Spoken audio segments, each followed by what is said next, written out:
Welcome in, YouTubers. We missed you. Sorry you're late. My bad. We are now live on YouTube and Twitch.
The King of Kings. Imagination of a majesty. There ain't no challenge. Just another flawless victory. You won't give me my credit, so I'm coming to get it. Oh my God! You won't give me my credit, so I'm coming to get it. I'm coming to get it. Game on. I'm coming to get it. I'm coming to get it.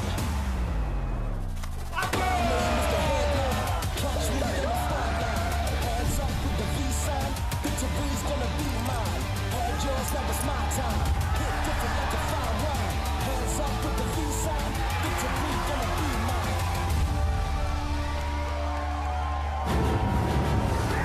Stamets takes the win here in Barcelona. Jason Mercier, he went with his instinct, he made the call. There's the professional level, and there's the Ivy League.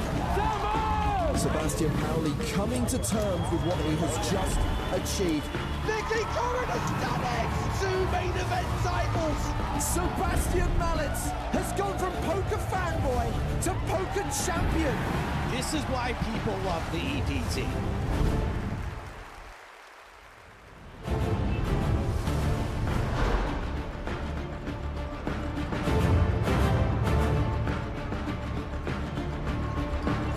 I knew I was here somewhere. What's up, everybody? Welcome back to EPT Malta. It's day 4, live from Casino Malta.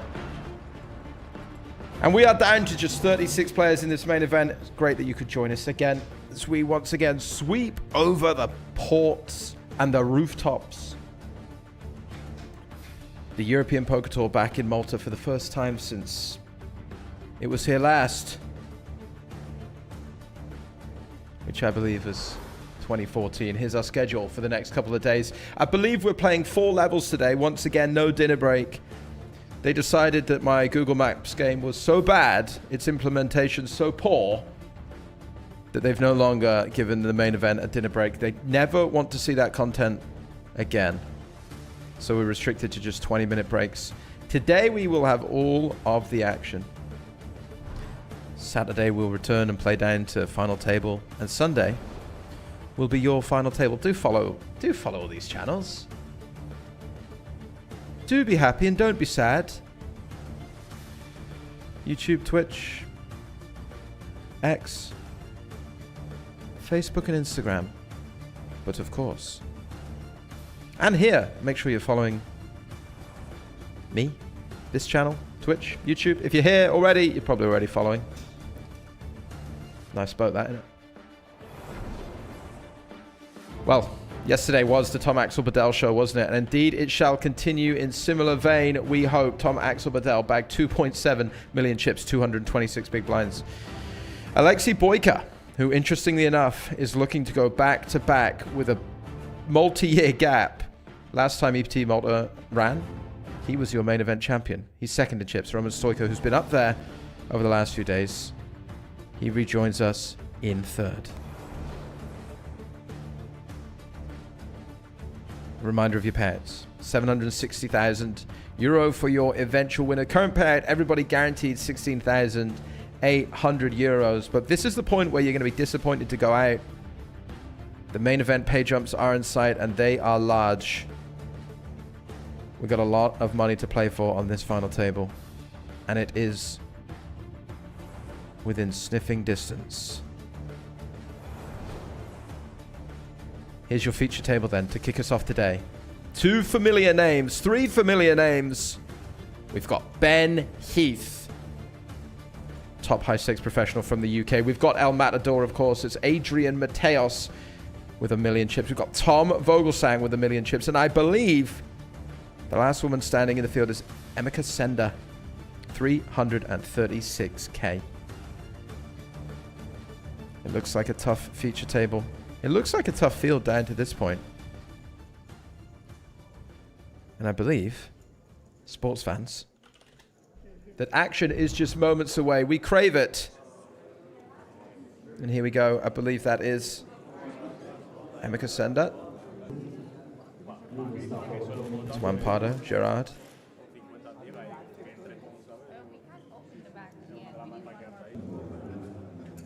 Zhao Jiming, who made that huge hand yesterday. Pocket threes against King Jack on the King Jack 10-10. Won a huge one. There's Ben Heath. He'll be no stranger to big moments, big final tables, big feature tables. And Adrian Mateos, the star of the show. One of the greatest MTT players of all time, and still at such a young age.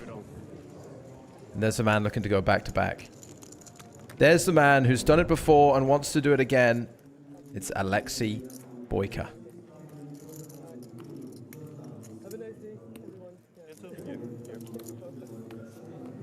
So welcome back, everybody. I put left or right, Alice? How's Aya? How you been? Are you well? This one.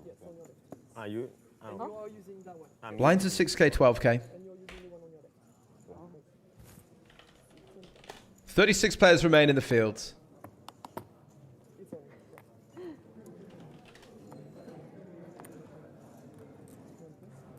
And our table chip leader, Maxime Shilaud, 1.1 million. Tom Vogelsang, 1 million.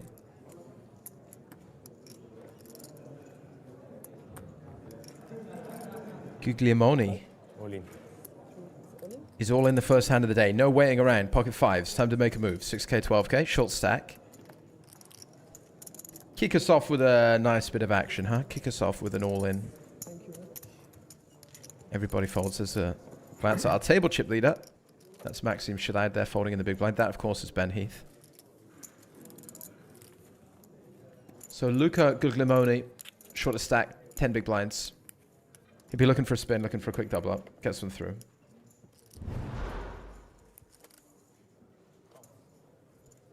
Up to 10 big blinds, we must stress, with that pickup.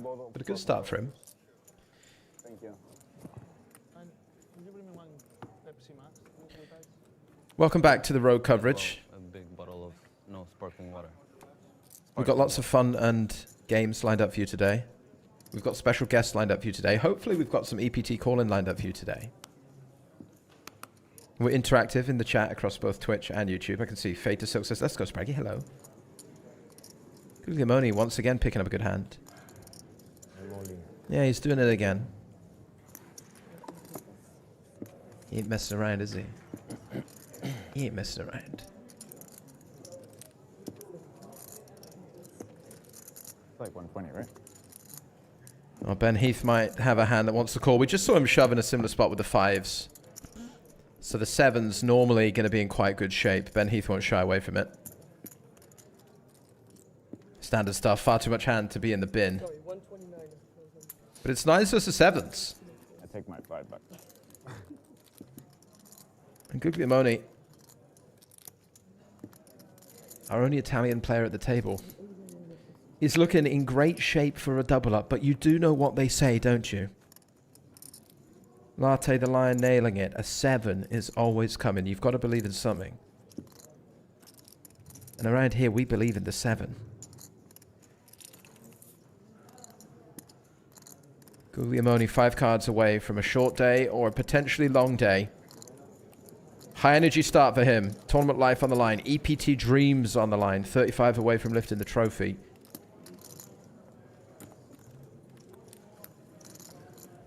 And 2 daggers left in the deck with the potential to end that dream. Should they rear their head? They don't on the turn. He's got to fade 2 outs one time.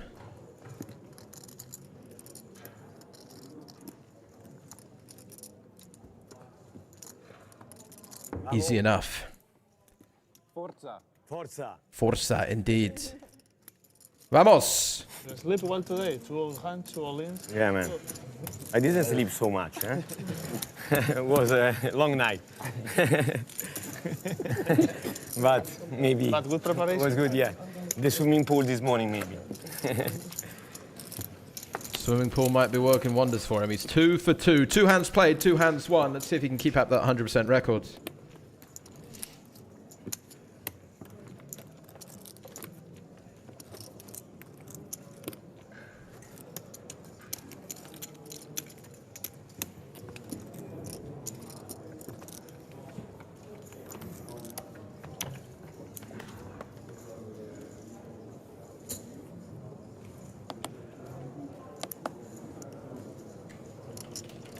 So news from the Felt then. News from the Felt. Jamie Dwan on this EPT call-in yesterday, on break, pulled 2 big mystery bounties in the 3K. And the rumour has it reaching me that Jamie bagged a big chip lead in the tournament.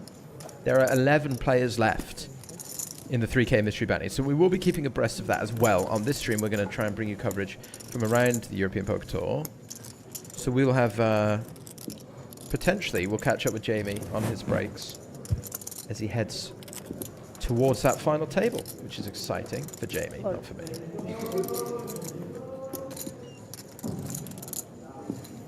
I actually want him to lose.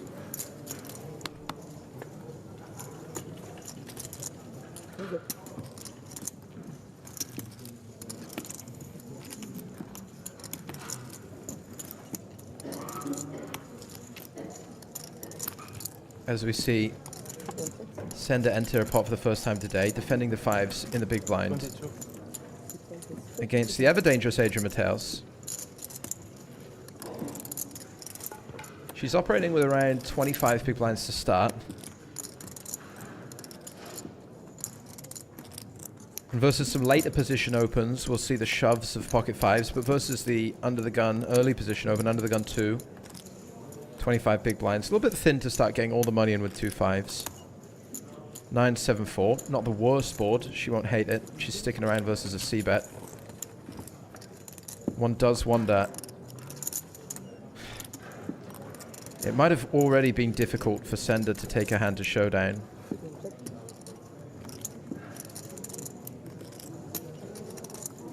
With Adrian Mateos potentially barreling some streets. Actually, the 4 might save her from some barrels, and that Adrian typically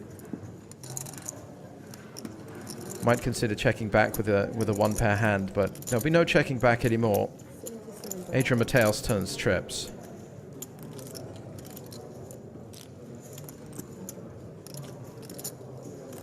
It is a situation where the 5s versus the double barrel do diminish in value. Yeah, Sender wisely moving out of the way.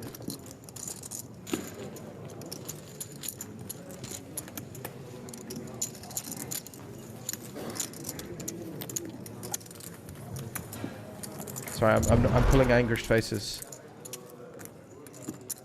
because I wanted to find something. That's right. I found it.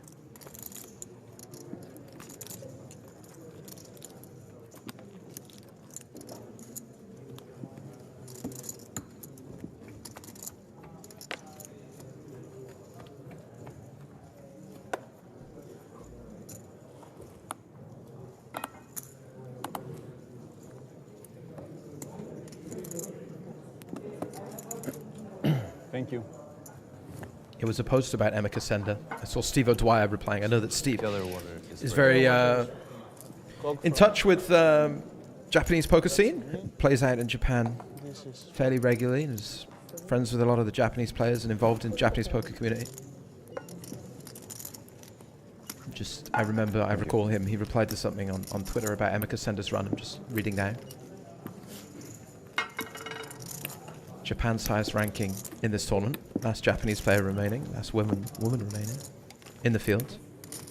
So it'll be interesting to track her journey today. Hopefully it's a long one.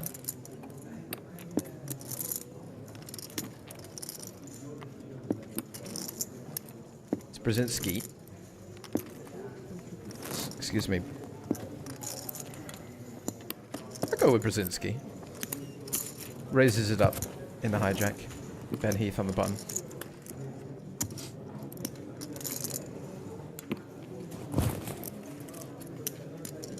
Coming in with the ace jack of diamonds, king 8 deuce.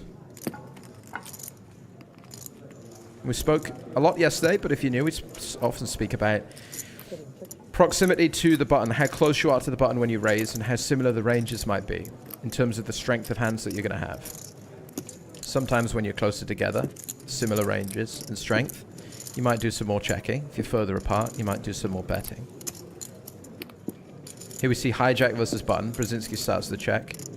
Also driven by the fact that he probably doesn't like his hand very much. Ben Heath doesn't mind taking a step closer to showdown with his ace high. Good ace high.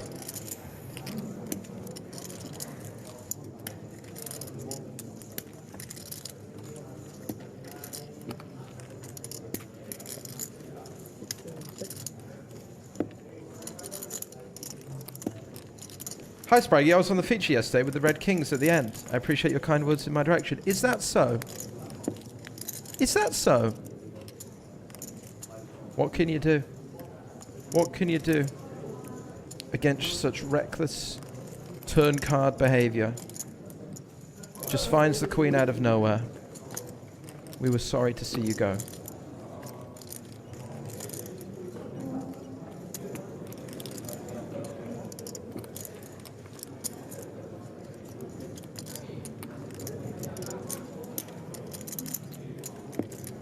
So Brzezinski's hand's still best. This was checked all the way down. Neither player with any incentive really to bluff. Both a little too high up in their range. Just going to go check, check. Brzezinski scoops the pot.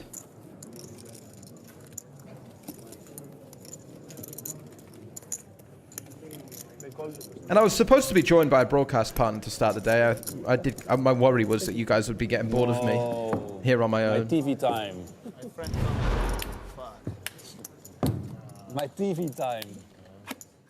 I just tell my parents, my girlfriend, everyone, TV, and now I get... But he let me down. But now he's here. He didn't let me down. He was let down by technology. I was gonna play side. Let's see what we can do, shall we? Let's just head out to the outer tables. Looks like Juan Pardo's involved in another pot. It's Pablo Boy all in and at risk versus Juan Pardo. Pablo, the player who ran this Queen 9 suited bluff yesterday. Boy's got kings, Juan Pardo's got the queens. It's a big cooler to start the day. And on King 7-3, you'd think that Paolo Boy had the hand locked up with his pocket kings. But with 2 hearts on the flop, 1 on the turn, and 1 on the river, Juan Pardo makes 4 cards to a flush. The kings flop top set, but get cracked in the back door. And Juan Pardo is up to 1.9 million. What's a scary combination, being as good as Juan Pardo and catching some heat like he has done here. Malacca style. 1.9 million chips. Scary stuff.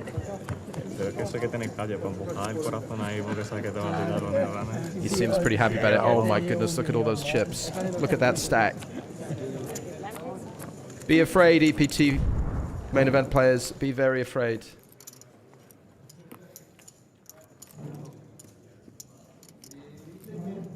Can report that we've also lost Pawan Banzal in 36th place. He's been eliminated from the tournament. And as a result, Tom Vogelsang has been balanced off the feature table. He's still in, but with a couple of eliminations, they need to shift the tables around. So Tom Vogelsang is still in. but he's not here right now. Ben Heath is here right now, playing a hand with Jack 10, suited in the cutoff. And joining me after this hand, we will have none other than World Series of Names host, World Series of Poker bracelet enjoyer, PokerStars spade enjoyer, though not shard, former streamer, turned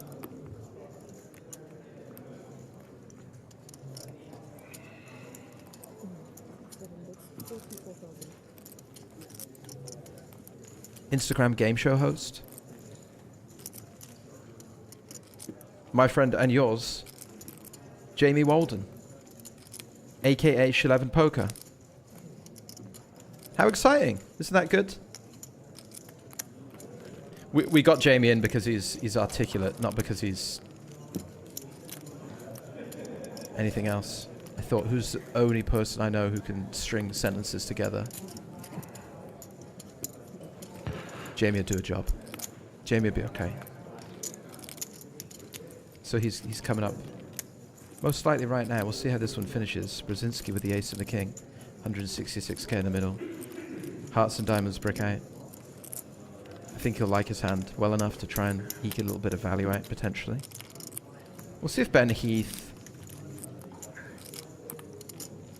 is a believer, a non-believer.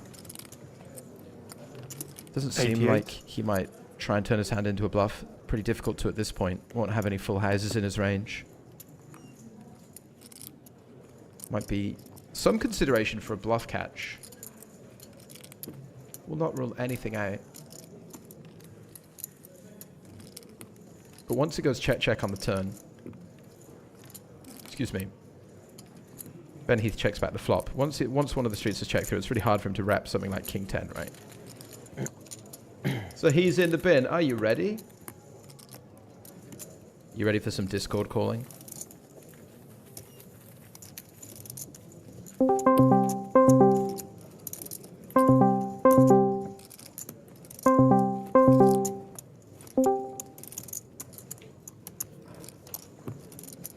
Jamie Walden, can you hear me? Hello, hello. I can. Welcome to the European Poker Tour. He's got a dog in the room. It's broadcasting rules 101, isn't it? It's broadcast rule 101. We can't. The audience can't yet see that, which is very disappointing. I'm working on. Here he is. Adam McCullough's crop was very dissimilar to yours, so we're just working on that. Believe it or not, you're a far more professional cropping situation than Mr. Adam McCullough. Was he just hanging out on a phone? He was sitting on the floor of his house, trying to claim that he's just moved in, and I know he's been in that place for months on end. Okay, I think you might be all set, ready to come in. Hang on here.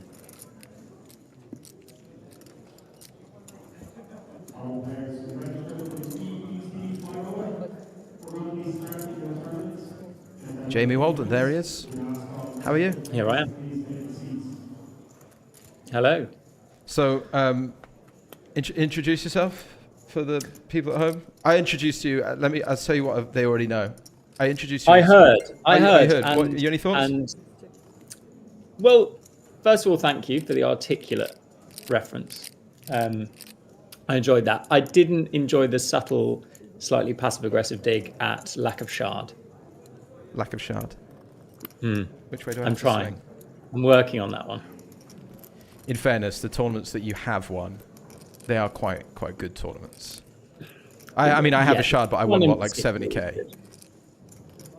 Yeah. Whereas you've won countless millions, probably.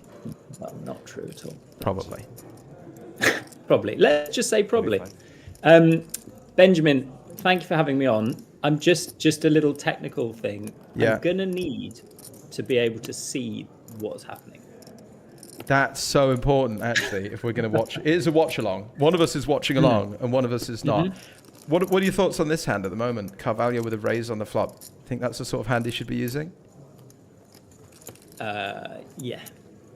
He's right. He can't even see it, and he's right. Carvalho check raising King 9 on King 7-4 versus the button. Now, if I click this button here, I can't even see you. I can only see me. You won't ever see me. Okay, that's good. You won't ever see me. Manuel Carvalho up to 32 big blinds with his check raise with King 9. Chat, I know you'll do a good job of this as well, but just let me know about audio levels with Jamie as well. It looks good on my end. Speaking of looking good, Tom Axel Bedell, look at him. I can see you. He's not changed his hoodie, which I don't like, because he's not wearing anything underneath that. It's instant negativity, but I do agree. I was expecting... I know Tom as well has got so many like sick jackets, sick get-ups, but mate, you know what? He ran so well yesterday. Everything went his way yesterday. I wouldn't be changing either. I am sympathetic to the concept of a lucky hoodie. My only concern is if he runs really well today... Put a layer on underneath. If he runs really well today, he gets to the main event by day 4. Concerning. It does sometimes actually work in your advantage to be slightly smelly. To stink. Yeah. I played with a guy in EBT Barcelona who had such bad halitosis that I genuinely semi-knocked myself out. I need to bust. I need to bust. I need to leave right now. Oh, you've got me. Oh, you're not going to believe it. I've called the river. Yeah. You've done me there. Yeah. That's fair. It was bad. Oh, I also should introduce my dog, who's sitting on my lap. I mean, this stream, you thought yesterday, chat, you watched yesterday, you thought, there's no way this stream gets any better. You know, there's no way this EPT coverage gets any better than this. You're a star, Bernard. You're a star. What's his name? Bernard. Bernard, great name. Great name for a dog. So what are we, what's this feature table looking like? We've got Ben Heath. We've got Adrian Mateos. We got the last woman standing in the tournament, Emika Senda from Japan. Chip leader is Maxime Chalaud here with 92 big blinds. Yes, playing I've against played with Brzezinski. both of these three people on screen currently. What are your thoughts? Any reads? What do we know? Brzezinski just seemed very solid. Very good. Knows what it's doing. And Shiloh, I was just slightly intimidated by, to be honest.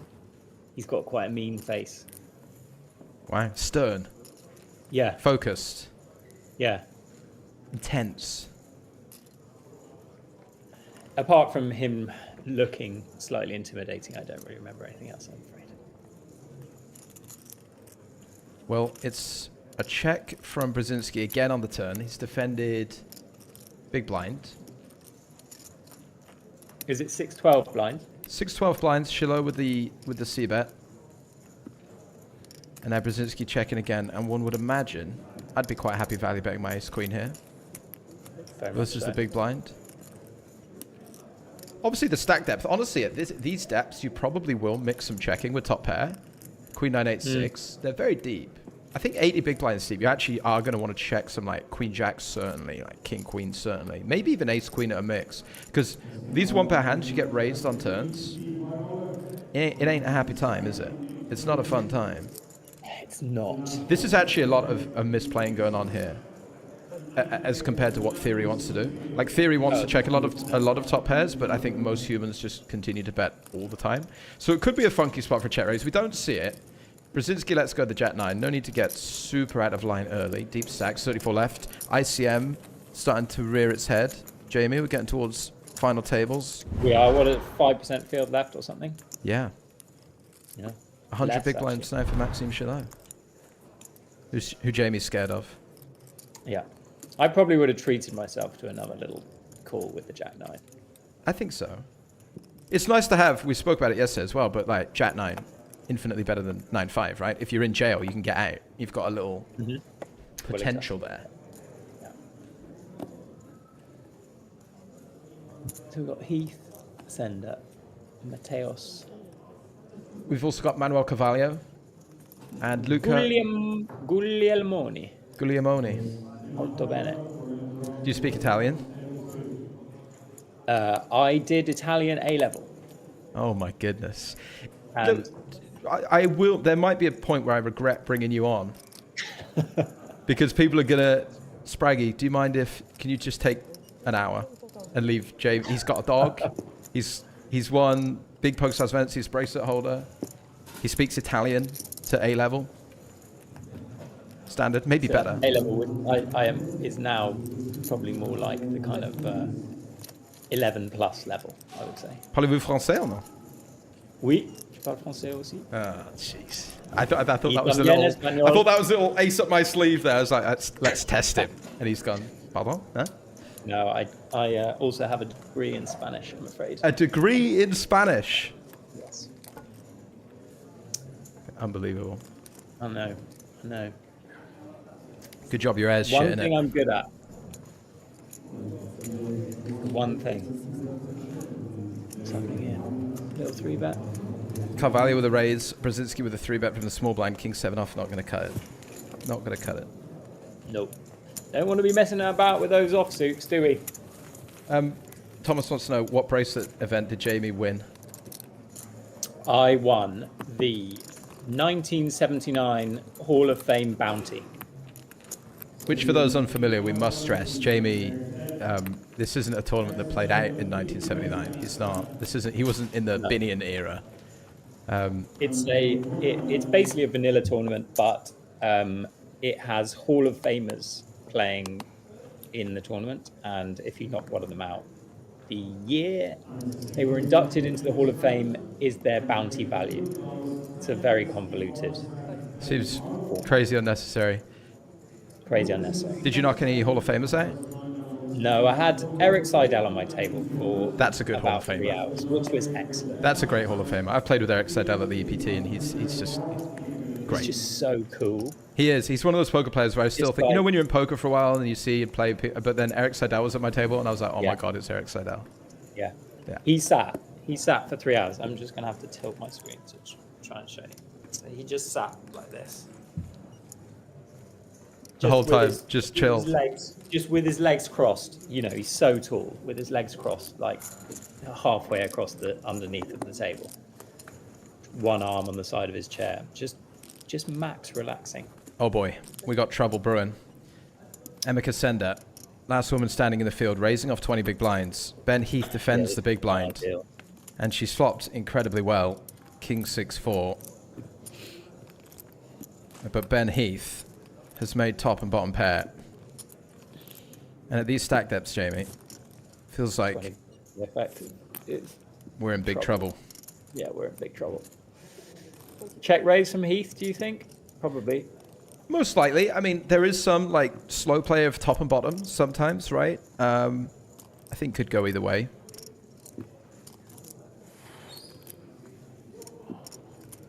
Can definitely see it on two-tone flop. A little bit of interactivity at the bottom. Doesn't really hit sender too often though, right? The 6 and the 4, so we'll see.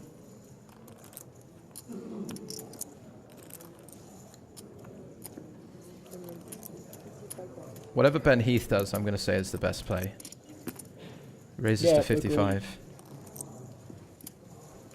I think this is good, Jamie. I think Ben Heath. I think you're playing okay. You've got the Spraggy seal of approval. I didn't say it out loud, but I was going to say probably 55k was the right amount. Wow. How happy do you think Ben Heath will be to get a Jamie Walden and a Ben Spragg seal of approval for his play today? Emeka Sender just got a really strong hand here. What are we doing? We're calling? Is that a call? Oh, I thought she called already. No. Oh, it's a time bank chip. Time bank chip. I think, again, either seems fine. Against a player as good as Heath, I think you might see him bluff occasionally here with a hand like Ace-5 with the Ace of Diamonds. And you just have him in such bad shape when he's bluffing these types of combos that I wouldn't mind either play, right? I wouldn't mind trying to call and keep action, keep action going somehow. I do wonder how much Ben will barrel turns once called at this stack depth. She just sends it, and of course... She senders it in. Senders it in, and we are in big trouble. Yeah. Still 30%. Down, but not out. Not even the backdoor diamonds. She can hit a 6. Do 6 him is dirty. good. Ace is good.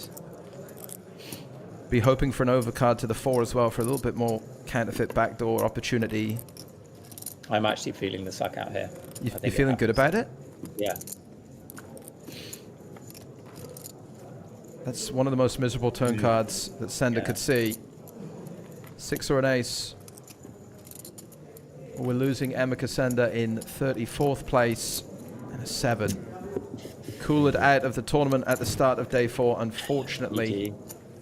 Good game. Is she the last woman standing? Last woman standing. Last player from Japan standing. But a great run.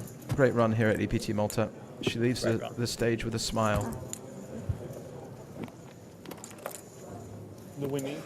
Better than any run I've had. Do we need to wait for That's the for big sure. one or no? In the main event. What's your EPT main PB? I actually don't. 70th something, maybe? Okay. I mean, I was top 100 in Cyprus and I played a 160 big blind pot with ace king against ace jack, all in on the turn on an ace high board, and he rivered a jack. So we don't wait. That was very sad. I nearly cried. That is bad. Yeah. That's actually where you won the 1K we were in that Cyprus trip, wasn't it? I did, yeah, the one that you were chip leading. Lampardo on the outer tables. Battle of the big stacks. It's Wampardo versus Tom Axel Bedell.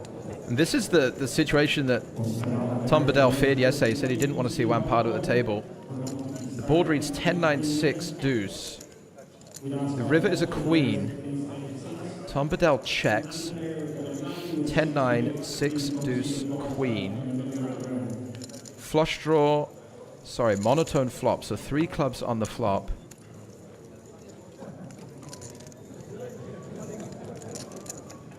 And both of these guys, I think it's first and second in chips in the entire tournament. Wampardo's got about 2.1 to start the hand. Tom Bedell 2.7 to start the day. Wampardo reaching for chips. Of course. He's a menace. He is a force, isn't he? He is a menace. Tom Bedell doesn't look happy. But he did this yesterday when, you know, he went like this.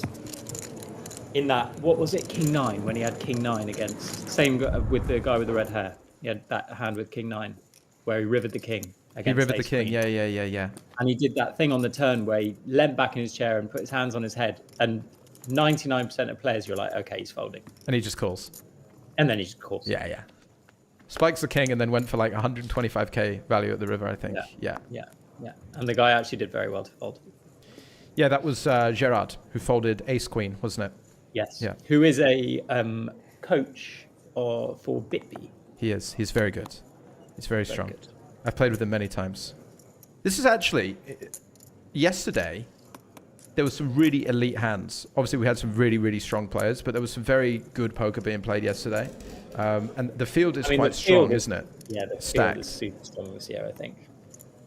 It's very rare that there aren't a few more kind of wild cards left at this stage. Yeah, a few more Jamie Waldens in there, sort of donking around. Yeah, exactly. A few more cowboys. Stumbling their way through the strategic choices presented to them. Just stratospheric nits with the occasional blow up. Who are you referencing there? That's not aimed at me, is it? Oh. Myself. 10-8. It's weird at this time, at this stage of the tournament. It's funny, isn't it? Because you get some people deviate different ways, don't they? Some people turn into huge nits, and some people go a little bit too crazy. Yeah. But those are normally the percentage of the field who are less experienced, and it looks like from the remaining people there aren't going to be too many. It's a lot of experience. A lot of experience of feature tables, final tables, deep runs. And I always say that about feature tables as well. Like when you get on there and you're playing under the lights and you're playing on TV knowing your cards are up, people react in different ways. Some people go into their shell. They don't want to be shown to be silly on a feature table or something. They're like, so just like fold a bunch of hands. Whereas some people love the limelight and that, okay, I'm going to play every pot so that, you know, I get my TV moment. Yeah, I remember the first time I went on a poker stream, it was for I'm not allowed to say, probably a different tour. What do you mean you're not allowed to say? Did you see how professional I was? That was so professional. I had MIDI on call the other day, and I was like if the channel's going to get banned, it's going to be this week. Midi was really well behaved. Jamie Dwan and Matt Franklin were really well behaved yesterday, and you've just not mentioned what is presumably like an 888 tour or something, which is great because we could. GUKPT. GUKPT. We love the GUKPT. Yeah, sure. Great tour. But I was on the first time I was on their stream. I think there were something like 48 viewers. And you were like shitting yourself. And I was like, it's just something about the lights. Yeah, you're like, the world is watching. People being able to see your cards and critique what you're doing. Yeah. Well, Shiloh will enjoy the run out. He makes a wheel. I mean, the only consideration here, obviously Adrian Mateos in the big blind, he is going to have some coverage of the 6. Potentially. Goes for the check. Shiloh with a value bet? I would imagine so. This is the kind of sick hand where if Mateos had like 8-7 or something, we might see something spicy. But I think he wants the 7 just to prevent the 6-7. Obviously, that's the way that Shiloh just snaps him off for $1 million. Let's see the sizing here. We've got 85k bet, about half the size of the pot. Mr. Walden. Thank you. Just to, I know you struggle sometimes with the mathematics of the game. 10-8 for Mateos. He's just trying to pick off bluffs from, I guess, the Jack-9 region, the Queen-10 region that wants to start bluffing again. I didn't actually see the flop and turn action, so I can't fully comment. Flop and turn action is a check from Mateos, c-bet, call, turn check. Has gone lead. Ooh. And now river is a check.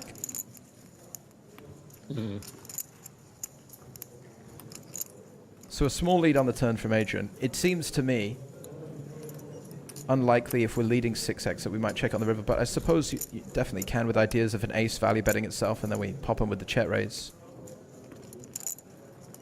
That does make it a little harder to find these bluffs after the turn lead, right? He's not going to peel the Jack-9. He's not going to peel the Queen-10. I actually missed that lead myself because I'm a bad broadcaster. But it is a little bit trickier for Shiloh to arrive at the river with non-made hands.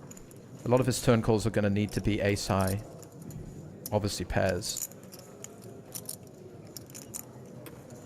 You're also thinking here whether or not it's the type of player who is going to be able to call ace. Right. Because a lot of people just won't. If it's a recreational player like myself, I would bet my ace, get raised, and think, oh, nice, I have a straight, I'll call. So you're just thinking whether you can pressure an ace, represent a 6 enough of the time. I wonder whether he is considering more raising or more calling. I imagine just calling. Where do you think the bluffs might come from? He does fold, but he does have to give up some time bank chips. I don't know where the bluffs might come from on the turn. Interesting one, isn't it? I really don't think there are enough bluffs to... It's pretty tough to find, isn't it? Yeah. I mean, he's going to have to be calling. It's like once Mateos is leading the turn, it's so weighted around exactly what he has. I do not disagree. Spraggy, have you shaved yet? I haven't shaved. Construction of mustache still ongoing. Actually, you're going to want to probably get rid of that before the newborn baby pictures, because they're pictures that you will look at for the rest of your life. Sorry. Yes, that one. But what's the implication there? The implication is you probably... What's the implication? Is you won't want that for pictures that you're probably going to frame and, you know, have in your bathroom forever. My wife likes it. My wife, I said to her, do you like my mustache? She says, yep. I'm convinced. Yeah. Did you hear that tone just then? She goes, yeah. Like that. She says it like that. She goes, yeah. Do you know what that is? That's love. That is love, isn't it? It's like, do you like my? You do like my little wispy beard that I haven't shaved all week, don't you? And she goes, yeah. Yeah, sure. 3bet WizKid in the chat. Look, I haven't heard from him on these broadcasts all week, and as soon as you've had a go at my moustache, he's coming and says, you won't want that. Interestingly, 3bet WizKid, the bracelet winner, he won the same event as me. We passed the mantle. That's right. Jamie's bracelet passed on to Bolton. And next year, pass it back next year. Carvalho with the kings comes for the 3-bet. This is interesting. Or rather, comes for the ISO, excuse me. Adrian Mateos limping the small blind. Carvalho with the raise with the kings. Adrian with a very nice 10-9 suited. Easy peel. Easy peeler. And we're about 25 big blinds deep to a flop, troops. Queen 10-5. Adrian Mateos pairing up. And of course, in the big blind, Jamie, we see a lot of these raises around like 9-4 offsuit, 9-3 offsuit, Jack-3 offsuit. Unplayable shit that you'd rather just win the pot pre-flop with. And Queen High definitely favours the limp call small blind slightly more. You can even, I think, pretty sure you can see quite a few leads here from small blind on the Queen High. Similarly on some King High boards as well, right? Where we're limping hands like King Queen, King Jack, King 10 offsuit. I think we'll see some leads. But Adrian doesn't really have a hand that benefits from leading this sort of middling equity. He goes for the check call. Interesting turn. It is interesting. Obviously, Carvalho does have to have some concern. That shouldn't be there. 65 months for Pow. Look at that. Well, at least our alerts are working. Slats, have you? You've ruined the broadcast. It does go check, check. Carvalho just taking a little step closer to showdown. Don't mind it, Jamie. No, I think it's okay. Does have the diamond in hand as well. Yeah. Little block from Mateos. What do we think? I think I personally would block a 10-9 here. I think you're just trying to squeeze some value from the pairs that ISO pre, maybe some ace highs, obviously some 5x in there. You know, if you see Carvalho ISO a hand like Jack 5 offsuit, maybe he bets flop sometimes, maybe he has a 5, maybe he has 8s and 9s. He's gone more than block, hasn't he? Greedier bet from Adrian Mateos. Goes for 95k. That's a value bet, Benjamin. I think versus a block, Carvalho will certainly consider raising kings versus the block size, but I think now he's in, I guess, call or fold. And folding seems impossible. Yeah. Very hard to raise. Adrian confidently tables his hand with the 10. Versus the turn check, sort of saw that as a green light to go ahead and try and get some value from the ace highs and the worst pairs, but astute check on the turn from Carvalho with the kings. Keeps his range a little stronger. Gets some money in anyway. The raise question on the river is interesting because I wonder whether... I know that Mateos is a greedy guy. You think maybe you can still raise versus it? If it's a queen... If he's going all in with the queen. I just see Mateos go big so much. Well, off to this outer table, we got Mikhailo Ostash. He's all in pre-flop against Peter Ionescu. It's 7s against 10s. Doesn't look happy. Doesn't look happy to have been called. Well, he's got the pocket 7s against the pocket 10s. He's at risk. But you know what they say, don't you, Jamie? And that fist pump signals what we all already knew. The 7 is always coming. Wow. Fist bump with the guy celebrating next to him as well. It's intense for our loser with pocket 10s. But the board runs out Queen 7, 8, A6, and indeed the 7s crack the 10s. I think maybe the guy's just maybe he's just got music in and he's vibing. He's just vibing like that, and he just happened to be dancing, and the fist came out, and he read it as a fist bump. And yeah. So Ostash after that one up to 1.2 million. So Ostash without a mustache, which is kind of annoying. He ain't got what I got, son. He ain't got what I got. What he does have is only 19.5k in live earnings. His best ever score is $4,000. Wow. Not anymore. I mean, he's beat that right here. He's got 16k locked up.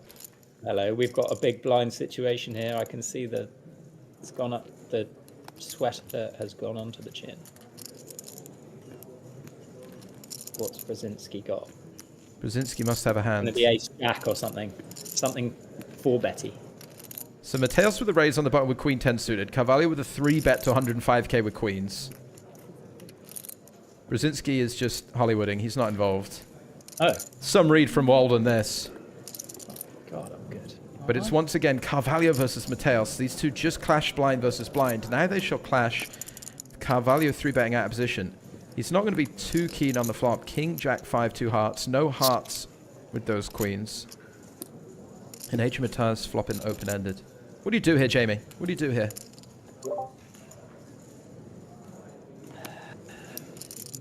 Cry. That's what the solver says. It says, induce tears, weep. So what are we worried about? We're not really worried about ace-king. We do block king-queen quite heavily. Obviously, king-jack is sort of blocking itself a little bit. We'd imagine pocket jacks is a 4-bet pre. So there's a little bit of king-10, king-9, king-8, king-7 suited probably from Adrian, calling on the button. So we do have to be, you know, concerned about a king. It's not a complete disaster, but it's not ideal. Carvalho does decide to continue, and continues for quite a big size here. What's he going, about 40%? It's quite a big bet with the queens. And what it's going to mean is this pot is now already inflated to the point where Carvalho has 300k left into a 500k pot. So he's got 60% left. He's got a very good poker face, doesn't he, Carvalho? He does not look... He just looks very comfortable. But an awkward decision now because it's kind of hard to jam. I don't think we can really want to put more chips in. No. We're drawing dead if, you know, if Adrian has it and he's going to have it a decent amount of time, we're just absolutely stone dead. But at the same time, you know, Adrian's going to have a hand like the one that he does have. He's going to have some hearts as well, right? He's going to have the ace 4 suited. He's going to have the ace 10 with the diamonds or something like this. So we don't necessarily want to be giving up our hand. But the stacked pot ratio is very awkward. Let's see how Adrian reacts here on the turn with this open-ender, whether he wants to take a free card and either improve or maybe bluff some rivers. That's what he's doing. I think he probably doesn't want to bet small and get blasted off his equity. Oh my goodness. There it is. Oh my goodness. I mean, the saving grace perhaps for Carvalho Jamie is that it's a heart. It is a 9. There's some connectivity, right? He still only has the underpair to the board. What do we think? A block? Try and get caught by an ace jack, a queen jack, a jack 10? A little B10 or something. But then, I mean, I feel like someone like Mateos is just going to find the right pressure. I mean, it's just horrible. I do not envy this decision at all.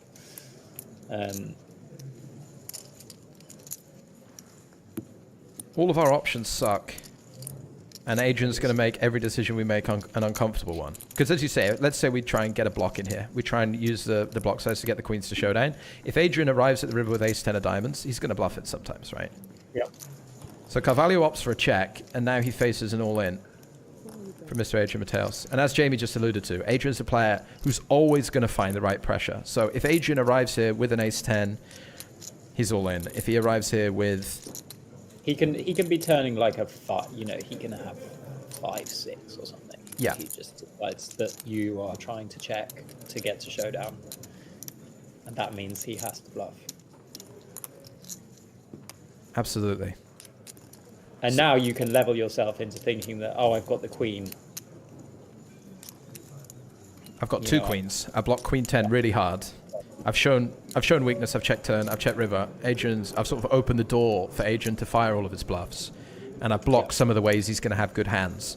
There's definitely an element in my mind, at least if I'm in this spot, that I have a hand that has to call. Especially when I think about how I might play my kings, how I might play my flush draws. Right? Like, it's pretty hard to get to the river if you're Carvalho with a flush. Maybe there's some you know, barreling on the turn. Maybe there's some all-ins on the turn with those flush draws. And similarly, if you have a hand like ace-king, maybe you're betting yourself. Yeah. This is the power of brilliant players like Mateos, is that you can level yourself into thinking that they have every bluff in these spots. When actually, in reality, a lot of the time, they do actually just have it. Well, that's the other thing, right? It's pretty easy for Adrian to also just have it. The straight draw fills up, the flush draw fills up. He can have pairs. And also for him to he be can have good two enough pairs. to do this with every king. Yeah. Basically.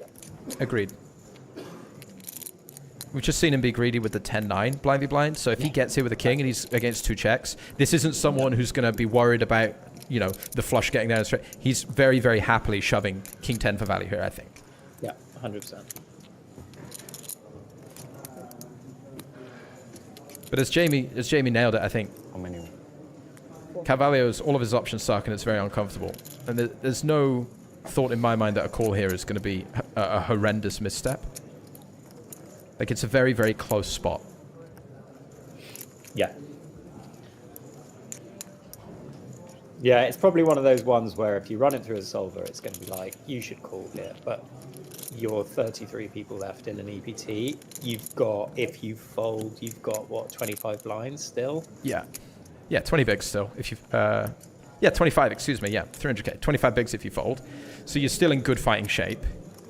And being wrong is so costly, right? How many opportunities do you get to be 33 left in EPT main event field? Yeah. And I guess in theory you shouldn't really be thinking like that. You just take every spot as it is, but human brain, right? And opportunity cost and things like this. Yeah, I kind of disagree on those spots where it's like, you know, you shouldn't really think like that because you know, it's like how many chances are we going to get in this spot? I think he's made the call, Jamie. He's made the call. He's tapping the table. Adrian Mateos, Queen 10 suited, runs down pocket queens, and his reputation certainly gets himself paid at the river. I think Carvalho definitely finding a fold here against some players in the field. But when you're facing an all-in from El Matador, it's pretty hard to let it go. The killer. I guess we wait. Gets de-microphoned, and we'll have that back too. Yeah, I guess we might break, right? 33rd place for Manuel Carvalho, 16,800 I mean, it's such a sick game, isn't it? He just had kings and queens in the space of, what, 5 minutes? And he's out. He's dead. He's finished. It's over. Yeah. It's a cruel Sometimes game. it's much better just to hope to get dealt 7 deuce all day. How often you bust a tournament with 5-4 suited? You know what I mean? Just doesn't happen, does it? Guess what? Wampardo's played a massive pot again. We're out on the outer tables. It's Wampardo versus Gerard Ruberolta. Queen 8 deuce is the flop. Ruberolta bet 65k. Wampardo called. The turn now an ace of diamonds, and Ruberolta firing 85k on this turn card. Oh wait, we're not at the turn yet. He's betting the flop first. Guess, Jamie, I think the turn's going to be an ace, and I reckon he's going to barrel. Wow. But we'll see. Bet from Gerard. Action on Wampardo. What will he do? None of us know. None of us have been spoiled, at least. Where are you getting this information? Do you have a I'm so in line with the poker universe. I'm so focused on. I've played Malacca style so often in the 530 bounty builder on pokerstars. I just know there's that ace. Wow. You want to know the lottery numbers next week, Jamie? You're good, mate. You're good. I reckon Gerard's going to barrel. What would I bet here if I was top professional? 85 grand? 85k? Something like that? Let's see what sizing he chooses as one of the best. If you were a top professional, you wouldn't say 85 grand. 85 grand. 85 large, son. That's what I'd say. Yeah, Wampardo. Have a bang on that, sunshine. That's what I would say. How'd you like that? 85s. How'd you like 85k? I'd use a time bank and then I'd bet 85,000 chips.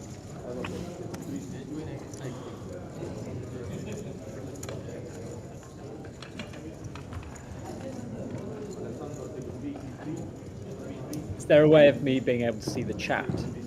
Or do I have to just do that in a different window? I can't see it through your screen, can I? No. Do it yourself. All right. There's a chat on Twitch and YouTube. I don't think I can actually... I don't have the capacity to share both windows, I don't think, on Discord. So Gerard is reaching for chips. Let's see what his sizing is here. Oh, did he take 3 off that 100k? 85,000 chips barreled into Wampardo.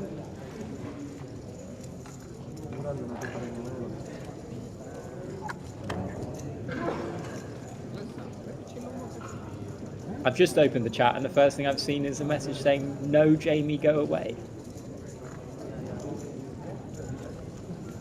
Do you think that's to me? I think it must be another Jamie. Wampardo playing a time bank card here. You don't have the YouTube chat open, do you?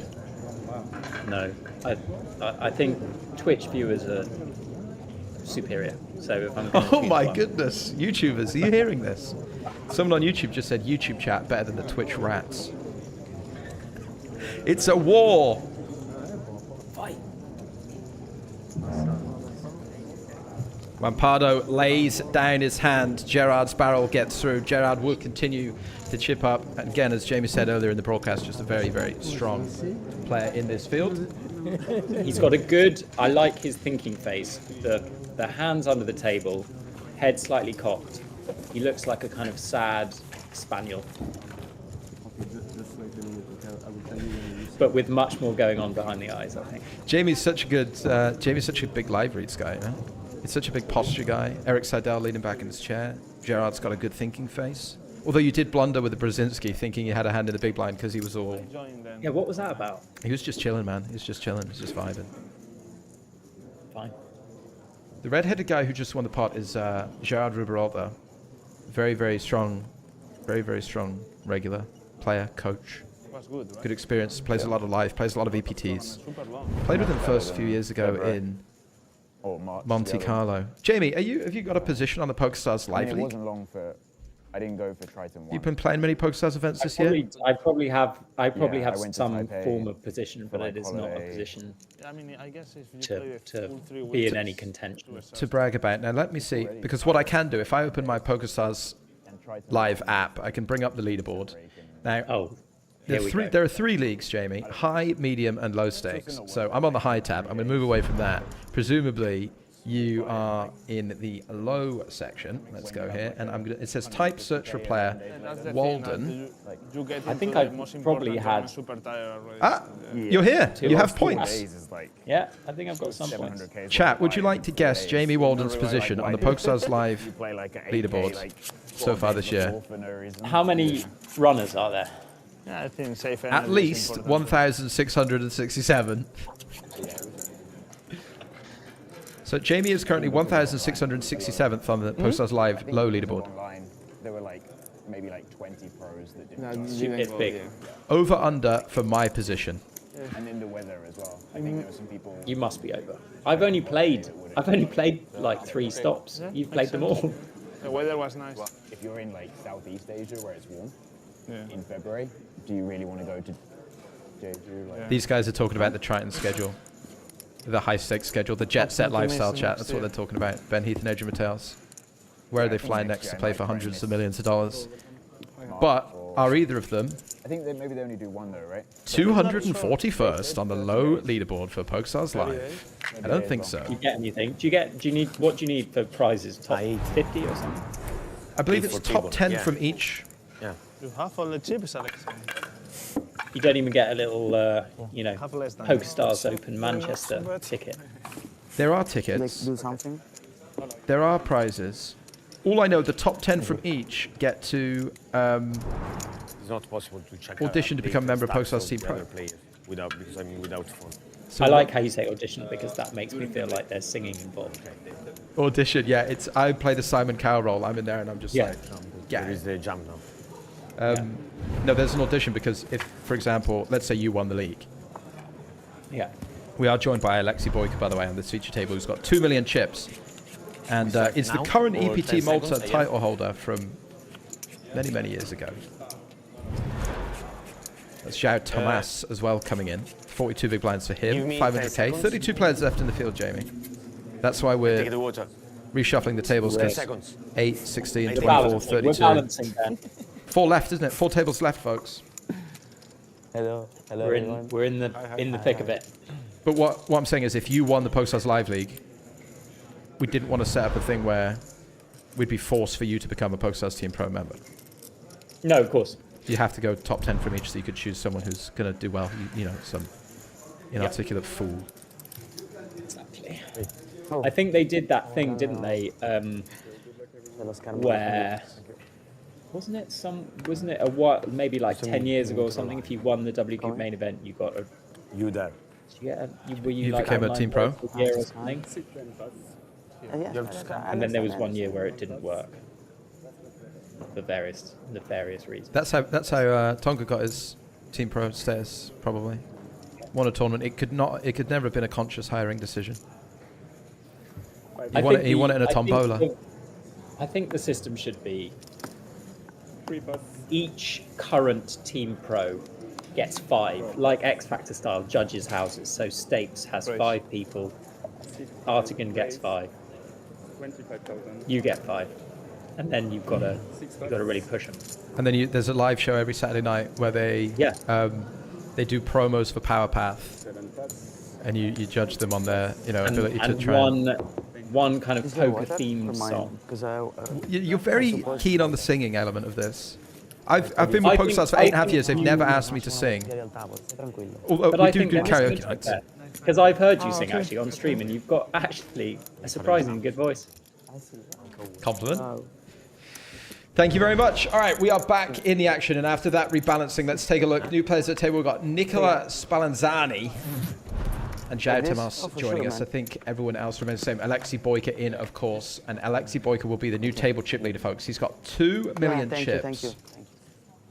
Oh, there he is. I see him. He's another scary one. This is Jair Tomas as well. Also looks like a scary player from Portugal. The sunglasses are a bit one battle after another. Have you seen that? What's that? I haven't. The new Leonardo DiCaprio film, but he wears these huge kind of comedy black sunglasses. Comedy shades. Ace 10 off. Good hand, raising under the gun. Adrian Mateus, King Jack in the hijack, says it's a good hand until anything happens, really. He says no thank you. It's a good hand until anything happens. That's right. It's a good hand until it faces a modicum of resistance. You don't have any greens, right? No. Okay. Shiloh with the 9s in the small blind.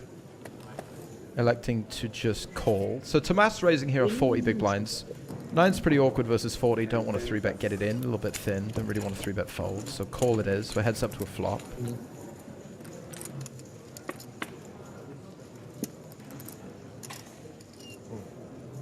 Huge for Tomas. Not too bad for Shiloh as well. Could see some activity here. 9s ain't going anywhere.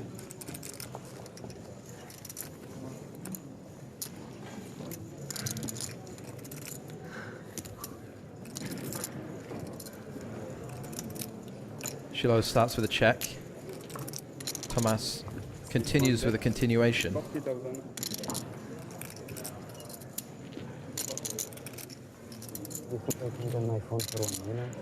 What size has he gone? We've gone 40k into about 80, so we're going about half pot, sizing up a little bit on the 10-5-3. Not enough to deter Shiloh. Still going to beat a lot of these high cards, a lot of these broadways. Turn the 4 of diamonds. Not really a card we're going to see leads on from the small blind. Shiloh not likely to have a lot of these 2 pairs. You might see some leading from the big blind, not really a board where I feel like under the gun range is going to go bananas with bluffs either, to be honest. I think all the kind of King Jacks, the offsuit Broadway cards that he's raised, they're probably going to slow down at this point. Yeah, plenty of 10s in the small blind as well to be concerned about, right? So like you say, you can't really just start getting too barrel happy. We'll see how Shiloh feels. It looks like another barrel is coming in with the ace 10, of course. A pretty clean, very clean value bet for Tomas. I mean, I guess he's going to barrel diamonds.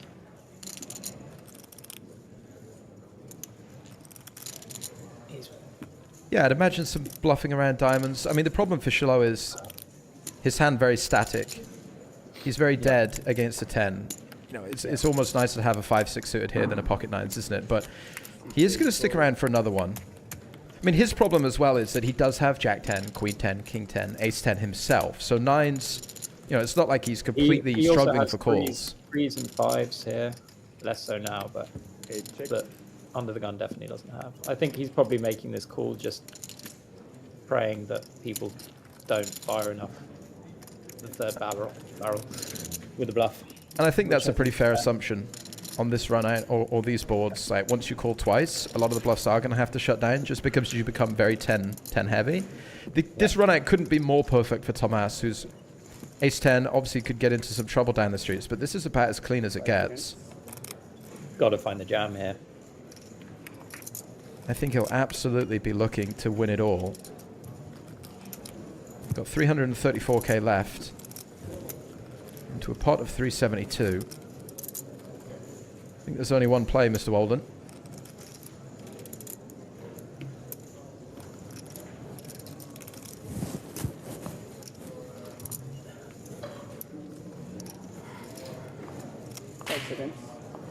Taking a little bit of time. I think he knows what he wants to do. And there it is. He hasn't made the cardinal sin of putting the time bank out and then immediately acting after the time, which is one of the best tells. Time bank tells there is. For the fake time bank, you mean? Yeah.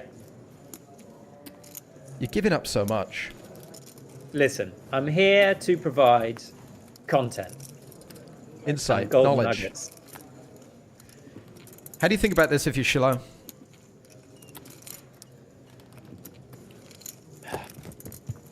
I think this is incredibly player dependent. I think there are some people who will just absolutely never have bluffs here. Just never.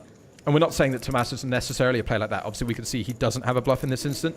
But I think I agree in the sense of... No, I'm not saying that at all. I think, you know, he's Portugal is normally a nice, steady stream of very good poker players. So I imagine he has the ability to find this with something like a Queen Jack of Diamonds or something. Yeah. The problem for Shiloh is that he, like I said earlier, he just has a 10 so often.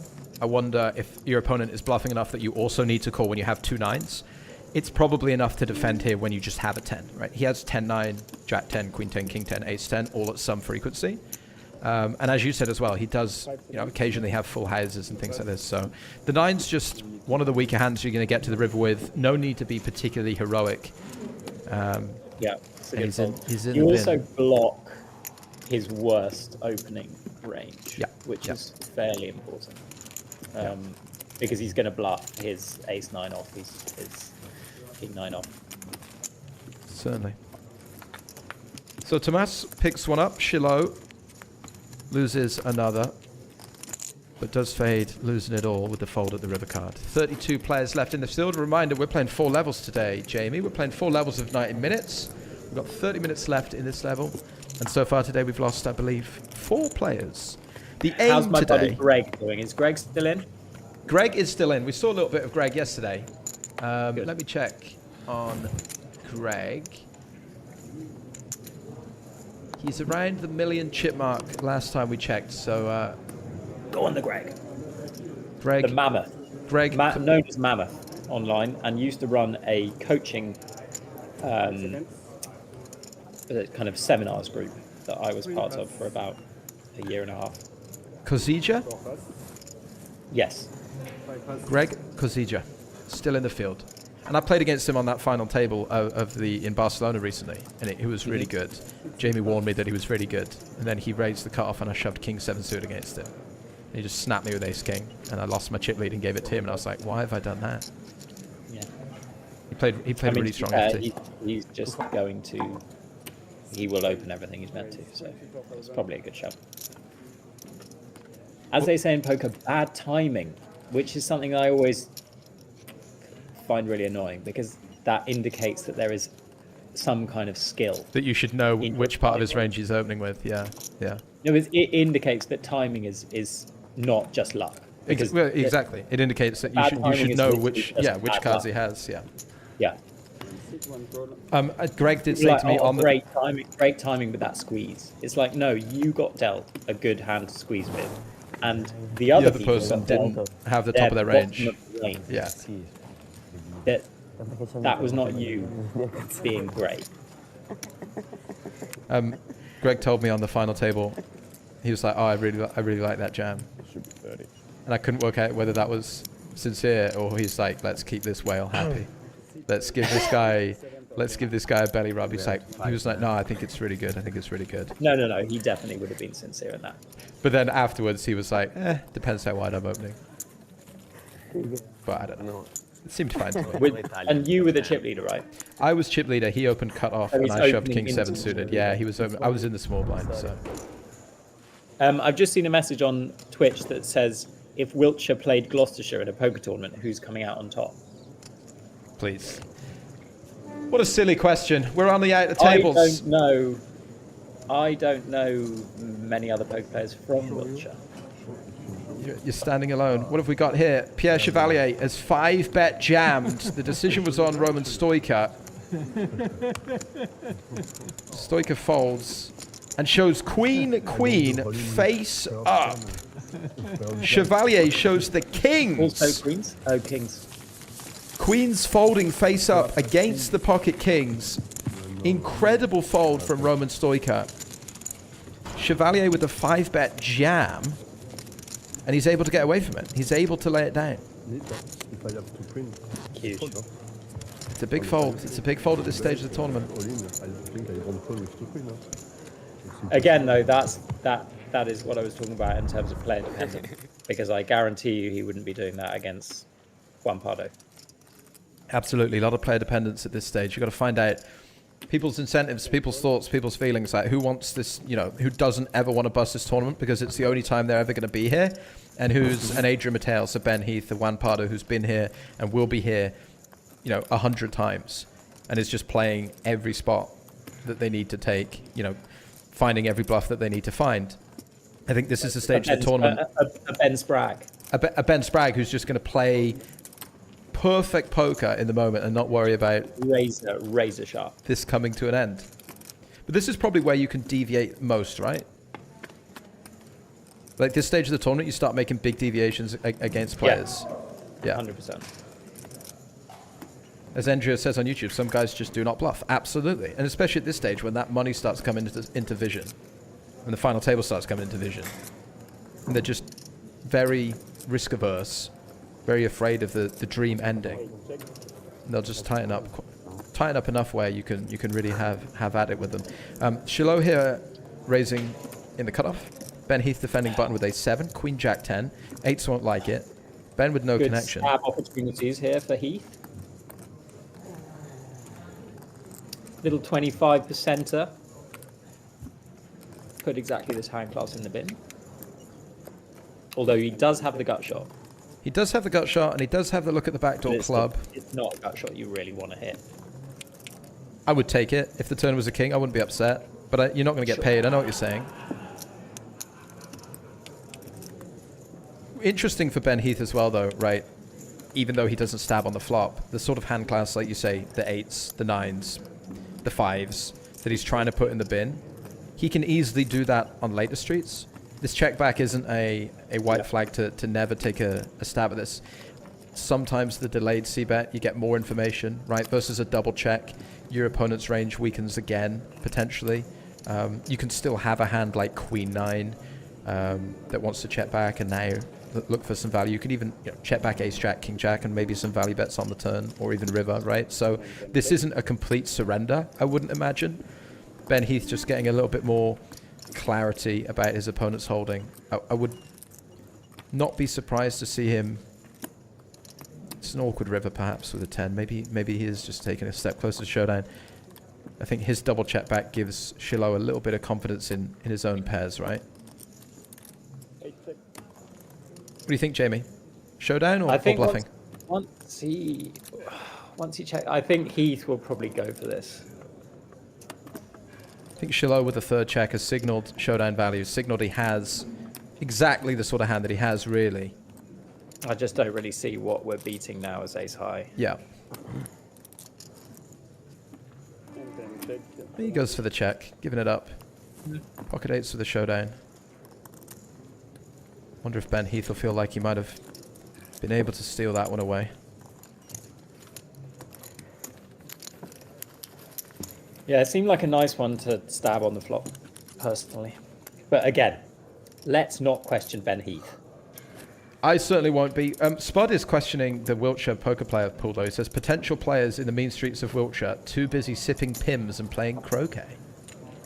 That's right. Not like us rough Gloucestershire lads over here. Yeah, exactly. Giving you a hiding, I'm sure. Swindon is also in Wiltshire, for the record. He's first of all, he disparaged the good people of YouTube chat, and now I don't want to read too much into it, but the implication. I've got family in Swindon. I'm just saying. Are you disparaging the good town of Swindon? You've got the county ground, you've got the magic roundabout, you've got one of the most complex roundabout structures in the world, and you're talking down on Swindon. Traffic management, yeah, they're top 5 globally. They've got too many roundabouts, and they've knocked down all the croquet pitches. Not a croquet lawn in sight. Unbelievable. Croquet lawns, exactly. Adrian Mateos with the raise. Concrete, that's for sure. Tomas with the call on the button. Certainly pocket tens. Everybody's calling tens these days, aren't they? Not a lot of 3-betting with tens and jacks anymore, you'll see, versus early position. It's all just call, isn't it? Yeah. Spallanzani, don't do it. 25? Just instantly very marginal holding from his body language and the way he called that. And the fact that I can see that he's got A7. That's the extent of my reads. Well, could be a pretty dangerous flop. Adrian Mateos with the ace-king. Spallanzani coming along with the A7 in the big blind, perhaps getting himself into a little bit of trouble here. 22. Adrian continues for 22k. 22,000.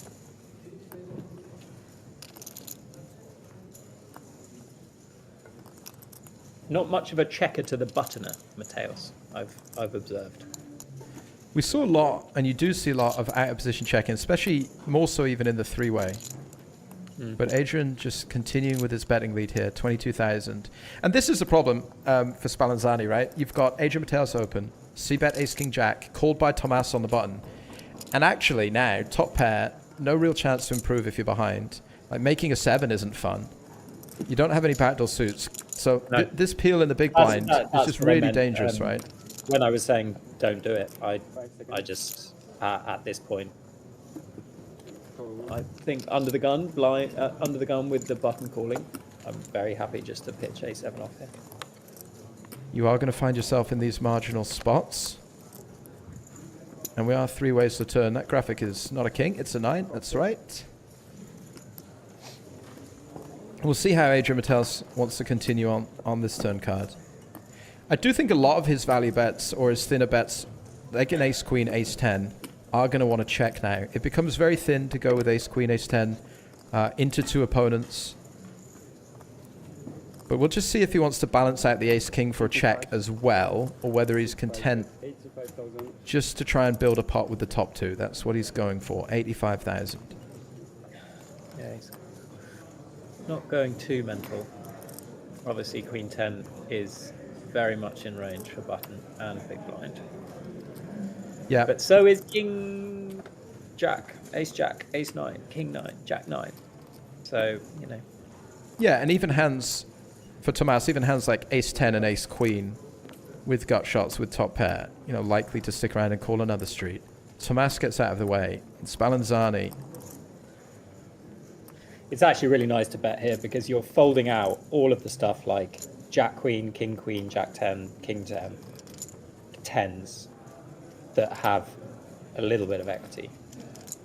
By checking, you're just allowing them to realize. To see one more card and realize. 5 seconds. And Spallanzani's getting himself into a real pickle here, Mr. Walden. As predicted. And this is the sort of not have done it. The danger, the compounding of the loose preflop call. And all of a sudden we find ourselves 326k in the pot. And as you spoke about in the Queen 10 hand, you're against Adrian Mateos. And there are some ideas. We saw Wampardo yesterday triple off something like pocket 3s or pocket 4s on a Broadway board. And if I'm Spallanzani, like, how often are you thinking it's Adrian Mateos? What if he's just got pocket 3s and he's just giving it to me? You know, what if he's barreling the 7-8 suited here? Am I going to have to stick around? These players just getting in your head. 200. Because as you say, like he would open here with pocket 4s and go bet. Yep. but he would also bet with aces, kings, queen 10, jacks, kings, nines. And I wonder if the fact that there are so many good hands here is just going to save Spallanzani. Yeah, Whether the fact that it's Adrian Mateos, he might need a fair chunk of those. He's got enough time to think about it. 5 seconds. Oh, that chip is in his hand. He wanted to throw it in. I think that was a bit of an angle there. Thinking about the movement of the chip. It definitely felt like he was about to flick it in. Yeah. He's getting the badge in. Let's see if he's getting the chips in. Malta away. Malta away. Mateos away. Could get spicy. 5 seconds. The problem is, right, these are the kind of situations where you're sitting there and you're like, I can have queen 10 and he's still betting. And whenever you're thinking that to yourself, you should probably just fold. That's what I've come to realize. Oh, we spoke about this the other day. It was like, if I can just have a flush, I can just have a straight. I'm not going to try and hero an ace. Like, it's so easy for Spallanzani to have queen 10 here, or have ace 9 here, or have jack 9 here, or king 9 here, right? Or ace 5 even. He has ace 5, he gets there. Maybe not too much difference in the hands, but a little bit. Ace 5, you beat king jack. Maybe Mateos goes for the value with king jack. But when you have so many good hands, you don't need to be heroic. This is really, I'm playing against Adrian Mateos, and I think he's doing me in here. That's the only reason he's thinking about it. If he was playing against a random qualifier, I just don't think we're in the time bank with a7. But it's the Mateos effect, isn't it? 5 seconds. Man, that chip is... which so one's going in close. here? He's switching between the two, so then the close. time bank's going in, the chip's staying in the hand. He's like, whoop, ah. He wants to throw it in so bad... It's going to end up in the middle. It's going to end up in the middle. It's been between his fingers for 2 minutes. It's going to end up in the middle. He's going to flick it against Adrian. There's no way. He's making all these faces. He doesn't want to get bluffed on the TV table. It's going to get flicked in. Ready? Here it comes. And there it goes. Yep. There it Nuts. goes. Yes. Ace king, obviously. Yes. Obviously the ace king. And Mateos' reputation for the second time today gets him a hero call at the river. First by the pocket queens against his queen 10. And now he's managed to find 3 streets with ace king because nobody believes that Mateos can also get dealt good hands. It's a dangerous combo, isn't it? It is a dangerous combo. And do you know what else is a dangerous combo in live poker? Is what we just saw from that, the big blind, which is... I feel like at the beginning of that hand, he was joking around in the big blind. He wasn't quite concentrating and just kind of flicked in the call. He definitely wasn't fully focused on the situation. It was just like he peels his hand. He's having a chat. He sees a7. Flick it in. You know, one more big blind to call. Fuck it, I'll just call. Yeah. And then suddenly you're in a river spot against Adrian Mateos, and it's like, how did I get here? Oh goodness me, how did I get here with 32 left? Yeah, and I am always quite keen on the mantra of like not compounding mistakes. So it's like if you realize halfway through a hand that you shouldn't be in this hand, or that you've made a mistake, a lot of the time people double down and they're like, oh well, you know, I've got to make up for that.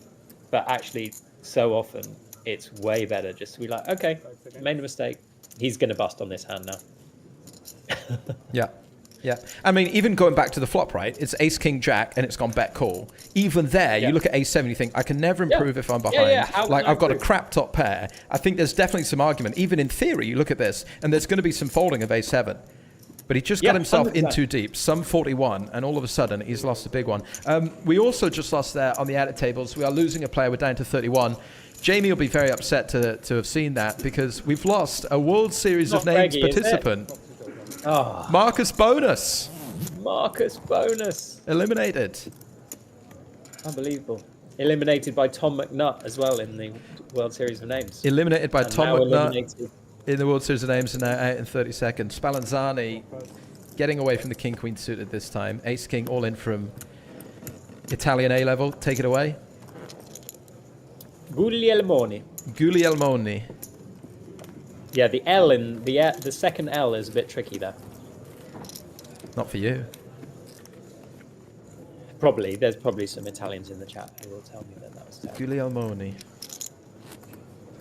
But to them I say vaffanculo. Does that mean something that's going to get me kicked off YouTube and Twitch? It's fine. It's a bit of fun, isn't it?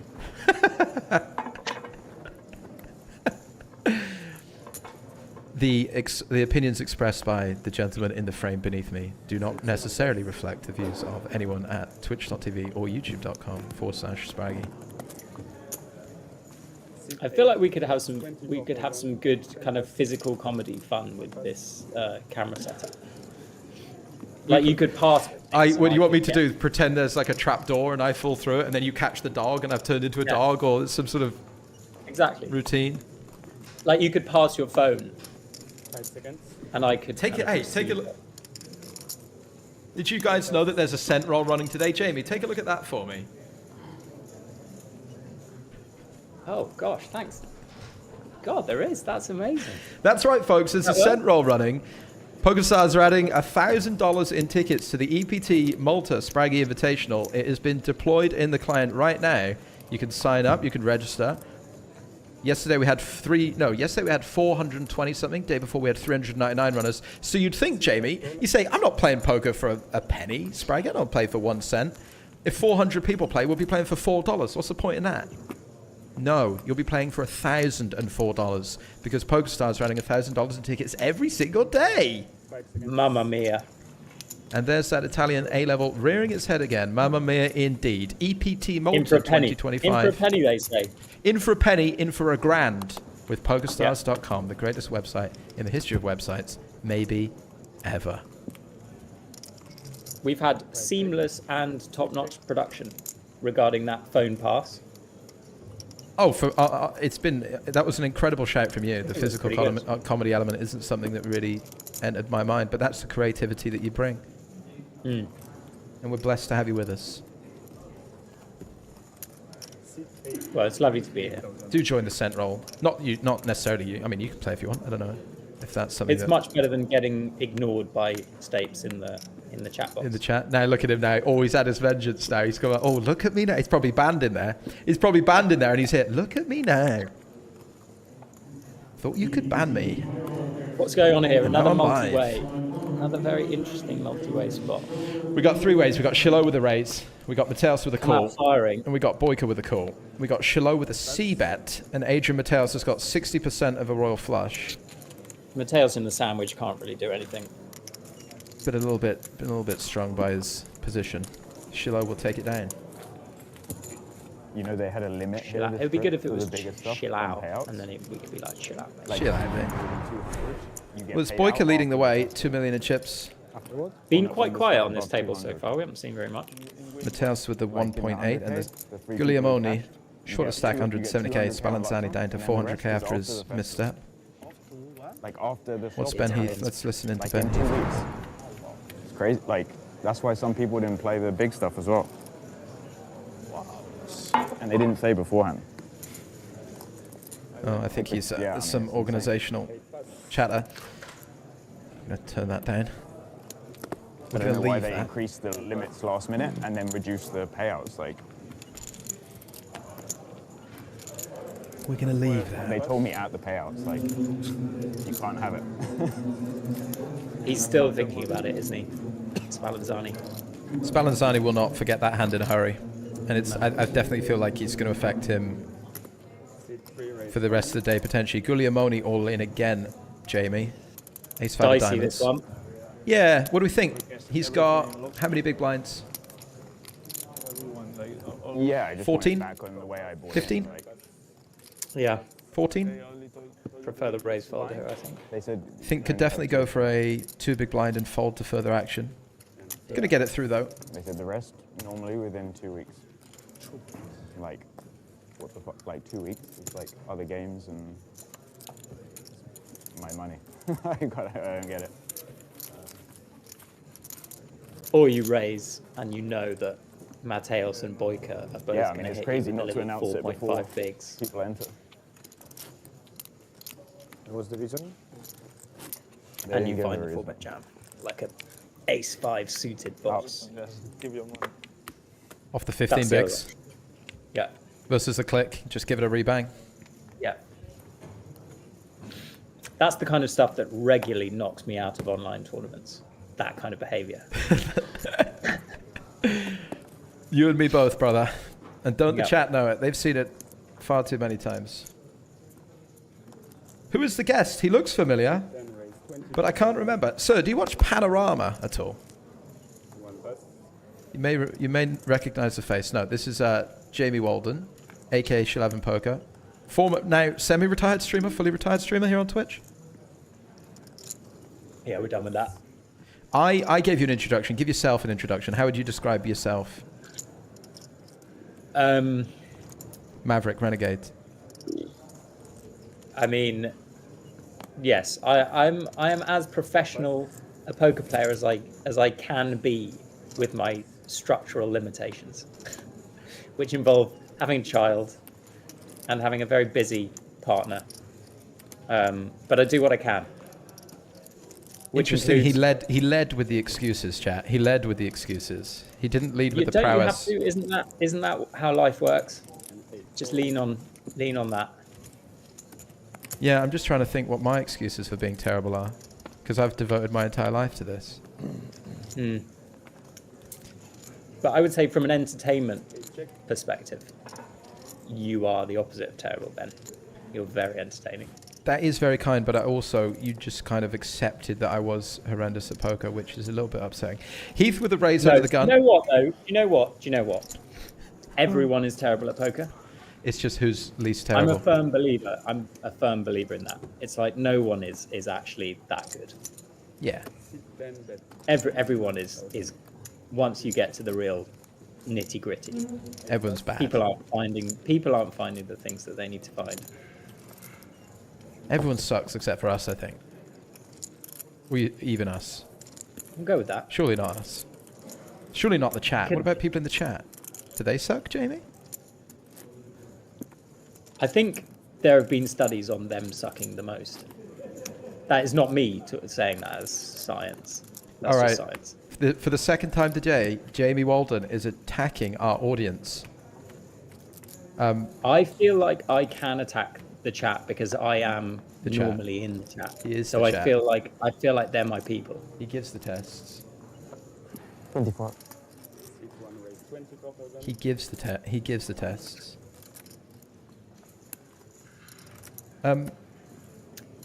It's like I'm some kind of. It's like I've won a little competition, you know, and I've been given a voice just for. He is the voice of the voiceless. He came from the chat onto the stream. He speaks for all of you. What do you guys think? Anything that anyone in chat wants me to read out loud, I will read out loud for the next 10 seconds. Go. Tango says, I don't want to be hated on at 7 a.m. Leave chat alone. I'm serious. Get in the scent roll. Now that I will not do. Yeah, there you go. See, Petrol's get in the scent roll, Jamie. Let's see how you get on. BZF says, can Jamie do it on a rainy day in the scent roll? Exactly. All these bracelet events, spades he won. Can he do it on a cold Tuesday night in Stoke? Well, I am actually the 2025 $11 deep stack W Coupe champion. You did win a W Coupe, didn't you? There you go. So it's almost a scent roll.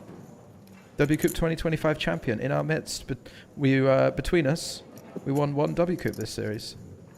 Look at us. We're both champions in our own right.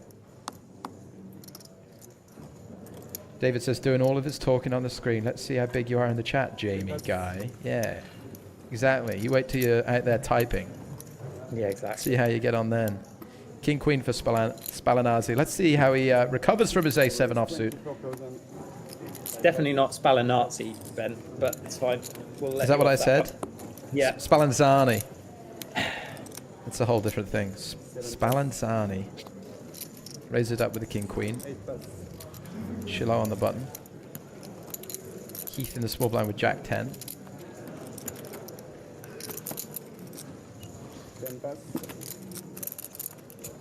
Any defenders? Ooh, so far so good. And Tomas with a dominated king 8 in the big blind.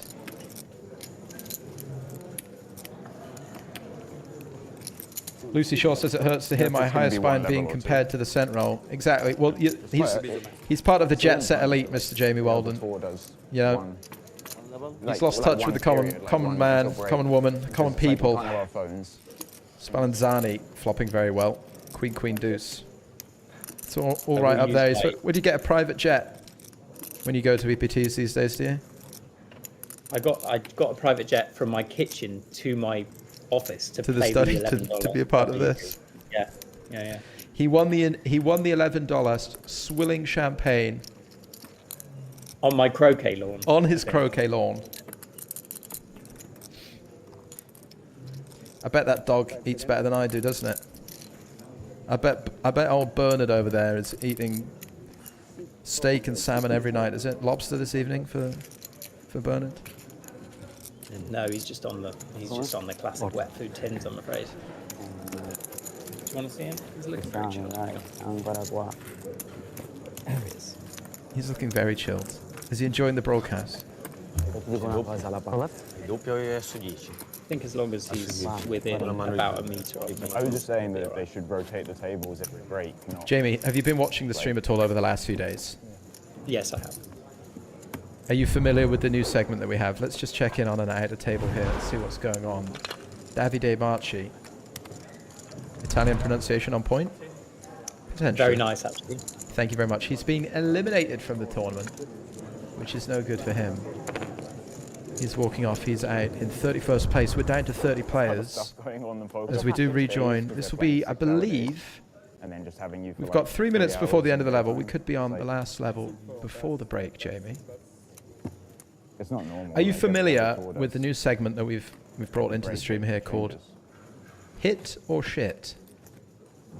Okay. No, I've missed that. It's basically chat gets to decide whether something is a hit or whether it's shit. Okay. And I would just like to let you know that before you depart, presumably at the top of the end of this level, before the break, that we will be running you as our first subject matter of the day. Wow. Jamie Walden. Not yet, not yet, not yet. We're gonna see out these few hands, so get ready, chat. But we will run. It's a chance for revenge. This is your chance. If you feel some way upset or slighted by what Jamie has said today, remember what he said about YouTube chat. Remember what he said about chat pros being bad poker players. But when the time comes, we will be playing. I think I said bad people. He's doubled down. As we're 3 ways to a flop. Brzezinski with the ace king, deuces, and very jack quiet 9 in the blinds. This session, Brzezinski. And that's the thing, an EPT main, that is absolutely fine. It's having a quiet session. Having a quiet session. Not playing very many hands. It's fine. People get too impatient. You got to stay out of trouble sometimes. And you're still probably just going to win this hand with a little c-bet. Check, check. Action back on Brzezinski. He's had a go at Swindon as well. So if we've got any people, if we've got any folks from Swindon in, first of all, sorry. Second of all, remember what he said. Luckily, there are a lot of croquet fans in the chat. So if you're a croquet fan and perhaps a fan of the $11 WCOOP champions and snarkiness and having a go at me, then maybe you're going to lean towards hit. We're going to get one more hand in, Jamie Walden. We've got another minute on our clock here before the blinds go up, before we end our level.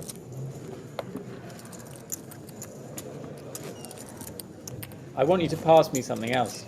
I really enjoyed that segment. Have you got a can? Have you got a pack of cards? Have you got an Irish Open pack of cards? He does. He actually does.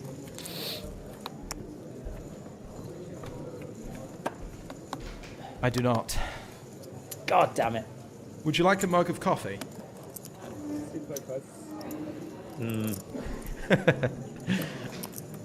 Well, Jamie said we haven't seen much from Alexei Boyka. Perhaps we'll be seeing something here. Chip leader on the table. King 10 suited raising under the gun +1. See, Queen Jack off there, definitely a factor of where we are in a tournament, because that would be getting 3-bet at a clip. Earlier on. 72. Here he comes. It is Ben Heath who's going to come in for a raise. Now this is the kind of hand I was excited about seeing. I feel like we genuinely haven't had that many big, interesting hands to talk about. I feel like I need to come back. Here we go. I think we're going to have a big, interesting hand to talk about here. So Boyka's obviously got a huge chip lead over Heath. Yeah, so Alexi Boyka 2 million, Heath with 500k. He bumps it up to 72,000 with the ace-5 suited. What do we think about king 10 suited? Do we have a consideration for a 4-bet? I don't think we'll be considering fold necessarily. I think most of the time he's going to default towards peel. I think, even though it's Heath, I don't think there's going to be the assumption that he's particularly out of line. 160. Well, we're coming in with a 4-bet. I think I agree, Jamie. I think a lot of the time we're going to want to call king 10 suited. Of course, sometimes you do have some of these 4-bets coming in from suited, you know, king 10s, king jacks, maybe queen 10 suiteds, and obviously using some wheel aces as a 4-bet yourself. So Boyka clicks it 4-bet to 160,000. And the nice thing here, having the ace-5, which is why it's so good to now just slam it in, is that all of the overcards, all of the Broadways are the best 4-bet candidates here as bluffs. So you're anticipating Ben Heath with some playback potential? Yeah. I think he knows that Boyka's good enough to 4-bet light here.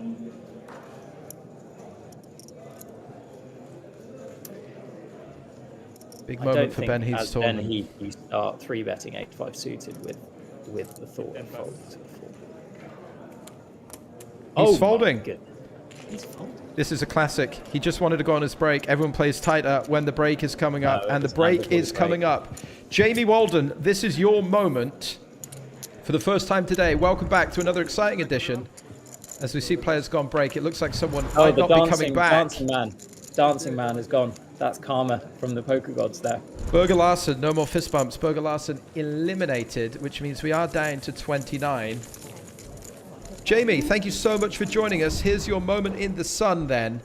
For the first time today, we have to decide whether Jamie Walden is a hit or is he shit? Type in the chat, Twitch and YouTube. Is he a hit? You haven't spelled my name right. You're shit, mate. Jamie Walkden, is he a hit or is he shit? Type it now before Jamie leaves. Remember what he said about you, chat. Remember what he said on YouTube. I don't believe what I'm seeing.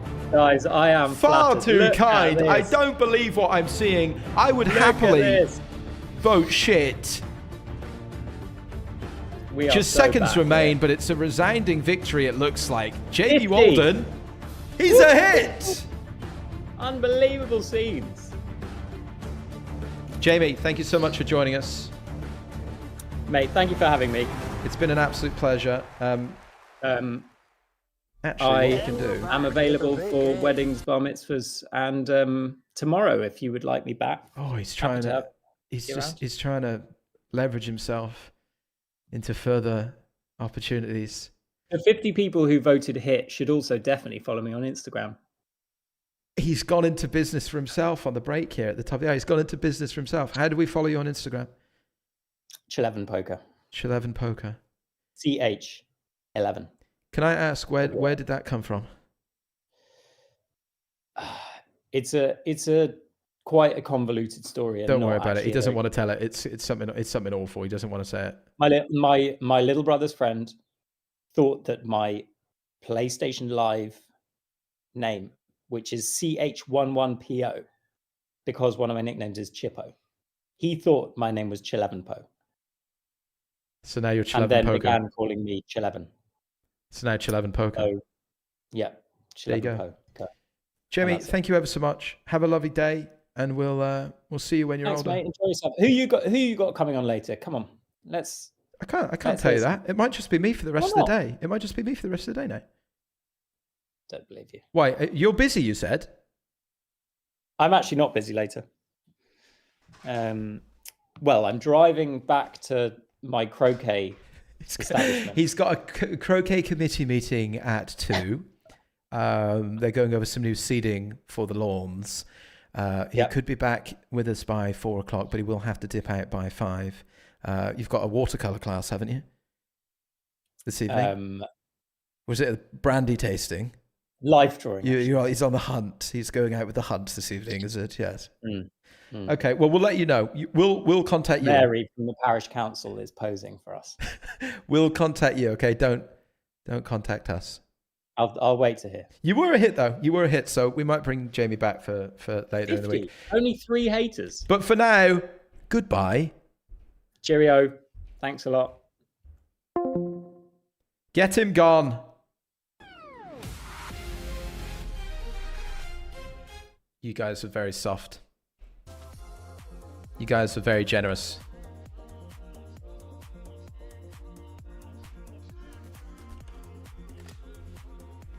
Can't believe you gave him. I can't believe you gave him hit. Today's first game of hit or shit. Jamie Walden is a hit. All right, so we're on break from the main event. Fun start to the day. I'm just going to log in. And I'm going to see what's going on with this cent roll, folks. How many of us are in the cent roll today? Don't forget, you can play. It's 1 cent to enter, hence cent roll. You've worked that out. You guys are smart. You worked that out. And you're playing for $1,000 in added tickets. If you'd like me to show you how to find it, I can do that for you right now. I'm going to roll up that PokerStars lobby. Take a look. There it is. Perfect. Perfect. Okay. You might find yourself logged into PokerStars at the moment. You might not, but if you are, or you want to be, I'm going to go make sure go to the tourney tab, make sure all your filters are turned off. You don't want to filter anything out. And if you type in the search box Spraggy, you'll find absolutely nothing. Why is that? Because my filters are still on. But when I clear my filters, there is the cent roll now. It's 1 cent to buy in. If you give this a double click, it is 1 cent to buy in. It is 1 cent to play. But it's got $1,000 in tickets added. This is the cent roll. It's running every day on PokerStars. You're going to be able to play it if you can play on the global player pool, if you're not in a segregated market. And it won't be available in some locations where you can't play for added value, added tickets, etc., that sort of thing. But search Spraggy, you'll find the EPT Malta Spraggy Invitational. It's been getting about 400 runners a day. Obviously $1,000 in tickets added. First place is going to take home a 1-9 Sunday Million ticket. Everyone who makes the final table gets a $55 ticket to the Power Path Express. That is on Sunday. And that is a tournament where gold passes, silver passes, bronze passes are up for grabs. You can cash those in for live tournament trips or online tickets. That's taking place on Sunday, $55 buy-in. In this, you can win $11 satellite tickets to play satellites to the Sunday Million, which is back on Sunday, I believe, as part of the start of EPT season. And you can also win $3 Spin and Go tickets. $3 Spin and Go tickets for qualification to PokerStars Spin and Go Championship in Paris. I'm just going to unravel this. Gets annoying, doesn't it? So yeah, the password for this, EPT Malta 2025. And like I say, it's going to cost 1 cent to play, and you get to play for $1,000 in extra money from PokerStars. Starts in 3 hours and 7 minutes. Late reg available for 30. How are we all doing? We good? Did you enjoy the start of the show today?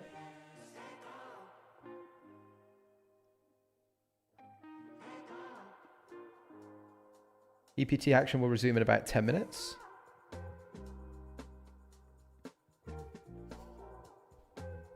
Clyde King says it's a hit.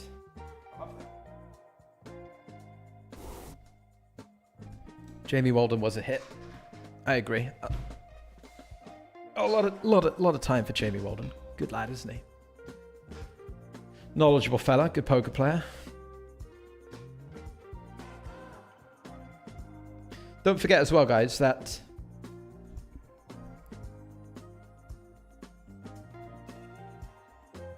we're releasing a recap. That's what I was going to say. We're releasing a recap of each day's action. So we had a video go out on my YouTube channel this morning about yesterday's action, recapping some hands, catching you up with the news. So if you missed any of the live streams, or indeed you just want to relive some of the moments from yesterday, some of the hands from yesterday, you can check out the videos on the YouTube channel.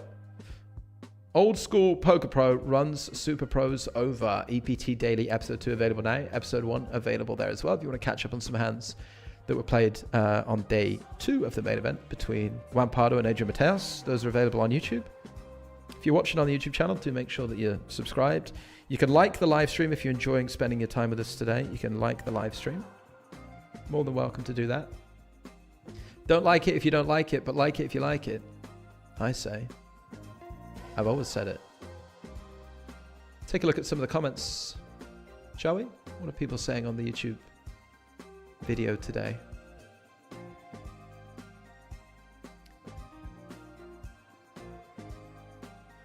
Spraggy changing from playing poker to recapping. Ha ha ha. Only logical with the lost streak he's on. Leave it out. Give it a rest, will ya? Max says, did you like the threes call with the boat yesterday? I did. I guess. I think that's pretty reasonable. Calling with a full house. You're going to be worried about boats, and not a lot of people are going to be bluffing there. We broke that hand down, actually. That's part of the video that went out this morning. A reliving of that King Jack versus Pocket Threes hand. Pretty crazy hand, though, wasn't it? Mac Waddy, pretty wild hand. Very, very rare to see a hand of that nature check jam in the river with those blockers.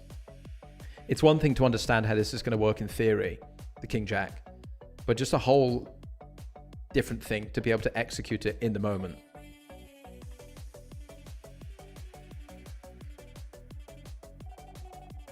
Nathan says, was 10x a better call than the threes? I don't think so.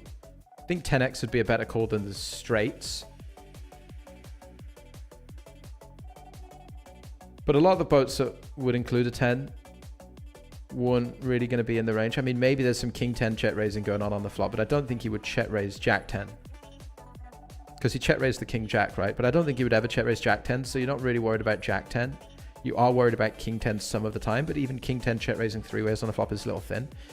So you're mainly concerned about pocket Kings, pocket Jacks, I suppose. It's kind of tough to have boats. You're really worried about pocket threes. So having pocket threes is golden, right? Because you can't have it. It's kind of a perfect hand to call with, I guess, threes. The more I think about it. What's he trying to get him off of? Queen 10? I think a hand like Queen 10. I think maybe even like Queen 9. 77 players in the cent roll. I wonder if we're going to be back in action. That's not right.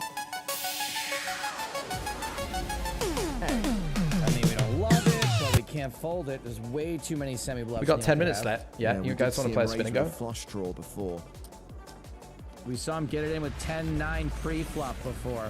Good point, well made. Bielich call. You guys want to play a spin and go?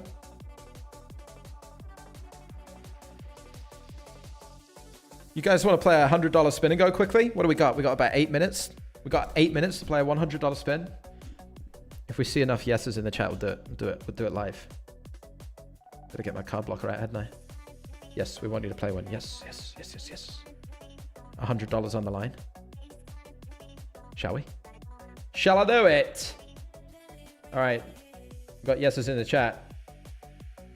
Yesterday we played 3 on break. We lost the first 2 and then we won the third one for $300, didn't we? Play now. Number of tournaments, 1. Our account will be charged $100. We expect nothing less. We're going to miss the best bit. No, we're not. $1 million. $1 million. All right, we're playing $100 in. We're playing for $300. Man, this B-Boy poker, just such a grinder. We're playing against B-Boy yesterday, weren't we? We're playing against B-Boy yesterday. I'm going to play... Normally, I got my broadcast over there. Table over here. Let's do that. Let's do that. EPT resumes in some period of time. 7 minutes probably by now. We got 7 minutes Winner take all, folks. We're in for $100. The winner takes all. 3 players, $100 each, $300 the prize. Spinning goes on PokerStars. Everyone's got, what, 15 big blinds to start the hand?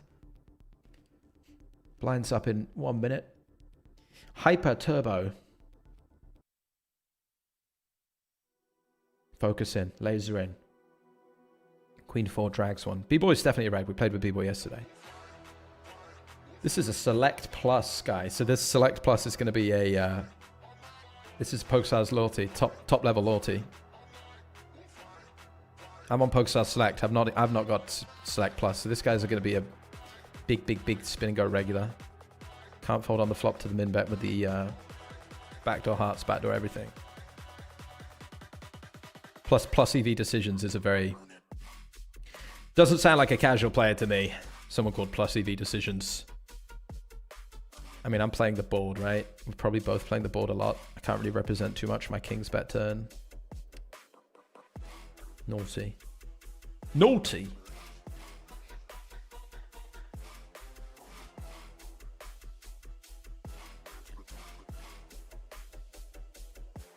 Don't hide your cards, though. You're a pro.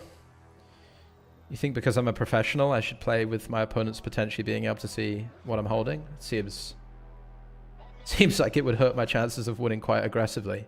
Too aggressively to want to do it. I don't think we can do that, can we, chat?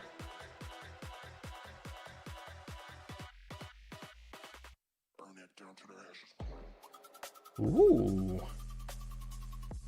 Then why do you... oh yeah, that's true. Spiros is a very good point.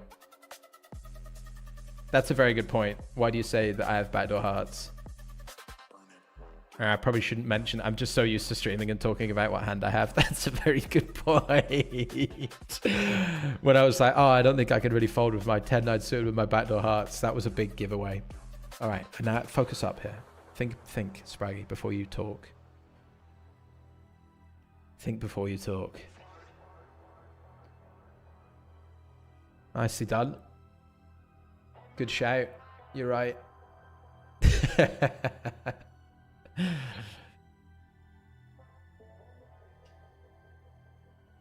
I'm going to try not to smile when I get dealt pocket aces as well. I don't want to give anything away. Oh dear.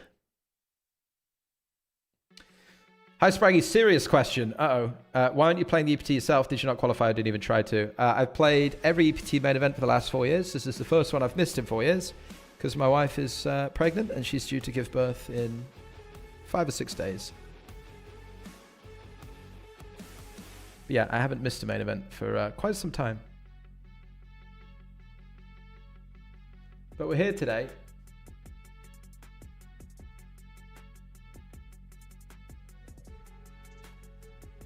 Here today, raise folding apparently.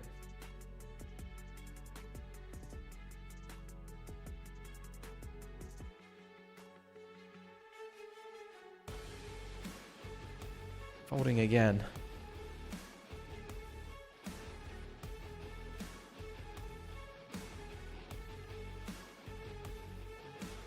Any plus EV decisions about to be made here? King 8 for me. Blinds are up 20-40. Everyone's got, what, 6 bigs? Oh boy. Had to do it. Had to do it. Jack 7 suited all in.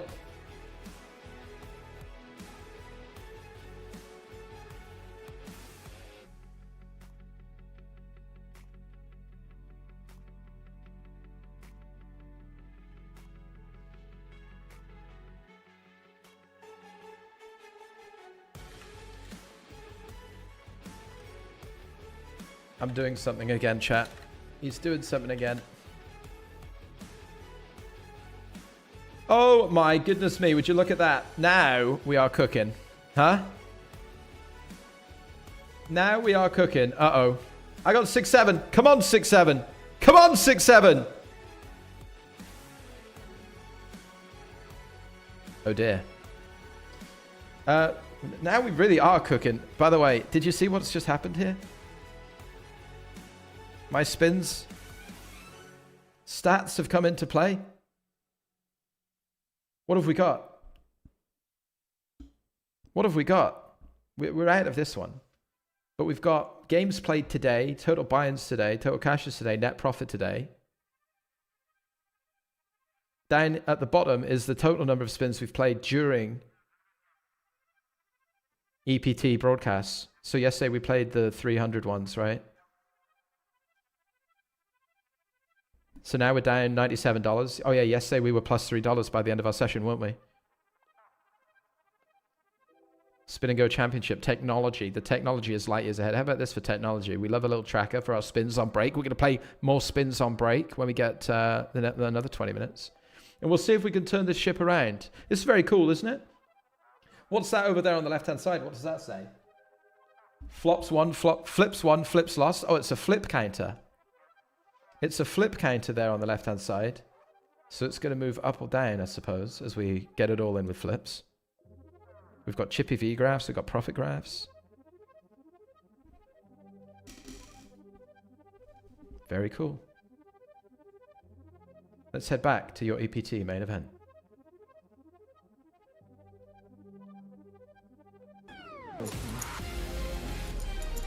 No, I think I'll go check now. Guerrero calls! I win! You heard the man! He wins! After being down to just one big blind, Giuliano Bendinelli bounces back to win the biggest EPT main event in history. Best EPT final table of all time. Jimmy Guerrero, the runner-up for $1.25 million. And locked up a nice score in the deal. Another near miss for this very entertaining character. Giuliano Bendinelli will receive close to $1.5 million and he will lift the main event trophy. He is an EPT champion. This is Barcelona 2024, I believe, or 2023, 24? Comeback story. 2022. Oh my goodness, time flies, doesn't it? Of course, Stephen Song winning in 2024. This could be a movie. Bendinelli 2022. To an incredible final table. That was a huge final table. Huge Barcelona, huge EPT. And we're returning to 2025. Live from Casino Malta. We got day 4 of the main event. We are down to 20-something players. Tom Askel-Badel still leads the way, 2.5 million chips. Alexi Boyka on our feature table with 2.1 million.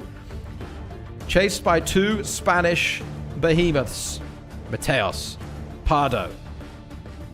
Closing in 3rd and 4th. And here's a reminder of our feature table then. Alexi Boyka is the chip leader on this table with 141 big blinds, 2.1 million in chips. Adrian Mateos not far behind, coming in on 1.8. Ben Heath, 3-bet folding the ace-5 suited last time before the break, now down to 35 big blinds, still very much in the hunt, 525k. 2 players from Italy remain. They are our 2 shorter stacks, and 2 players from Italy on this feature table, should I stress. There may be more, I suspect there is in the field. A reminder that we're playing for €760,000 for the winner of EPT Malta, with all players now guaranteed a pair of at least €19,350. Nine players remain from a field of 898.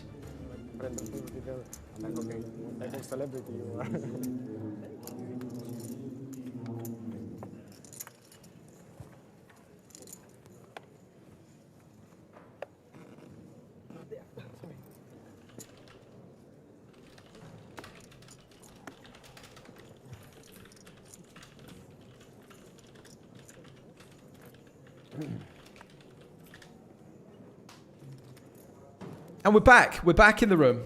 How we doing, everybody? The buy-in for this, what's up, Hoagie, was €5,300. This is your main event of the European Poker Tour. 898 entrants, down to a field of 29. Ace-Jack suited for Tomas to kick us off. We're playing 4 levels total today. We've already played 1. We've got 3 left. 90-minute levels. The idea today is to get us around to about the final 2 tables. Then we'll come back for more coverage tomorrow, where we'll play down to about a final table. And then on Sunday, your final table. Now, Guglielmone might be in bad shape to reach that final table because Tomas opens ace-jack suited. He shoves his short stack with the ace-10 offsuit. Adrian Mateos lurking behind in the big blind with the pocket 8s. I wonder how Adrian wants to approach this. He'll be very happy, I think, happy-ish versus the button jam. Does have Tomas to consider, but makes a call. And Tomas now in a little bit of an awkward one, facing an all-in for about 11 big blinds. A reminder that we're playing 10k, 15k, so 10 and a bit big blinds. And Mateos with a call. Tomas with the benefit of position against Adrian Mateos if he chooses to try and peel in position. And that's exactly what he's going to do. So this part, what a very interesting way to kick off level 21 of the main event. Guglielmone is committed all in. He's in bad shape against the ace-jack, and he's going to need to improve against Mateos' 8s. 550k in play for him, but Mateos and Tomas will potentially play a side pot. 7-6-3. Neither flop a pair.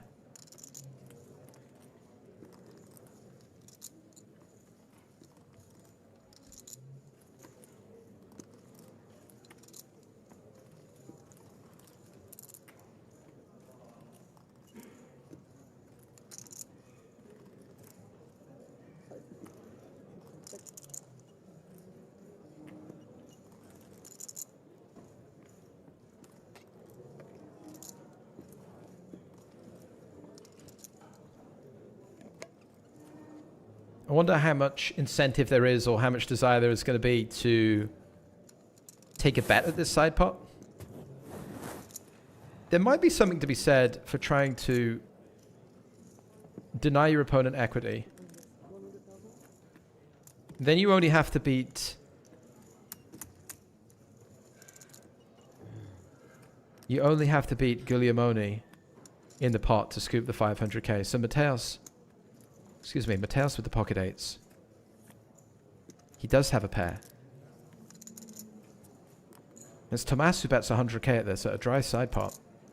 But does Mateos feel like he needs to protect his equity here? He's got a hand that could well be ahead of a hand exactly like the one that we're seeing. I don't know if there's any ideas of raising, any thoughts to try and put more chips in the middle. It's a little bit difficult.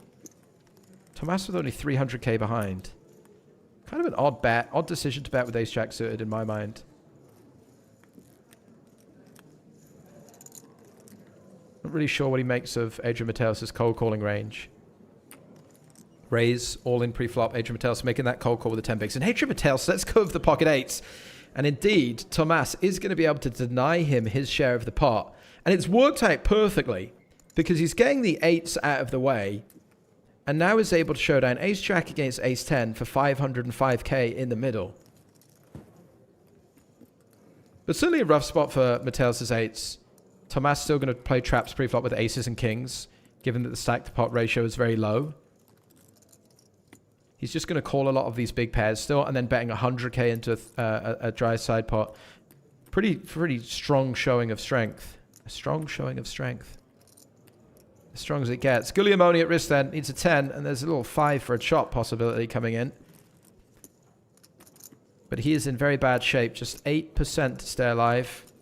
And that's not going to do it. One hand in to the second level of day 4. Guglielmone runs in to the dominating ace and is ran out of this feature table.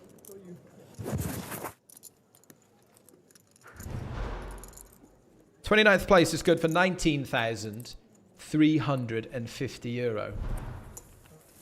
I would like 2 of those.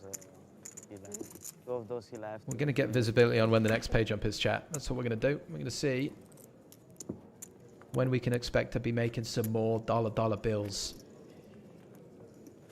Or Euro bills.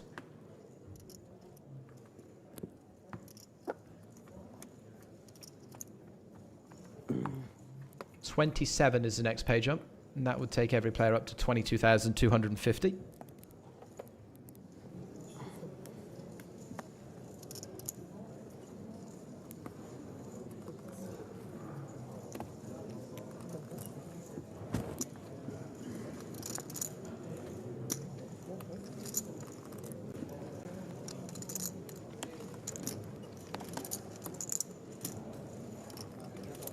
Spallanzani got himself into some trouble earlier with a7. This time he's got the button though, and he's the pre-flop aggressor. He's raising with a6. The tails with a king-queen suited. Spallanzani opening off 25 big blinds.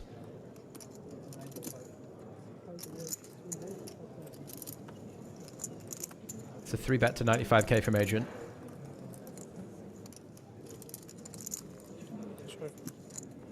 Boyka folding behind in the big blind.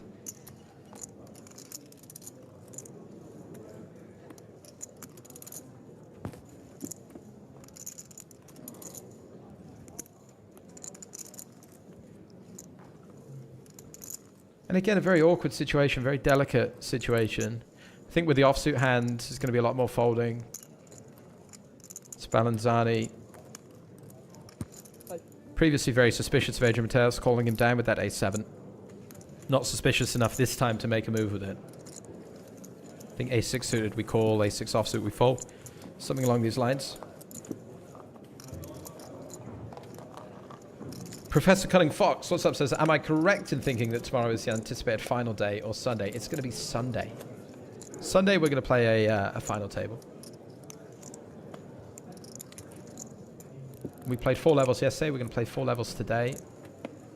And then I'd imagine either 4 levels tomorrow or play down to whatever, final 6. Something like that. Something like that.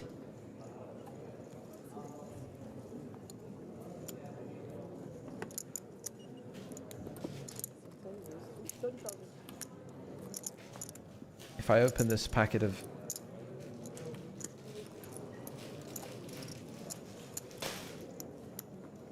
Pano Chocolats under the desk, they won't hear it. Heath with the ace-jack. Spallanzani with the queen-9 of hearts. Mateos with the fold. Boyka with the fold. Spraggy with the mini Pano Chocolat.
Mateos. Pocket Kings. I've received a video from Mr. Matt Franklin. What's the story here?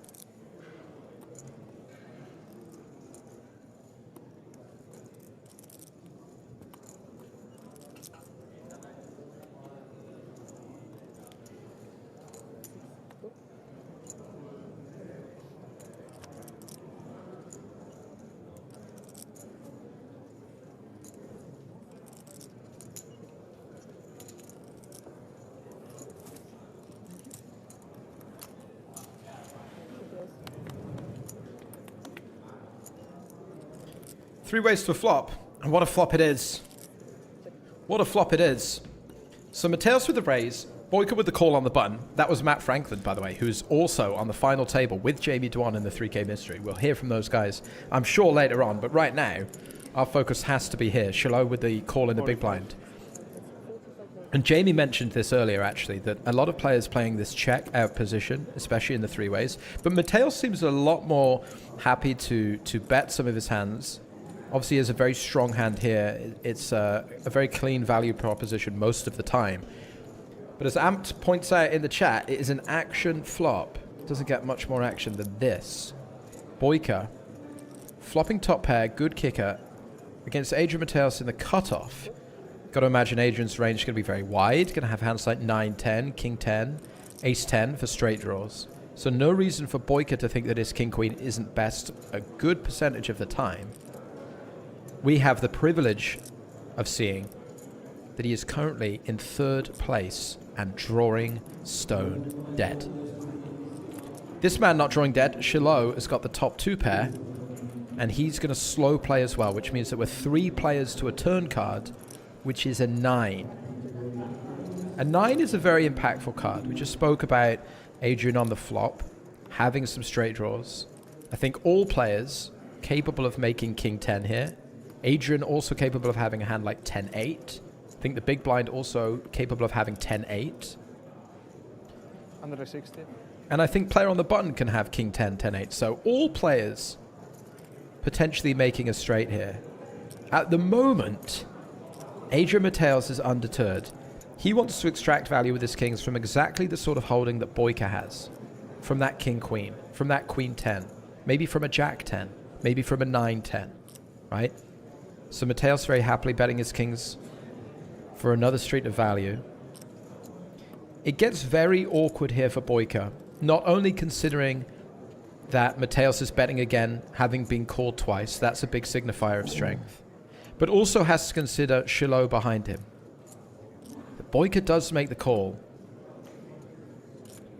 The problem for all of these players now is they're very deep. Shiloh's 70 big blinds, Boyka over 100 big blinds, Adrian Mateos over 90 big blinds, and we keep talking about value thresholds.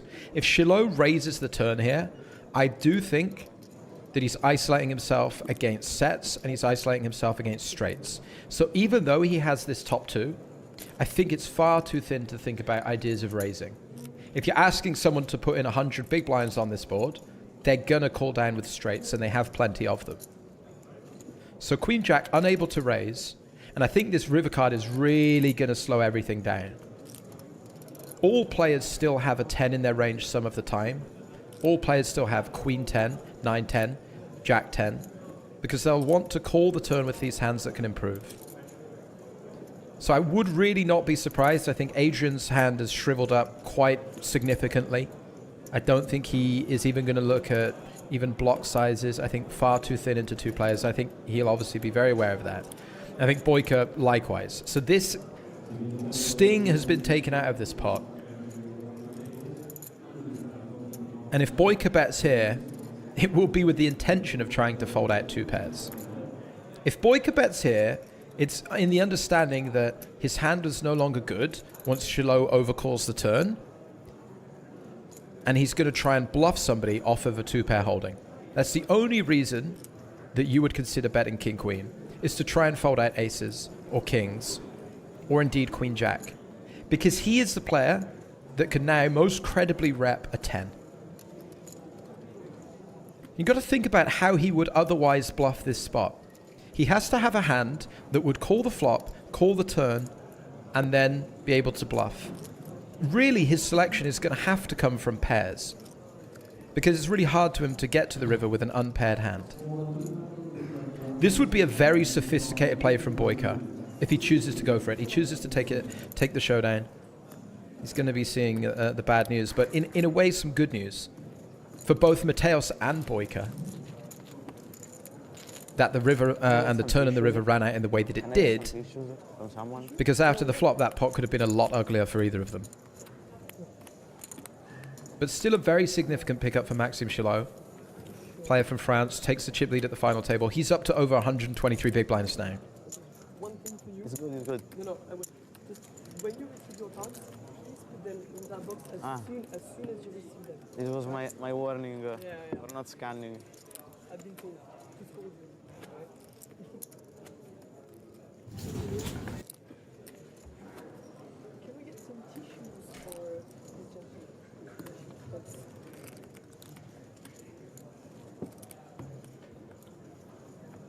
And just to give you guys a sense of other action here at the EPT, do you want a little glimpse into the Mystery Bounty 3K final table? We have our correspondent, Mr. Matthew Franklin, on the scene.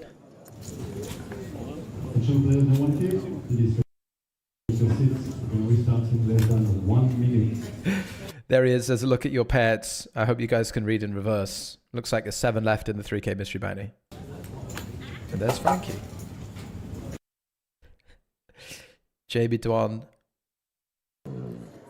on that final table as well. 7 players remaining in that one. We'll keep you all updated. Frankie says he's 6 or 7 at the moment, or 5 or 7, looking for a spin.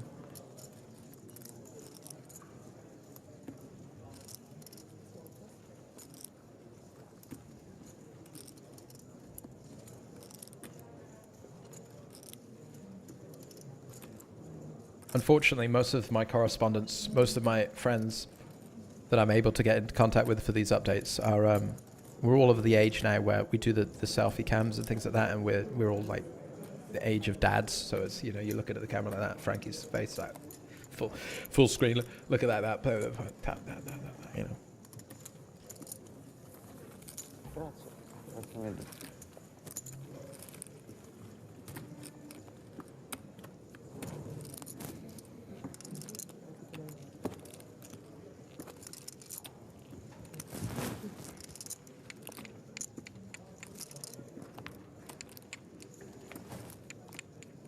Tippy says, you insult us and call us your people? I would never insult you. What did I say, Tippy? Me?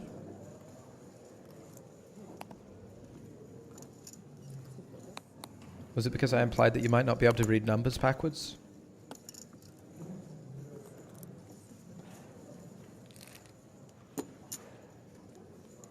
Brzezinski with the Queen 9 offsuit in the cutoff. I think this is about the bottom of his opening range, but I wouldn't be surprised to see him find an open here. Let's go for the fold. Certainly going to be an open in Chippy V. We are down to 28 players left in the field, so going to have to tighten up a little bit as we near those pay jumps. My range of mine says how much the binds. €5,300 for the main event. And that's what we're watching right here. Heath, Blindy Blind, 5-3 offsuit. Limps, completes. Tomas, 3-deuce offsuit. And we might be about to see something that I've spoken about a lot this week. Raising of these garbage hands. And this is the value in it, right? Fold out some hands that dominate you. Not a hand that's going to be able to win a lot post-flop. So you mix these into the pre-flop raising range. Nicely done from Tomas. Just very sharp. Jamie, and in the first level of the day, spoke about being an autopilot and just chucking chips into the middle or not focusing too much. And you've got 3 deuce, you might just check, but sharp raise. And we're off to the outer tables. 4 tables left in this tournament. Eric Eisen all in against Mikhailo Ostash.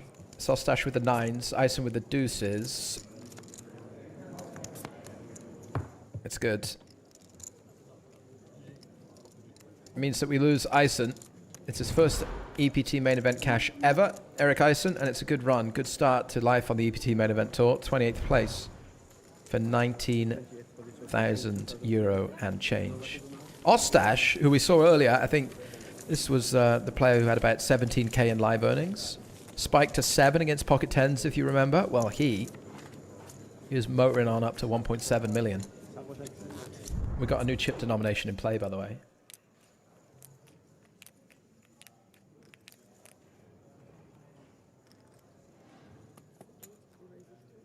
Black and red chips, 100,000. They may well have been in play for a little while. I've lost my ability to draw on the screen.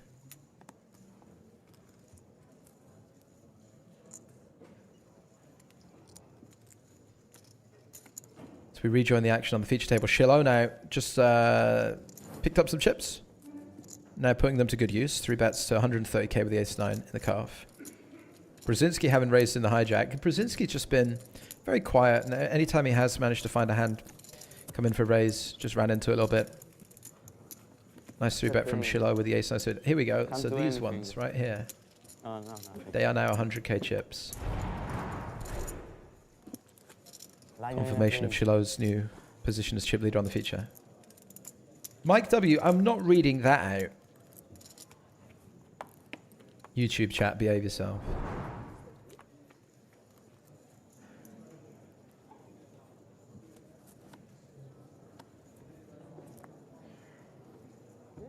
Hand 34.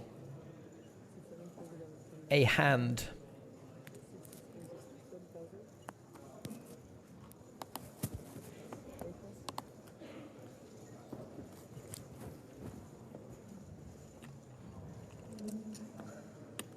Have you guys registered for the cent roll yet? 96 players in at the moment. 2.5 hours to go. You got plenty of time. 90.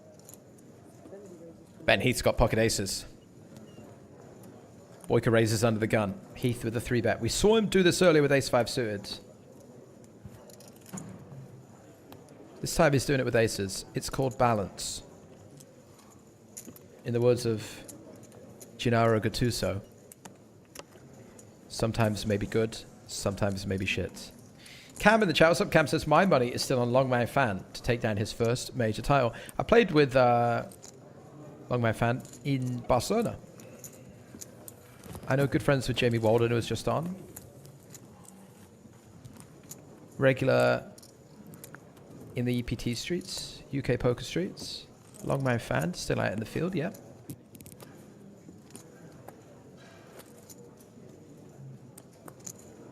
Unfortunately for Ben Heath, no action with his aces.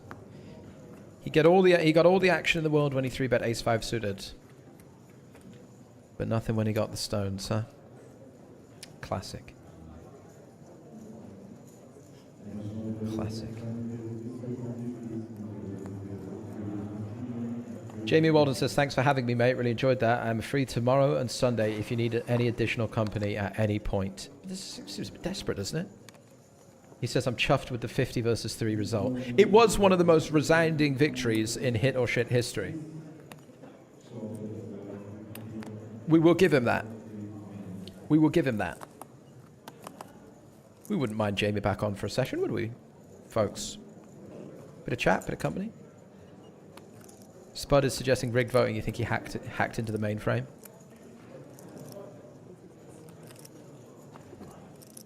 Wouldn't surprise me. Nefarious individual. We're supposed to have Rory Jennings coming on at some point for his... What would he provide?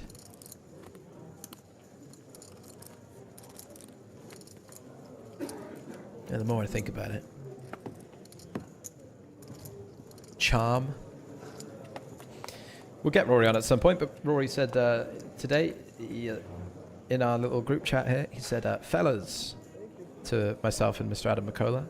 I said, yo. And then he didn't reply. Busy man. He's a busy man. You go anywhere on the internet, you'll see Rory Jennings. If you follow football at all, you go anywhere on the internet, you'll see Rory Jennings. Adam once said about Rory that he gets where water can't. He's everywhere.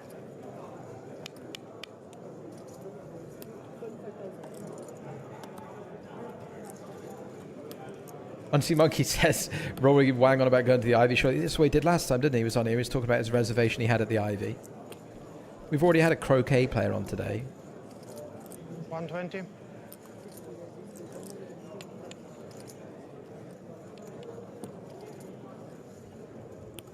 Adrian Mateos raising again on the button. 10-7 of clubs. Poiker with ace-jack offsuit. Brzezinski has been very quiet. Jamie made the read earlier that he put this, lifted his jumper up. Thought he might have a hand. Maybe he thought about this 4-bet here for a moment. It's going to get folded in action back on Adrian. His graphics disappeared, which means that his hands disappeared into the muck.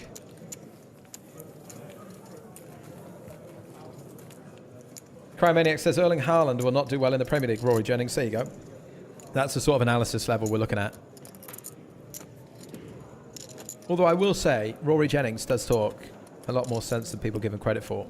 And I will also say this. Listen, I love Rory Jennings. I do. He's a great man. Chelsea Rory, sometimes you see some of the things that Chelsea Rory on the internet says, you think, you know, he's on the wind-up. Surely he's on the wind-up. You can't really think that, Chelsea Rory. But Rory Jennings, who plays the character of Chelsea Rory, is a top fella, top man. Best man you could hope to meet. And that is a fact. You know, it's like drawing the line between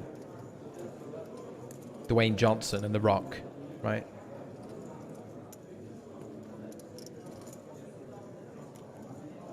Two different things. It's Mark Calloway and The Undertaker, right?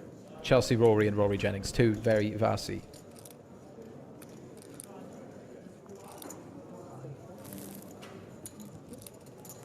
It's like the difference between Ben and Spraggy, right? Even though they're exactly the same thing, because I don't have the energy to keep up any pretense. Miles TV in the chat says, enjoying the coverage today. Big fan. We'll get Miles on at some point, maybe. Let's have Miles do some watch along, some chat.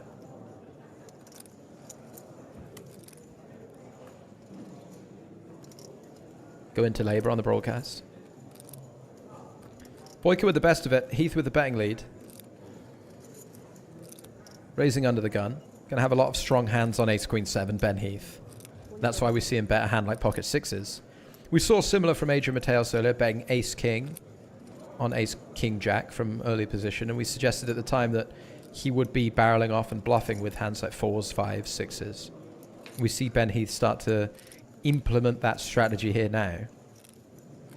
Going with the bet of 20,000.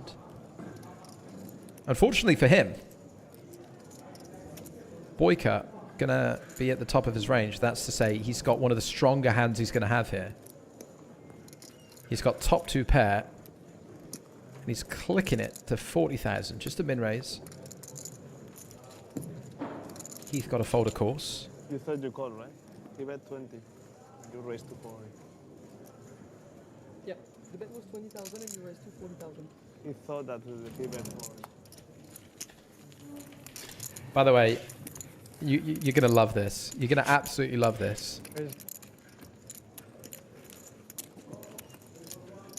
When Jamie Walden signed off, I gave him shit about he's going to have to deal with some emails from the croquet club, right? And I said, oh, what was my joke? I said, oh, we're looking at reseeding the lawns. We need your thoughts. I'm absolutely not joking now. He's just forwarded me an email that he just received from his croquet club, and it reads, "Hi everyone, good progress has been made on the green maintenance. Many thanks to several volunteers. We have a committee meeting tomorrow when we will decide how soon we can play again." From the secretary of the croquet club.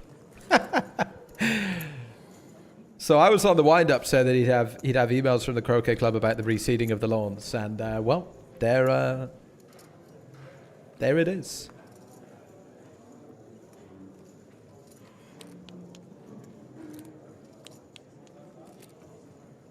Man of the people, eh? Croquet club lawns.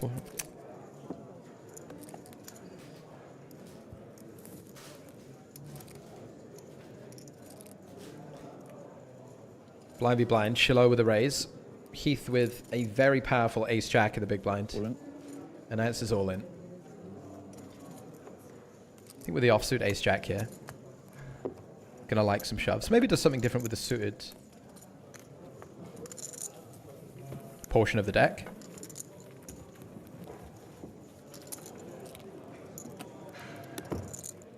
Shilevan Poker, there he is. Says, got to support your local grassroots community sports clubs, mate. Absolutely, local grassroots croquet clubs.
Well, Tomas couldn't have hoped to hit this flop more directly.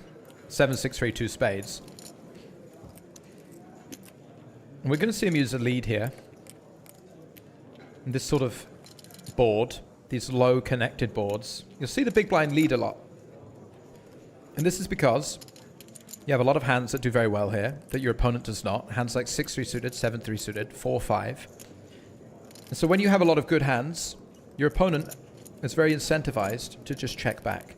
So you remove that option from them. You lead and say, I don't want you to check back. I want you to put more money in with ace high or king high instead of checking it. And actually, what's going to happen here is Tomas uses that lead strategy and Shiloh goes for the raise with king queen. I think crucially he has the king of spades. Going to give himself some backdoor opportunities. But he may want to raise here with aces, kings, queens, jacks, tens, right? He may want to raise his pairs. So it's important when he's in these situations, he's not only raising with his pairs. He wants to raise some bluffing hands as well. So he chooses to raise with king queen. Of course, Tomas, having connected so well with the flop, is going nowhere. He calls. But he will be concerned, Tomas, that this range, you know, includes all these big pairs that have his 6 dominated. Now this gets really interesting because when the 3 pairs, Tomas choosing to lead once again. And that's maybe Tomas saying, okay, well, the 3 now is good for me again. Maybe Tomas has more 3s in his range than Shiloh does, right? Tomas is going to defend a hand like 3-4, 3-5. Maybe ace 3, king 3, queen 3 suited. Play some leads on the flop, call, then make a 3 again. So really interesting that he leads this 3 for a second time with his 8-6.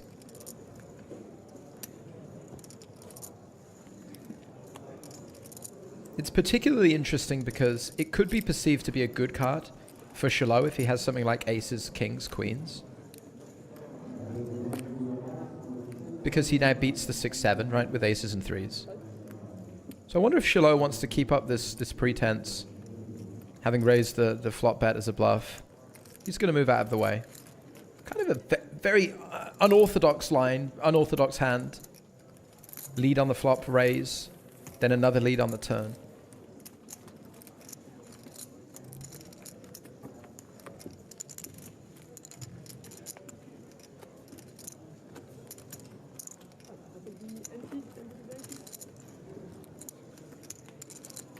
Stranger TEU says, what other hands would take the sign? That's a good question. I think something that can improve to a straight. So 6-7-3, you're mostly going to lead with something with a 4 in it, something with a 5 in it, so that you can, you know, you have a straight draw. Maybe something like 8-9. It's kind of nice. The open ender, 2 overs to a 7. If your opponent has a hand like A7, you've got even more equity.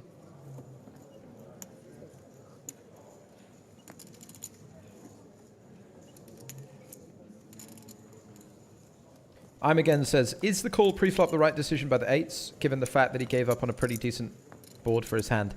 I think you're watching Adrian Mateos fold pocket 8s in a dry side pot against Tomas betting ace-jack, if I had to guess, which means probably it is because it's a Mardi. That's a good response. But it probably means, I'm again, that you're watching about an hour behind. They've got a rewind button now on Twitch. So just for you, you can join us live if you like.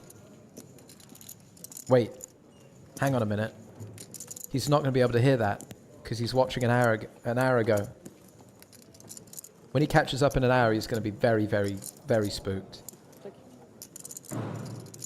I've just tried to directly communicate with a man who I know is not watching the current time. Could someone type in the chat, I'm again, tell him he's watching on delay, please? Tonka time, thanks, says you may be way behind, mate.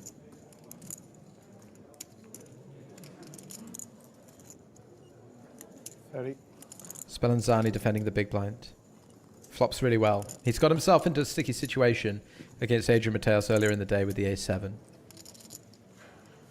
Let's see how this one plays out. Let's see how he approaches this top pair versus Adrian Mateos under the gun. Raise pre-flop from Adrian. C-bet the flop versus big blind. All pretty standard so far.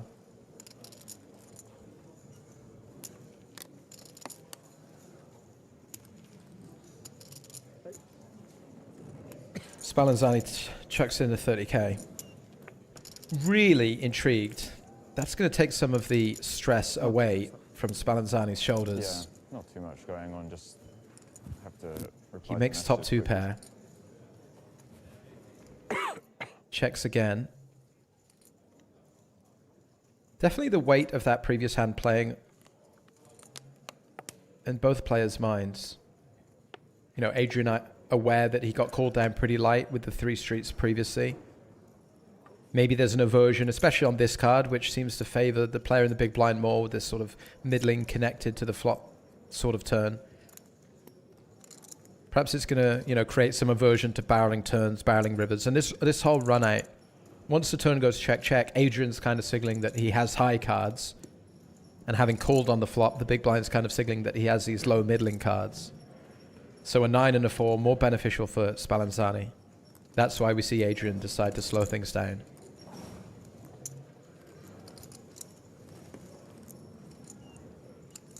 And I think Spallanzani's primary objective here, or primary thought process, is going to be one of, how do I get value on my hand? Don't expect Adrian really to have too many better, if any, better hands. You'd expect him to go for value on the turn and river with a flush, or with a straight, or with a set. So Spallanzani very much in value mode. He goes for 95,000, but won't get a biter from the King 10.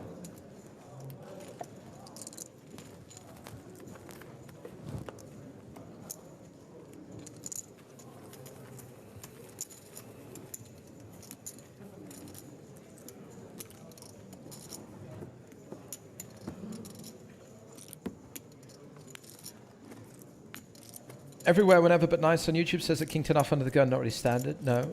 Seems like Pardo and Mateus are opening quite wider than theory. I mean, I don't think it's outrageous. King 10 offsuit. We're 7-handed as well. And a lot of the open raises are going to be dictated by a couple of factors. The fact that we're near significant pay jumps.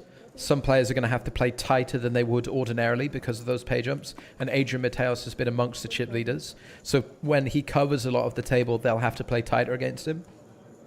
I also think there's a factor of Adrian liking his chances against... It is a very tough feature table, but maybe liking his chances against the field. And, you know, I don't think he's opening King 9 offsuit. I do think that would be a bit of a liberty, but King 10 offsuit. Certainly not out the realms of ordinary.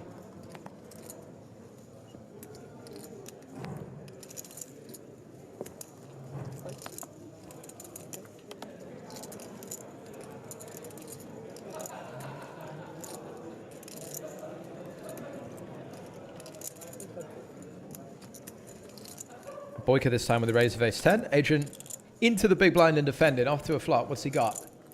Donata. King Jack deuce. Aboard Boyka will want to see bet probably just all of his range on small size. Maybe some big size. Maybe plays some little bet, big bet. Anything with a deuce on, you're typically going to want to do some small bets. It won't be exclusively big bets, but it might be big bets. It could be small or big bets. It's big bet. He's gone big bet instead of small bet, which he could have done.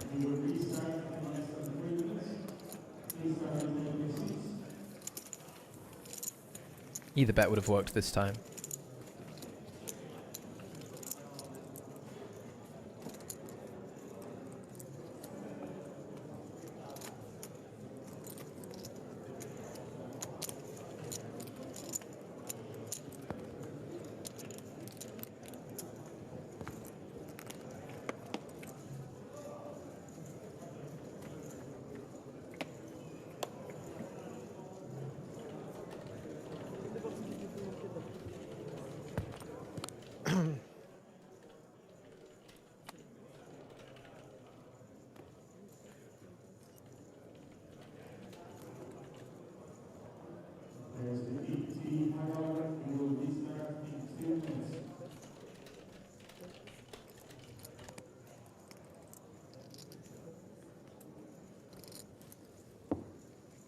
It's not my club.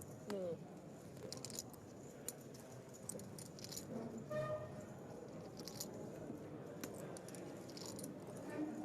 Have I ever won an EPT? No, I won a UK EPT. I won UK EPT Brighton, which is the regional tour, right? We have regionals.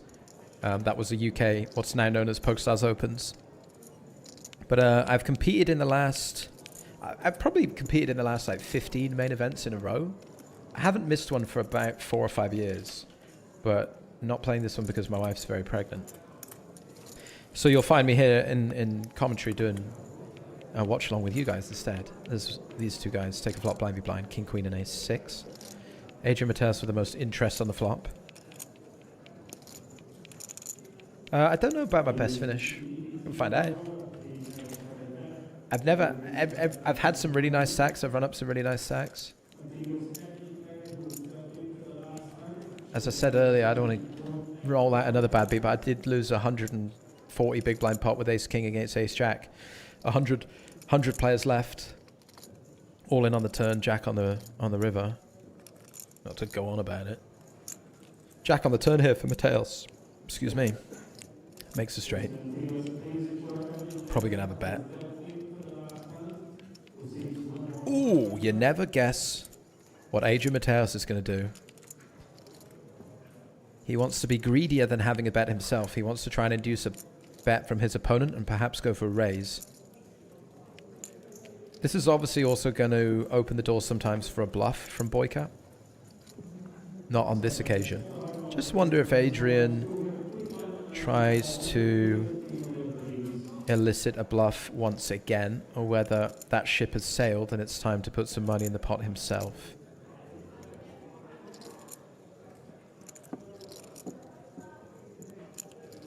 He does have a king that blocks the queen. I know that sounds weird, but think about it. If he has a hand like king 4, it's easier to get paid by a rivered queen. But when you have king queen, it's less likely your opponent has a queen because you have one. So we might see something like checking with king queen, because it's harder for your opponent to call. You need him to bluff to make money. Whereas if he has a hand like king 4, he might be more likely to get the value himself. That's exactly what we see, actually. It's exactly what we see. Adrian does decide to check this one at the river.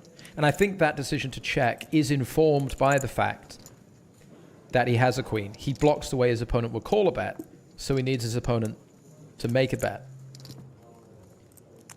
Just a little bit of detail there. Adrian good enough to realize how to maximize the profit of the hand. And having checked, he's now going for a small raise.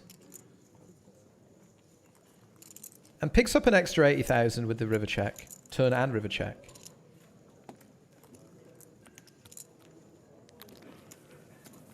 Spiro says now nothing calls him on his raise though. Well, ace high wouldn't have called the river, but he gets the extra 80k, right? That's where the EV of the decision comes from. He's forcing a bluff from your opponent. Very nice. Ivaldis Anulis, not very nice for him. 27th place, I'm afraid. And as his cap says, it is what it is. Goodbye, my friend. Until next time, perhaps we'll see you in Prague. So, as you may have heard, PokerStars running the Live League. PokerStars Live League across all events, PokerStars events this year, split into 3 categories, high, medium, and low. And here's your high Live League leaderboard. Clemens Reuter leading this season. Enrico Komoski and Alexis Ponakov's not far behind. Jesse the Gorilla Lonis in 4th. And some familiar faces. Pro Beers in 9th. Remoculus in 8th. Leon Sturm. Those are the best performing players across the PokerStars season in the Live League for the high buy-in events. If you want to check those out, by the way, get the PokerStars Live app and all the leaderboards are on there. You can search by player. You just click on the thing and click on Live League. See Daisy? And it's all right there for you. You can search for player as well. Let's search me. On the low leaderboard, I know. I looked earlier. I'm currently, chat. I've just typed in Spraggy as if that would come up. I'm currently 241st on the low board. 107th on the medium. And 593rd on the high, because I've only played, I guess, the 5Ks that count.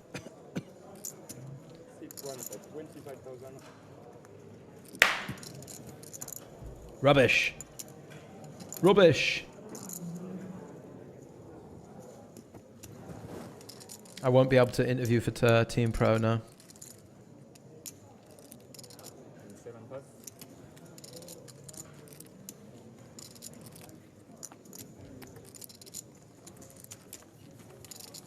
You won't let me on the Team Pro. Brand risk.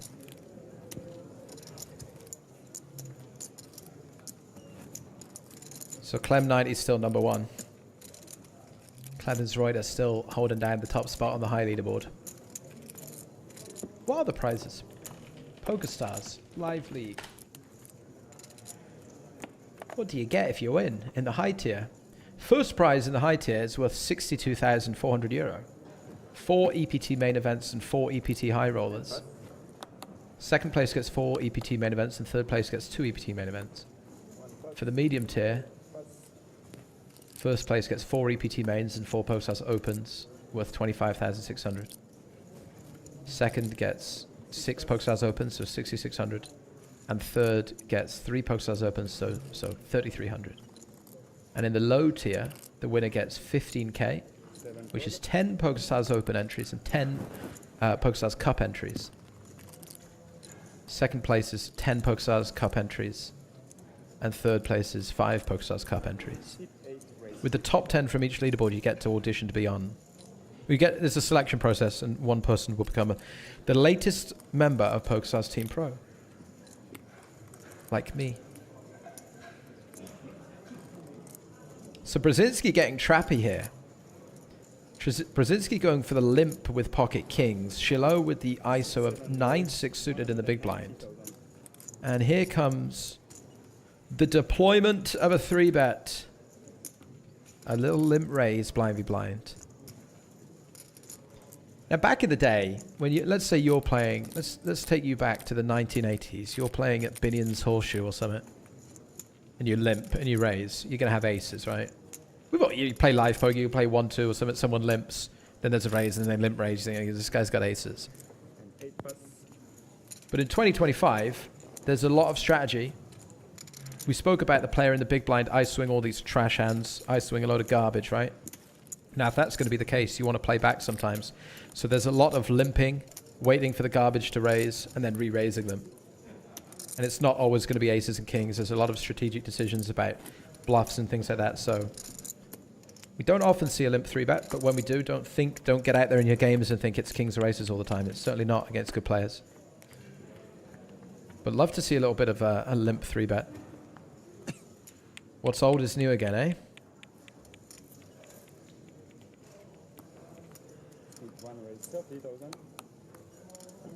What's old is new again.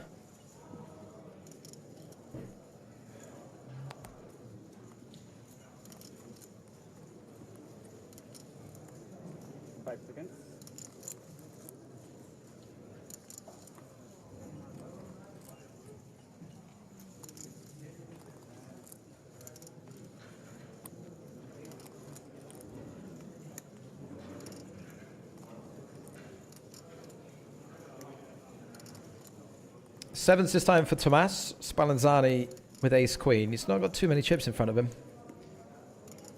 But it is a raise from under the gun. And he likes to just call. I mean, this is very interesting. I personally think once you get down to this sort of stack depth, oh my goodness. He's already been suspicious of Adrian Mateos. He's going to be suspicious here. He's kind of laying a bit, I wouldn't say a trap, but he's underrepresenting his hand with the call of ace-queen. And Adrian's certainly capable of putting the squeeze on here with a lot of worse hands. I feel really breathless for Spallanzani, to be honest. Because right now he's thinking, perfect.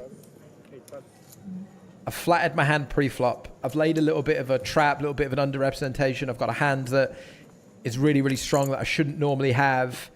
I've got old Adrian on the hook. His aggression, he's finally playing right into my hands. He's finally, I'm going to get him. He's put the squeeze on to 110,000. Of course, we can't count out Tomas's action. He's going to fold. And now Spallanzani's like, right. Haha, I got him. He's squeezing the ace-5. He's squeezing the king-10. He's squeezing with a king jack. Oh my goodness! I thought for sure we were going to see the back raise.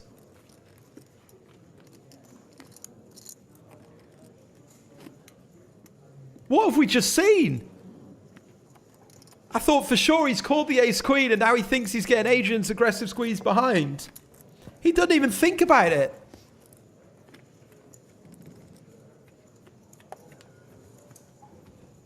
He didn't even take a moment. Just a genius or what? Just a genius fold or what? Just took one look in Adrian Mateos' eyes and thought, nah. I'd like you to very much bear in mind that Spallanzani has got 25 big blinds. He's got 24 big blinds. And he just called pre-flop. And snap folds to the squeeze. Snap folds. Rados and Spraggy for sure would go all in. I would. I would.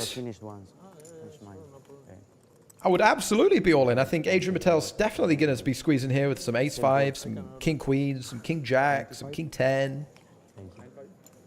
Listen, when you know, you know. But I felt like he was setting up perfectly for a back raise for 24 bigs with ace queen. I do think it's a spot that Adrian's going to punish quite heavily. Obviously, we can see this time that he's had ace king, but... Ooh. Just 100 is fine. Ooh-wee. Petro says, heel player. I say, when you know, you know. He looked a man in his eyes and said, not today. He said, not today, my friend. Not only me, you also. But it's a real thing.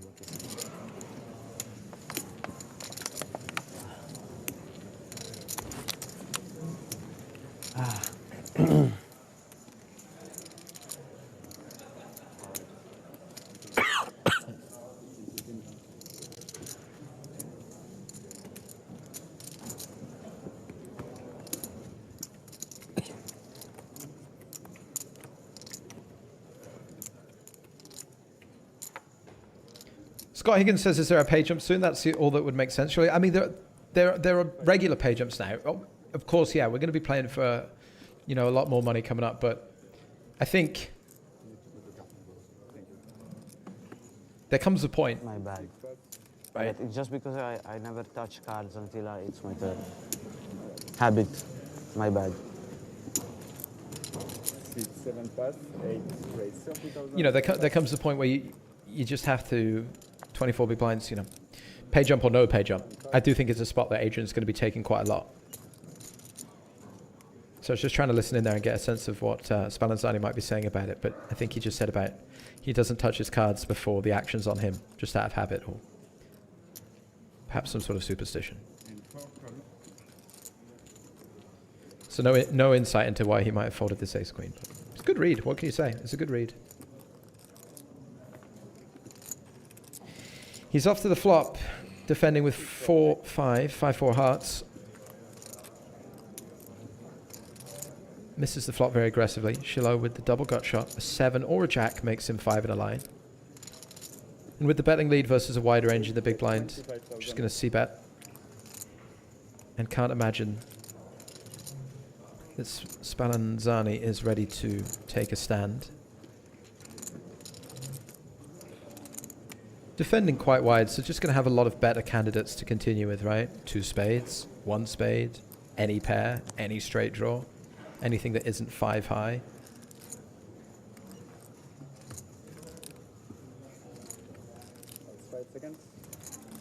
This would be quite out of pocket to put more chips in the middle. Puts it in the bin. Puts it in the bin.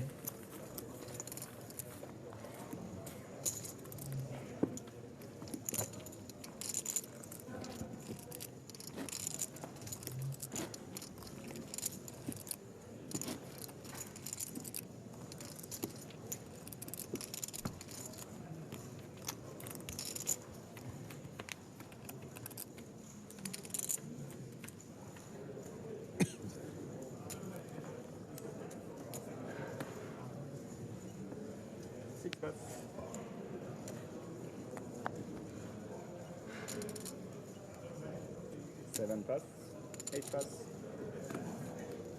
10 pass.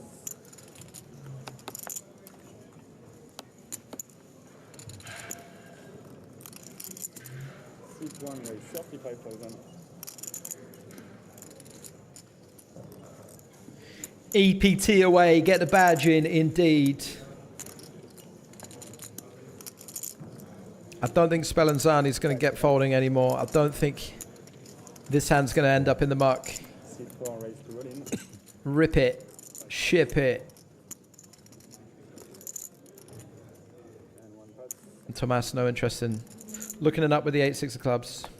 What's up, Planty? Hello, mate. Lockbox Neva says, Nightbot, what's the password? Nightbot will answer. EPT Malta 2025. That is a password to a cent roll, folks. What's a cent roll? It's a poker tournament that you have to pay just 1 cent to get into. Just 1 penny. And PokerStars are adding $1,000 worth of tickets into that cent roll for you guys to play for. It's available on PokerStars. It's available to those who can play on a non-segregated PokerStars. So, for example, if you're in France, vous pouvez pas jouer. Désolé. If you're in Ontario, you'll be segregated. 7 pass, 8 pass. If you're in North America as well, etc. But if you can play on the regular PokerStars client, and you can play where you can play for added value, added tickets, some places that's not available, I think. I want to say Sweden. I want to say like Denmark. But we've been getting about 400 runners.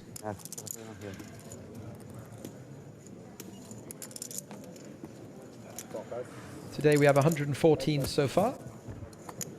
Playing for $1,001.14. Now 15 cents. Now 16 cents. Ben Heath with the queens. He's picked up some big hands on this final table, feature table, excuse me, but hasn't got too much action so far. He's getting a little bit of action from the 9-3 of diamonds, and on that flop, sports fans, he might be getting a little bit more. He might be getting a little bit more. 500,000 chips behind. 85,000 in the middle. We're playing about 35 big blinds deep-ish. Ben Heath goes for the smaller sizing. 25k. 10-4 deuce. I think a board where he will be betting his entire pre-flop opening range versus the big blind. I think that's a very viable strategy. A lot of players employ that strategy. Good strategy to use here. Let's see how Boyka wants to continue with 9-3 diamonds. Some of these small flush draws may prefer to just call. The danger being, of course, that you check raise the flop with your draw and you run into something like ace-x of diamonds, you're in horrendous shape. 6 is a very interesting card. Not only does it give Boyka additional outs with this hand, occasionally he's going to make 2 pairs, he's going to make straights. We might see a lead come in. It's possible we see a lead come in. He's going to have 10-6, he's going to have 6-4, he's going to crucially have 3-5. And these are all hands that Ben Heath doesn't have. So it's a card that benefits his range more than it benefits Ben's. And that's why we see the use of this lead strategy. Very small bet, just 30,000. I think versus small bet, Ben is going to want to play a decent amount of raising. Queens is a hand that does want more money in the pot still. Of course, Boyka's going to have all the hands that we just mentioned, the good ones, but he's going to have hands like this too. He's going to have hands like 6-5, 6-4. And Ben wants to get more money in against those.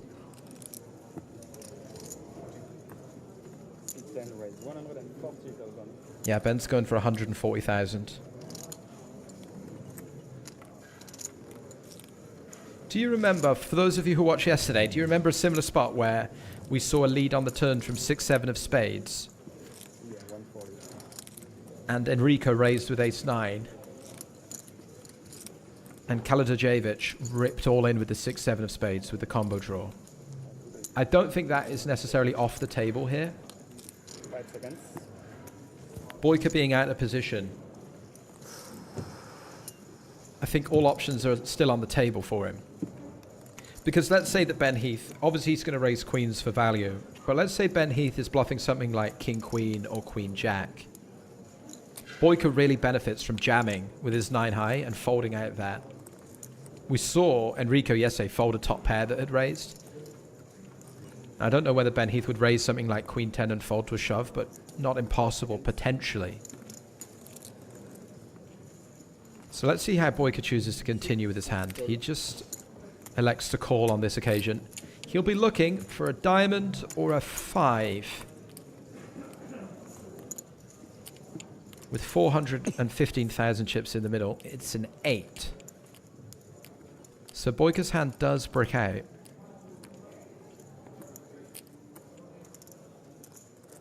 But it is a card that he's going to improve on some occasions.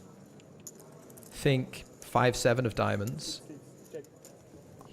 He decides that he doesn't improve on it enough of the time to go for another lead. Checks over to Heath. And it's Ben's mind one of trying to get it all in the middle.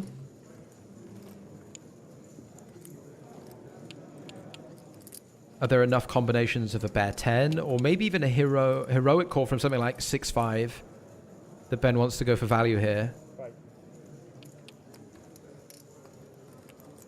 Or are there too many 2 pairs? Are there too many straights still? I personally feel like I would go for it in this spot if I'm Ben Heath. I think I would play for the rest of the chips with the 2 queens.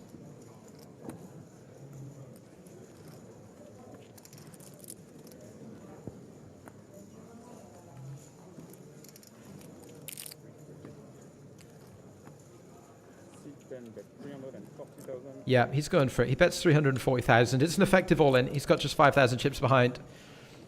And Boyka, 9 high, snap fold. But yeah, again, just a very high-quality hand. Just a very solid hand between 2 good regular players. You know, this lead on the turn. You just see a lot of more amateur players deciding to check in flow, check call flop, check call turn.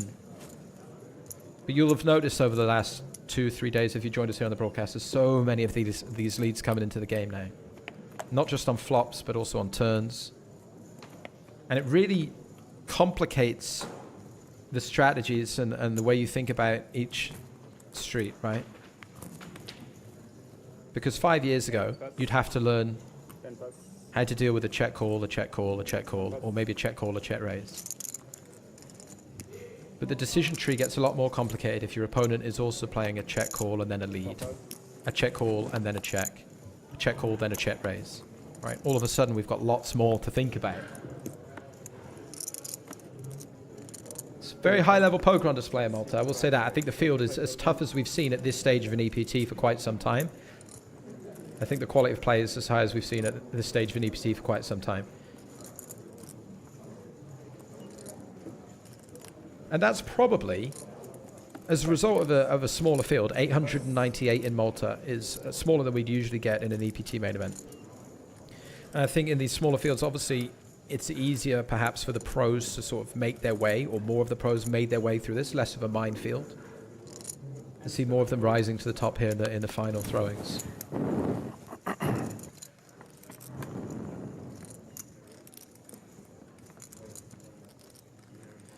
Blaze says, I really do not like these keep some crumb behinds choices. Just all in and be done.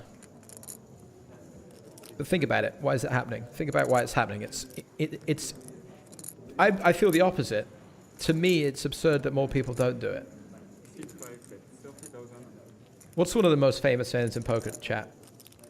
What's the most famous saying in poker? What are the most famous sayings in poker? What do we always say? As Brzezinski makes 2 pairs. Mateos with the ace-9 on the button. Decides to c-bet. Could definitely see a check raise. Petrov says, chip in a chair. How about that? Chip in a chair. We always say, don't we? Chip in a chair.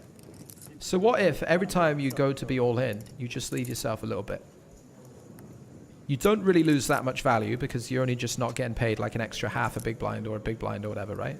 So it doesn't really matter that you miss out on that.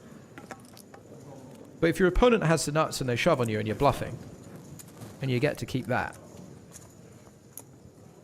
that's the difference between being out of the tournament with 26 left and very occasionally chip in a chair. You take that and you spin it up. So there's no real drawback because you're only missing out on half a big blind of value occasionally, even if you get called. But the upside of having one big blind or half a big blind to try and spin up next hand when there's 700k up top and you're 26 left is massive. It's huge. I've won it. Paddy said in the chat, on this very channel, I've won a PKO from having 0.5 of a big blind. I won this W Coupe 1k turbo PKO. I was down to 2 big blinds on the bubble and I spun up and won a W Coupe title for 70 grand, right? So it blows my mind that instead of going all in, people don't just leave a bit behind. Personally, Adrian Mateos here, going for a thin value bet on the turn. And his thought process here, I think, is going to be, just to recap the action. Adrian raises button. Brzezinski calls big blind. Check. Adrian bets. Brzezinski calls. Turn is an 8. Check. Adrian bets again. Brzezinski continues to slow play. I think in Adrian's mind, a lot of Brzezinski's kings are going to play a check raise on the flop, or enough of them that ace-9 can still get value on the turn. So he goes for the value bet on the turn. The Queen of Hearts, certainly not the river he's going to be most happy about. He does have the Ace of Hearts, but Brzezinski calling twice, going to have a king sometimes, going to make a straight sometimes with Jack 10. And of course, going to make a lot of flushes from the big blind. So Adrian's going to show down his hand, hoping to beat some weaker 9s, but on this occasion, 2 pair for Brzezinski. So yeah, I know it's kind of like a quirk and a bit of a nerdy thing, like just go all in. I know what you're saying, like, you know, come on, just get it over with, go all in, right? But if you're playing the game as well as you can play it, giving yourself the chance to stay alive every time you're all in, it's massive, massive. Into the field we go, and we are refamiliarizing ourselves with a lot of players we watched yesterday.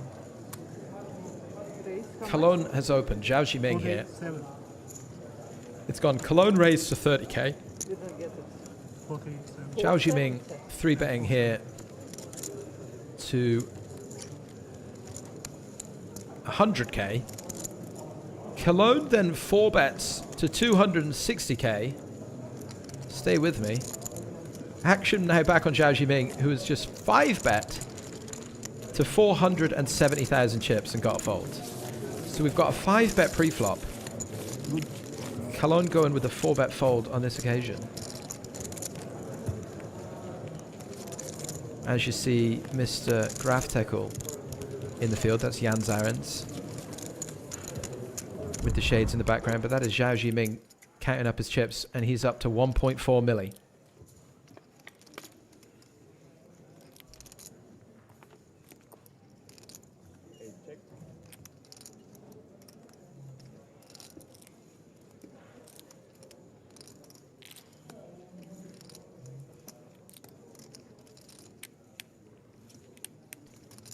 Looks like we rejoined with Boyka having raised on the button.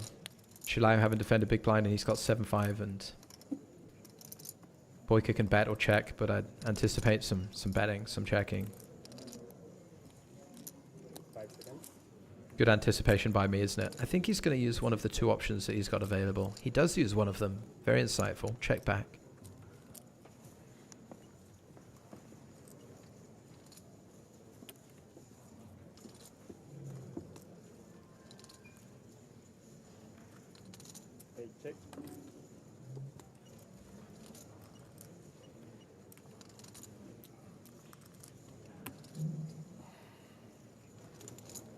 Another check from Shilao.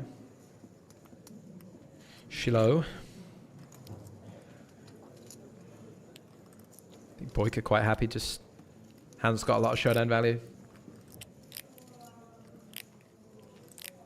Doesn't really need to clear anything out. Checks it back. Really difficult board for Shilao to try and bluff at. Boyka's signaling showdown value with a check back. Got a lot of ace high. Shiloh's going to have such a wide range that he's got garbage so often. He has to monitor his frequencies. He can't just bet every time he's got a crap hand because he's going to be betting lots and lots of crap hands. So he has to just discipline, check back, or sorry, check down, and I'd imagine Boyka checks back, nut no pair. Indeed. All right. We are going to play another exciting round of everybody's favorite EPT Rogue Pirate broadcast. It's another game of hit or shit. It was previously suggested that we don't like leaving a little bit behind. We just want to go all in. We'd rather just go all in, wouldn't we? Or would we rather leave a little bit behind? So, our latest edition of Hit or Shit asks the question, non-all-in, all-ins, leaving a little bit behind. You've got 1 minute to type in the chat. Is it a hit or is it shit?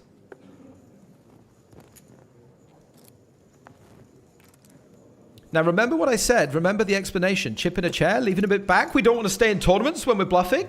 We don't want to try and have another chance for a spin-up. When we get called or when we get jammed on, we're happy just to be all in. Do you know what? I'm deep in the main event, but if I'm wrong, take it. Just take it. Go ahead. You guys are happy to do that. Am I winning you round? You can type on Twitch. You can type on YouTube. It counts it automatically. There's no polls. You can just type. Is non-all-in, all-ins, leaving a bit behind? Is it a hit or is it shit? 28 seconds. We will have our winner. The shits were leading early, but people are working it out. There's mathematicians in this chat. There's strategists in this chat. I believe in you. You've taken the lead. And then there's the traditionalists. Just get it over with, you know? Just be all in. Stop fucking around. For want of a more eloquent term. You're wasting my time. The verdict has nearly been reached across Twitch and YouTube. Our audience has decided that non-all-in, all-ins, leaving a little bit behind. It's a hit! I agree. You got to do it. You've got to do it. How can you not? How can you be so foolish?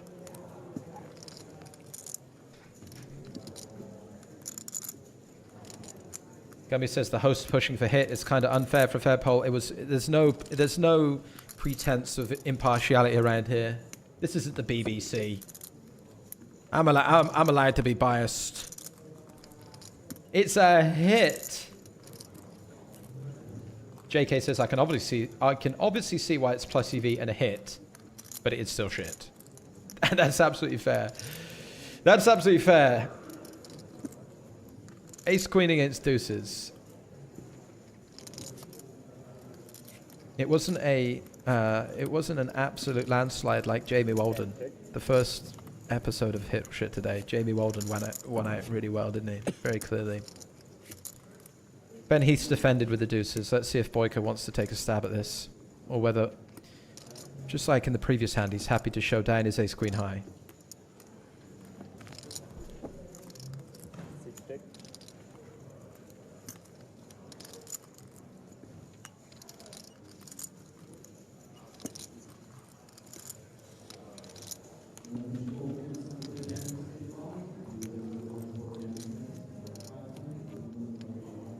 Still no chips have been invested.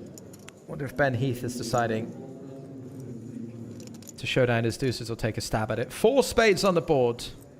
Do we see any spades over here? What do we got? Do we see any spades in this region? We do not. Does Boyka now decide that ace queen no spade is bad enough that he should bluff it? He's in the cutoff.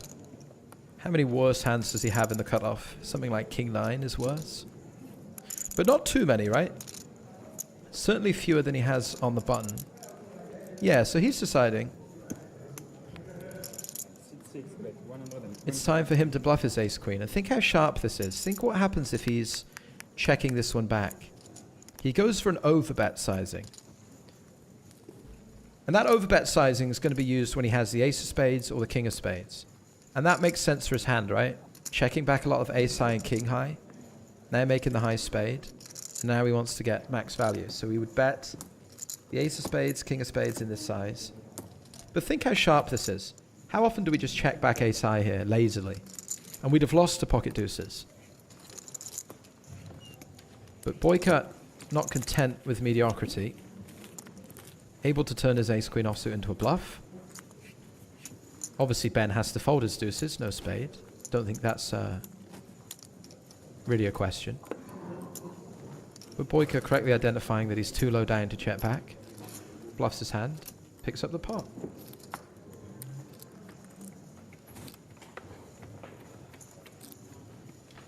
Only S on YouTube says, this isn't the BBC, I'm allowed to be biased. It's probably the funniest thing you've said all day because the BBC is objective, right? Oh, I feel like it's scathing satire about the British broadcasting company. I feel like I'm on an episode of Have I Got News for You?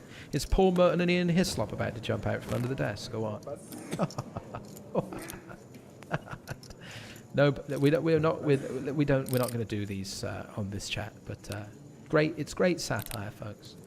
A scathing critique. Scathing critique.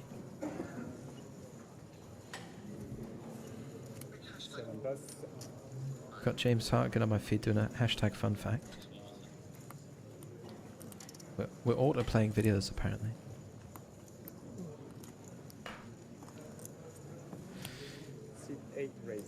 Boyka with a raise in the hijack, Shiloh on the button. It's a 3-bet. Of course it is. It's a 3-bet. It's a good hand, isn't it?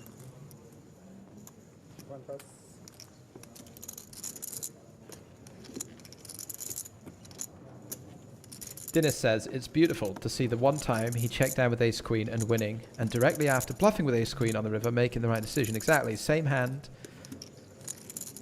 Being in position twice. One time he decides he can take a showdown and wins. One time he decides he can't take a showdown, but wins anyway with a bluff. It's good stuff, isn't it? It's good stuff.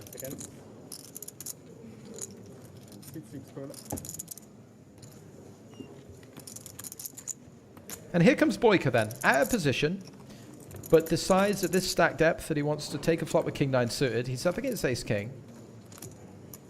6-4-4. It's definitely a board that the out of position caller is going to miss a lot of the time. So I wouldn't be surprised to see Shiloh just continue for a bet at a very high frequency. A lot of the time, just betting his hand.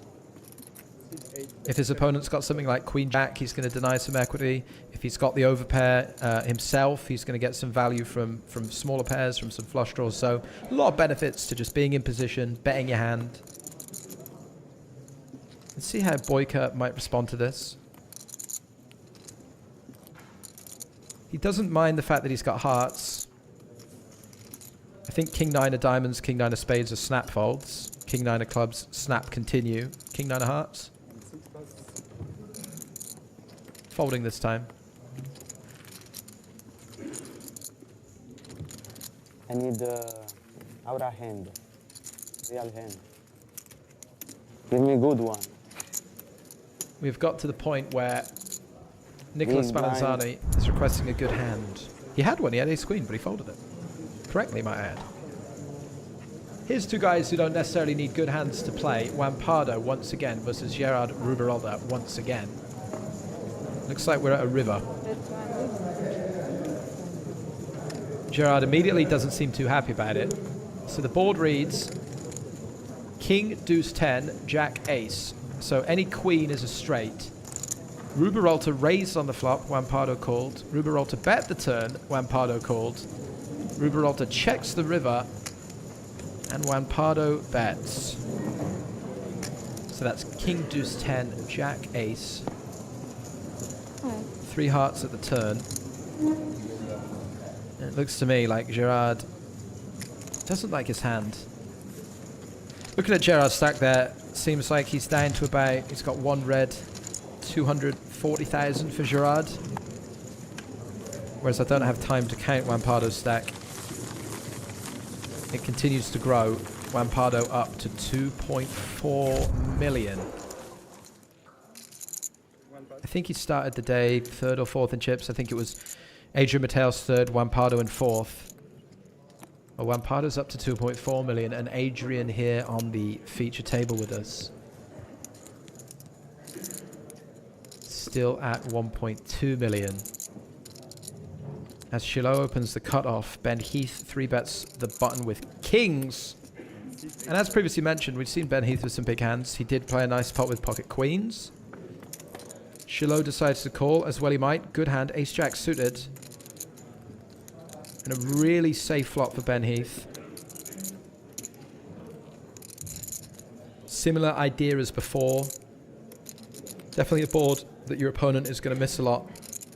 Calling the 3-bet, so a board that Ben Heath will not mind just betting with large portions of his range.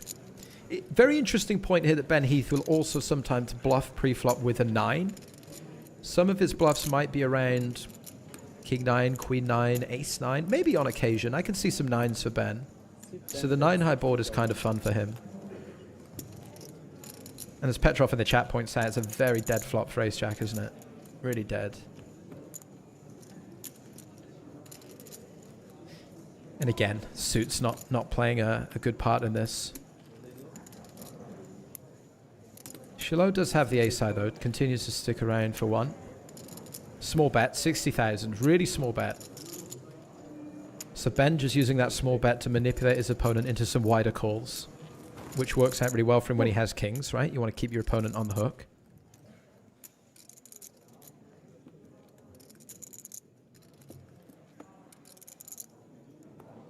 And in Shiloh's mind, Ben's certainly capable of bluffing a hand like ace-4 or ace-5, so Shiloh could actually, on occasion, have him dominated.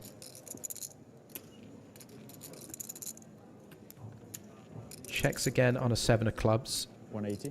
Yeah, don't see any reason for Ben to slow down. He certainly has a hand that still wants to go 3 streets, so he's sizing half pot on the turn. And as you can see, that would leave him with a very comfortable 360k into 540k should he arrive at a river. Action on Shiloh. Who's not really going to like the club turn. Not going to really like the situation in his hand at all. Not the way you want to defend with ace-jack of diamonds here on this turn card. He's folding. Ben Heath picks up another one. Starting to get a little bit of a shift in the right direction is Ben Heath. Won a nice pot with queens, now wins a nice pot with kings. And if he gets chips behind him, he's very capable of turning them into more. Unfortunately, Gerard won't be turning his run into anything more than 22,250 euro. Love that. Love that camaraderie. Fist bumps, hugs, good spirits, good run from Gerard. Top player, we'll be seeing a lot more of him. You watch EPT broadcast, you'll see a lot more of him. And this man, it looks like, is out as well. Graf Tekel, Jan Zarenz, 25th place. Some big name bust outs. 25th for Jans. Very funny man. Very funny man is Jans. Pillar of the poker community over the last many years, isn't it? Graffi's gone. Claps in the chat, F's in the chat. Yeah, I was saying that some people will play it. Good runs, GG's. Half hours in a row, the same player on the TV table. Oh, the TV. And it's like a disadvantage. Disadvantage? Because I mean, it's like not very nice with lights and stuff. People see your cards on the stream. Yeah. You can't have your phone. Like. Good observation. You have a point.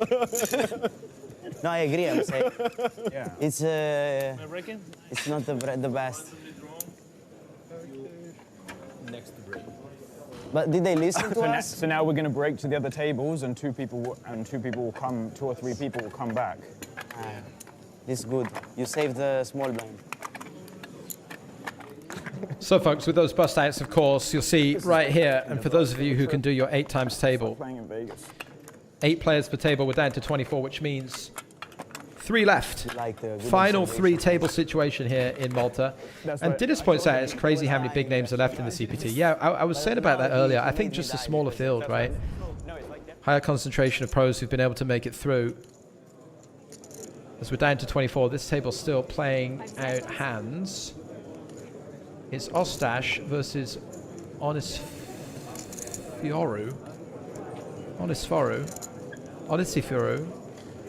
versus Tom Axel Bedell, who is, it was his show yesterday, wasn't it?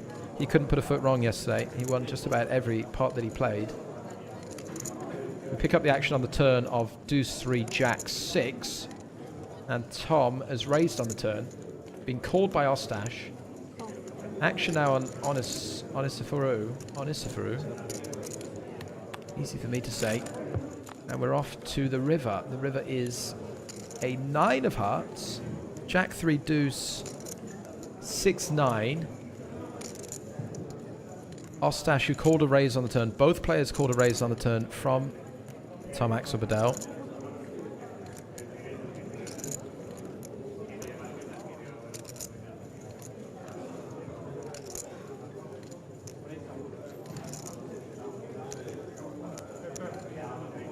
Ostash checks.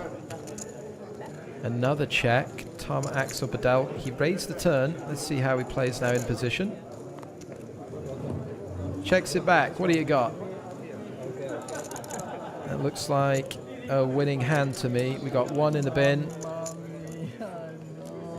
Tom with a Mamma Mia no is going to fold, and it's Jack 9 of diamonds. So Ostash had top pair and a flush draw. Makes 2 pair at the river, and it's good. So there's Adrian Mateus' new seat draw. He's moving down onto the table with Tom Bedell there. I take it. Whoops. Oh my god. What sort of mess is this? Alright, nobody move. Nobody move. Nobody move. You gotta stack all those chips back up. It doesn't look like there's any cross-contamination. Doesn't look like they've bled into anybody else's stack. I believe, troops, that we're gonna be on a break. I believe that's the end of the second level of the day. When we come back, final 3 tables. Don't go anywhere though. We don't take breaks around here. This is going to be our feature table upon our return. Alexei Boyka, 1.6 million. Who have we got joining us? This is the same table. I don't think this is right, because I think Mateus is on with Tom Axel Bedell.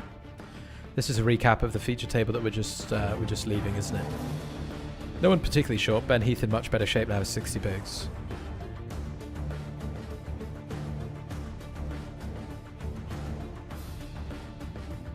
And as I say, we're on a break. Should we try and see if we can turn our spin and go fortunes around? Who wants to play some spin and goes on the break? We've got new graphics. We've got new trackers tracking everything. Felix is raised with 10-6 of clubs. Felix has not raised with 10-6 of clubs. Tell you that much. Welcome to Spin and Go Central, in association with the Spin and Go Championship in Paris 2026. Do you like spinning and going? Because I do. Alright, what's the scores on the doors? This is our new graphics. This is the new hub. Look at this. It's very, I feel like I'm, what's the one? Kit, is it? In Knight Rider? Games played, 5. Total buy-ins, $403. That's right. We played $400 spins yesterday and a $3 one. We lost a $100 one today, so we're down $97. Our largest multiplier that we hit is a 3x. Today, we've played 1 game, $100, and lost $100. That's a load of shit. I feel like we should play $100 spins, shall we? Shall we play some $100 spins? Are you with me? Rubik says yes. All right, that's enough for me. I've heard enough. Let's go. Let's do it, mate. And don't miss the best bit of the game. The best bit of the game is where you get to see if you're playing for a million quid or not. How long do you think it is before the $100 spin and go regulars are timing their breaks so that they can snipe me in these games because I'm a huge whale? Maybe they're already doing it. They're not already doing it. They don't want the smoke. Like, nobody wants to play with me. Huh? Who wants it? Huh? Who wants it? Huh? We've got a flip counter on the left-hand side as well, which I don't know what it counts as a flip. Production, what counts as a flip? Here we go. Xiao Paolo and B-Boy Poker. B-Boy Poker's always playing. He must have heard I was out there. He's like, he's on. I'm watching the stream. He's on. He's on. $1 million. 200. 200.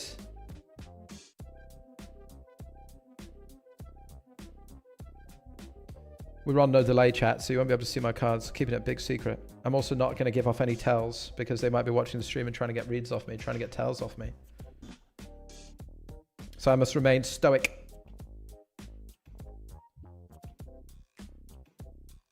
The stream is on no delay. What's up, Copter? Hello. Oh my goodness me.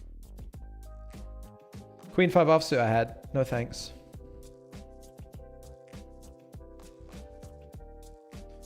Ace 6 is a snap for $100. Ace Jack! Chop it up. Come on. What cooler is this? Give me that. Give me that. No delay. No delay. No delay. No, we're right here. I'm right here. My hand reaching out, touching your hand. Feels good, doesn't it? We're used to talking to each other through a 4-minute wall. But the fun doesn't stop on this this stream. We don't take any breaks. I wonder if Miles TV is watching. You ever seen a man ask his wife if she would be so kind as to maybe if there's any coffee being made? You ever seen that happen on a live stream? Miles, are you watching? By the way, no slow rollerino, but I've got aces. Hold it. Don't do it. Go on then. Folks, we're still three-handed, but we're chip leading. $200. It's winner take all in the spin and go. It's winner take all. The winner takes it all. The losers, B-boy, poker with Jack 9. Don't do it. No, you didn't. It's a lot of chips in a spin and go. 184 chips, a lot of chips in a spin and go. It's a bad beat. That flip counter, come on, it should be... Oh, look, the Chippy V graph is working. You can see if I'm winning or losing, if I'm getting lucky or unlucky. Yeah, see, now I'm under EV. Thank you. Ace deuce loses to Jack 9. Now I'm under EV. Look at that. Don't think that we've spared any expense with bringing you this spin and go stream. Don't think that. Never. Who else do you know that spins spin and goes with all the full data shown like this, you know? Who? You? You?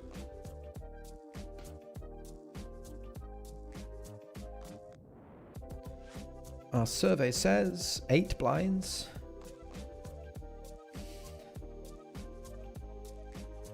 This could be for everything, chat. This could be for everything, and I'm dominated. It's got a good ace again. 7 is really bad because he's going to... We might be in trouble. We might be in trouble. Ace 3 for 8 bigs. Am I supposed to call? I feel like I'm supposed to call, but I don't know. Maybe I blundered. Maybe I blundered. I'm ahead. Hold. Hold! Chip in a chair, innit? Chip in a chair. Sure. Oh my goodness, it's a flip. It's a flip. Come on. Surely the flip counter knows what to do with that one. Keep your eye on that flip counter on the left. Let's see if that's working. Everything else seems to be working. My all-in EV and my chip graph is working. Got to send it again. This guy's got 2 big blinds. That he's folding. He's got the Spraggy. Do it. Do it. Do it. No. Yes. He made a straight, but I made a straight. Heads up for $200, folks. Heads up for 200. Oh my goodness, I was trapping 9s. Hold for the win. Full house. Come on, what a comeback. What did I say? Chip in a chair earlier today. We said about leaving a little bit behind, didn't we? When I was down to 60 chips, you thought I was down and out? You thought it was all over. It is now. Games played, 2. Total buy-ins. Production. Production. It's broken. Maybe it'll track it in a sec. Playing for 300 this time. Better hide my cards. Here we go then.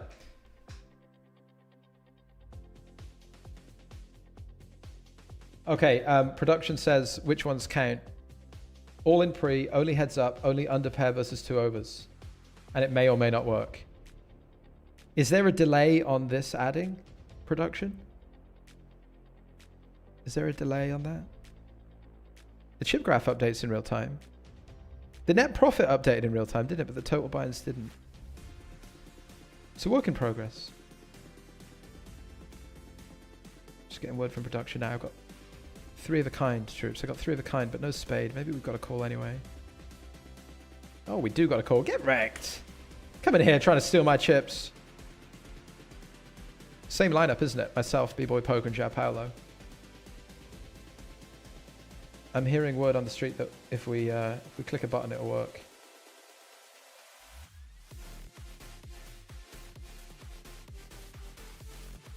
Don't know what that button is though. Refresh. Now it reckons we've paid 300 in buy-ins. That's right, actually, isn't it? We have paid 300 in buy-ins. 300 is right. Games played should be 3 though. No, games played is 2. Games in play 1.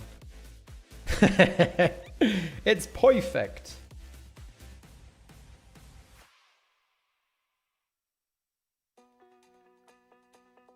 Is EPT on the break? I just got back. Yes, it is. We'll be back in the EPT in... I did have an EPT returning counter, but we're back in the EPT in 9 minutes. But instead of taking a break and watching old poker, we're watching brand new Spin and Goes on PokerStars. $100 to play for $300. And yes, I will snappity doodah, please. So flip. Hold it. We're heads up for $300, folks. We're heads up for 300 bucks.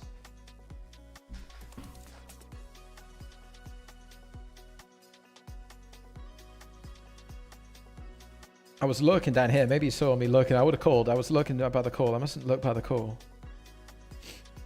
Relative normality, says Spraggy. Your commentary over the past few days has been excellent. Showman-esque quality, insight, and humor. Clearly, all these years of commentating on your own daily horror show has paid off. That's very, very kind compliment, mate. Thank you. I've really enjoyed talking about poker and commentating the event over the last 3 days. I really have. Hope to do more of it. So that's very kind of you to say. I'm glad you're enjoying it. Thank you. Thank you. C Savage says, can we start removing the card cover earlier in the hand, please, Spraggy? I'm trying to win some money over here.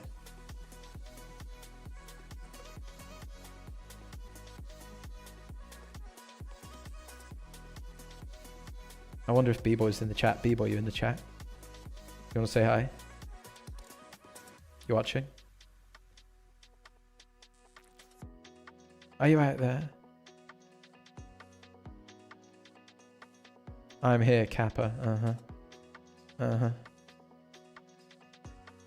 Dennis says, I hope to see you playing on day 4 and 5 of EPTs and not commentating. Well, that's the thing, right? That's the thing. I do still want to... I want to win some EPTs. I want to win this hand for $300. Bang! Let him back in a little bit. We let him back in a little bit.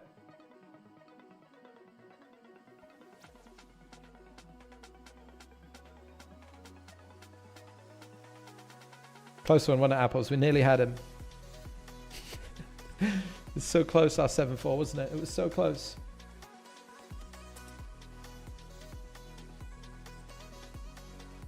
Okay, so the toolbar on the left is a streak counter. So at the moment, what? It's +1. We won 1 flip. Oh, I see. So you can see it's like, yeah. We're in bad shape. Ah, no. Disaster. 9-5! I think we jammed the 10-8. We run into the Queen Jack. We dominate here, though. We dominate here. Uh-oh. Oh, wait. It's streak for games won and lost in a row. Oh, it's a spin. I see. I see. The bottom left is a flip counter that says flips 1, 2, flips lost 0. That is a streak counter for spin and goes 1 in a row. So we're +1 at the moment. But, it ain't looking good, is it? It ain't looking good. Free luck. I thought he was going to call. He's calling 10 deuce anyway. He ain't watching. Maybe he is. Maybe he should call anyway. Hold it. Come on, baby. We came back from 60 chips to win the last one. If we win the next all in, we... Oh, he snap folded. He snap mucked. I do think. Hold it. Ooh. Ooh. Ooh. Don't call it a comeback. We got a 2-1 chip lead. No. Jack 6 offsuit. No, don't think so. Give him a walk. 5-2 offsuit. I'll give him a walk. 5-2 offsuit. Got to walk it.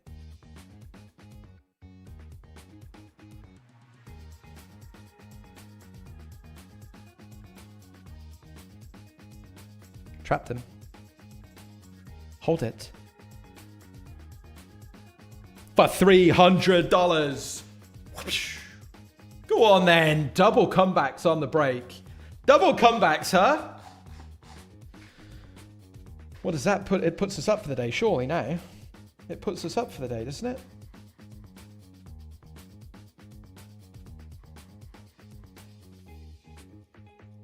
What do we got time for? We got time for one more.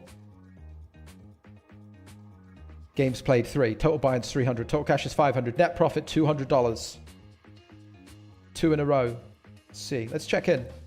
Actually, it's so weird how the 4 seemingly innocuous. 4 minutes and 55 seconds. What do you think? You got time to make another run at it? Flats, Should I get a coffee? One, James, so it might be tricky to get the rest in on the river. But if we see Jorgna lead river, I'll get a coffee. I'll leave you with this hand, and then we'll be back for more main event action. Go in. SPR way less than 1. Looks like he's going to try and raise right here, right now, though. That's one way to do it. So Jorgna leading for 2.6. Balea raising. And just going to verify the size of this raise. 5.6. Yeah, very small raise. 4.6, sorry. I think he was thinking along the lines that I was thinking on the turn here, James. He's going, how do I get the whole stack on the river? And if he doesn't raise right now, there's not always going to be SPR less than 1, which is one of the easiest ways to guarantee an all-in less than pot. And he's made it a size that Jorgna just can't fold. I mean, you have top pair and you have the straight draw. Yeah, and of course, he can't see that one of his straight draws is no good and the other would just chop the pot, so... It's just too small for him to fold because he's thinking his opponent might have a strong hand here, but he's thinking his straight's going to be live a lot of the time if he can get there on the river. Time bank cards being played by both players. Remember, the shot clock continues. 30 seconds per decision. You need more thinking time. Play those time bank cards. Buy yourself an additional 30. Well, that is a call. This hand is going to the river. We have got 16.2 in the middle. Jorgna's got 9.3 behind. And I'm telling you, it's always coming 7. We are going to be singing. This is going to be a chop pot. That would be another very dramatic chop pot, the second of today, in fact, if we see that card fall. River card is the 4 of clubs, pairing the board. Okay, so my prediction of the turn was substantially better than my prediction of the river, but what is interesting here is action is on Jorgna. Can he make some kind of blocker bet here? This is so weird. SPR is so low now, guys. He's got 9.3 million behind. There's already 16 in the middle. I mean, I think Jorgna just wants to try to get to showdown as often as possible. I mean, so many spade draws have bricked. Some of the hands, Balea might semi-bluff raise the turn if bricked as well. You know, what if he had like ace-6 of spades or something like that? I don't know. Maybe that's a card he might just... I'm not even sure if he'd play it like that, but in any case, Jorgna obviously has a hand that can win at showdown quite easily. I'm assuming he's going to just check here. He moves all in. What? And Balea cannot fold this, surely. This is an HTC situation. This has to call. I know the board's paired, but his hand's too strong. That was so unexpected from Jorgna. He has so much showdown. Is he kind of turning his hand into a bluff, James? Balea asked for a count. I don't see how he can possibly... I don't think I can fold this one. He doesn't think he can fold. I don't think he can fold. HTC plays here. And if/when Balea makes this call, we will have our winner.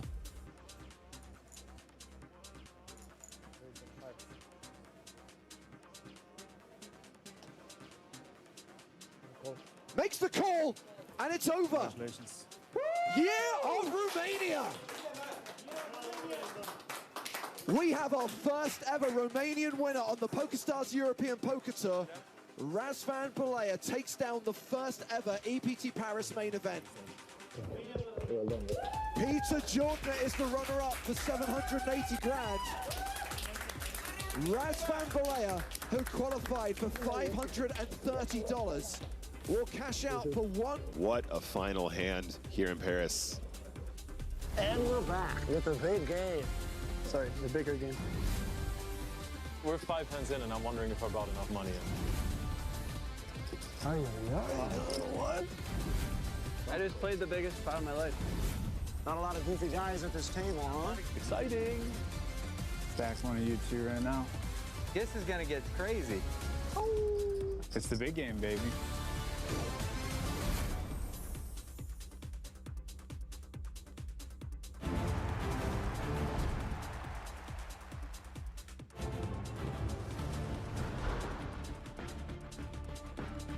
And welcome back to Malta. Coffee in hand, folks. It's day 4 live from Casino Malta. You know that. You know that. If you're just joining us, you may not know that. So welcome in. Here are your chip leaders. It's that man. It's Tom Axel Bedell. It was his show on the feature table yesterday. He's leading, closing in. Maybe the first player to make to the 3 million chip mark. Scary man, Malacca style. Gives me hell on the stream. Week in, week out. Wampardo, second in chips. Now let's see who's coming over to this feature table. We are going to retain OXC Boyka, 1.6 million. We've got Tony Kaukua, Zhao Jiming coming back in, Cologne coming back in, Brzezinski staying with us, David 2, who we saw a little bit of yesterday as well, Louis Faria, and Spallanzani staying with us to round out 8 players. 24 left. This is a final 3 table situation. We are at the business end of the tournament, a tournament where the winner will take home 760,000 euro. Everyone's now guaranteed 22,250. I believe that we are on a pay jump with 23rd place taking home 25,600. So some consideration to that, and there will be consideration for that every couple of eliminations moving forward.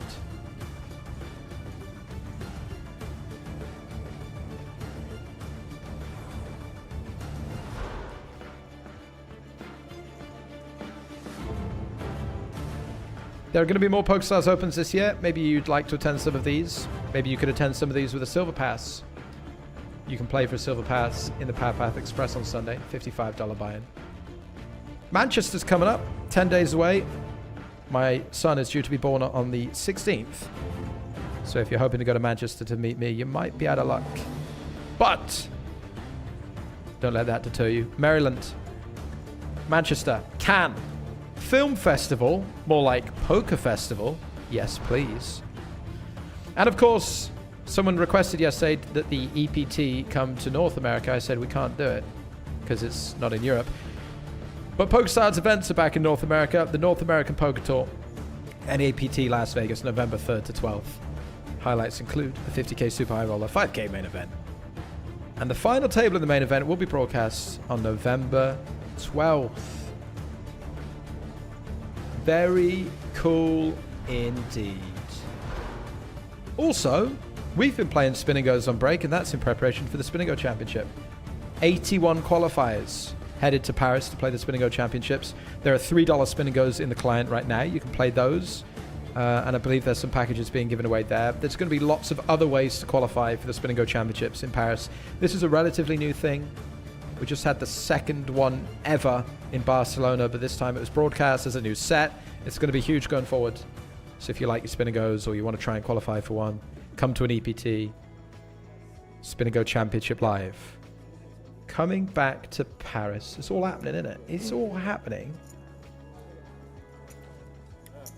You're going to use that one on the right, right? And for you, that's going to be the same. You're going to use that one on the right. There's Thomas Brzezinski. Seen a few of his hands today at this feature table. He stays with us. Yeah. I don't know. Yeah. You know, just to be on the safe side, yes. I'll tell you what you need to know. He stays with us. As soon as you get your 2 cards, side by side, don't make them overlap, right? Good. There's Zhao Jiming. You may remember him from yesterday. Played that huge pot with the pocket threes against King Jack. It's good. My cards electronics. 91 big blind steep. It's a very deep feature table, this. Let me run down some stacks here. There's Zhao Jiming with 91 big blinds. Brzezinski we just saw with 87. And for people in, on the edges, could you please I think this is the shorter stack of the table. Here comes Andrea Colon rejoining. He's got 90 big blinds as well. No indirect messages were spread. No indirect messages were spread in this moment by you. It's like you. No. Yeah, Like it was not indirect message towards me, no? Not at all. No, I'm joking. I'm joking. I'm joking. No, I'm joking. I think a little bit. Boyka with a 1.6 million. He also over 100 big blinds.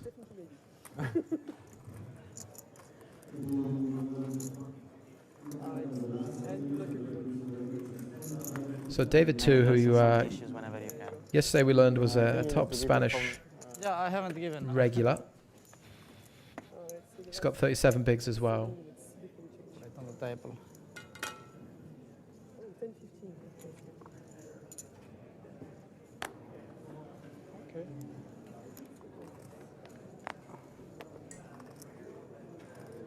Cryomaniac, I turned it up because I thought he said Sprag as well, didn't he? Didn't he say? I was listening in. He said not direct message Sprag. I'm sure I heard him say Sprag. Am I losing it? Is that ego? Do I just think everything's about me? I thought that's what I heard. Dennis says it's ego 100%. Doesn't surprise me. I'm probably getting ahead of myself. Don't forget, Spraggy Invitational Scent Roll, folks. I don't think I've even registered yet. I'm going to do that right now. I'm going to do it by going to the tourney tab, turning off my filters, searching Spraggy. There's the tournament. Hit register. Password. EPT Malta, all lowercase, 2025. It's going to cost me 1 cent to play. And there's $1,000 added into the prize pool. Just 147 entrants at the moment. Very, very, very high value tournament.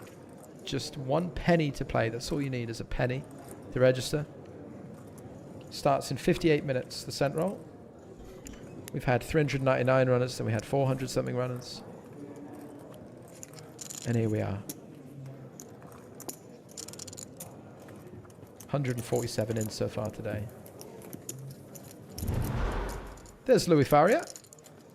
One of our first looks at him on the feature table. Great shades. Reflective. Got to keep an eye on those peels with those reflective shades. Surely. It's not a home game. No, it's in the main tournament lobby. EPT Malta Spraggy Invitational in the tournament lobby. $1,000 in tickets added every day. We'll have another one tomorrow. We'll have another one on Sunday for you.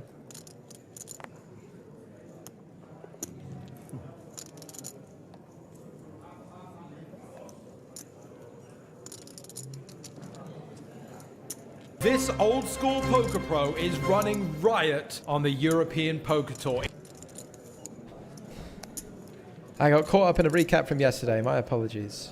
But he is. That was about Tom Axel Badell. It's available now on my YouTube channel.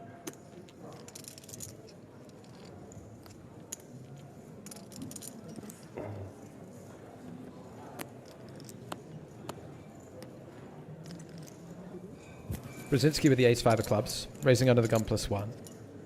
Ah! Spallanzani with an ace-queen offsuit again. Previously, we saw him decide to call and then fold it to a squeeze. Blinds have gone up. Shorter stack now. That seems like a very clean decision. He does move all in.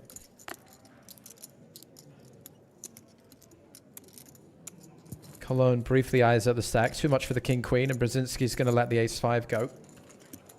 Spallanzani, been asking for a good hand from the dealer, gets one, finds a reshove, chips up.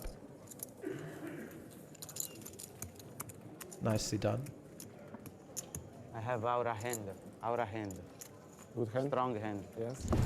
Me too. Strong hand, no Viking doubt. hand. 28 big blinds now. Very powerful. You too? Yes. A call? But not Viking, like a little bit below Viking. Ah.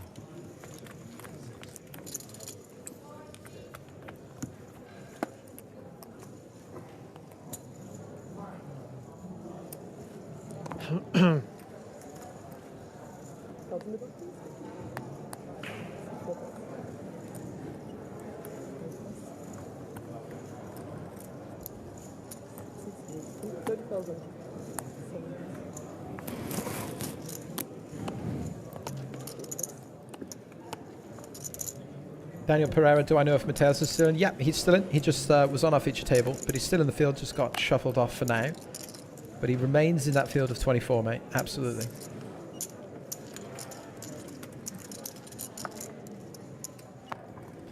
A man with whom I'm very familiar.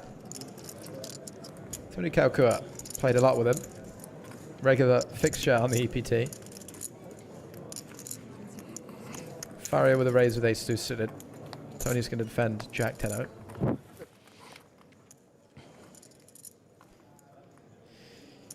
Dull old flop for him, unfortunately. Checks it over to the pre-flop raiser. Louis Faria in golden. A board you'd expect him to bet everything on. Bet his range. Ace-4. Check. Small bet. How do we feel about the Jack 10?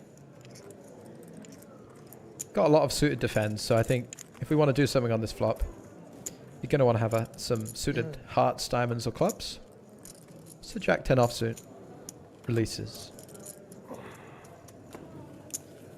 Sick DJ says hot beverage of choice, Sprags. Right now we are drinking black coffee. No sugar, no nothing, just coffee as it comes.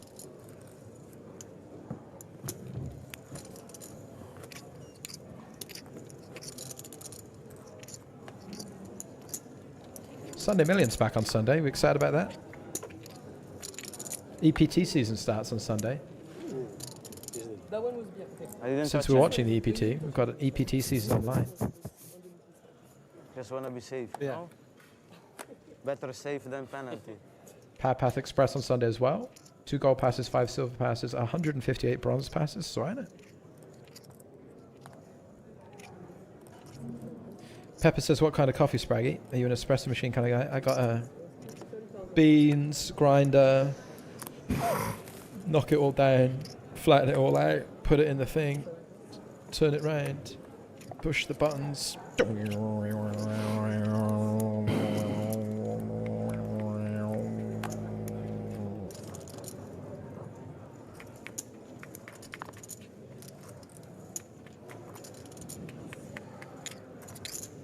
And then you've got your coffee.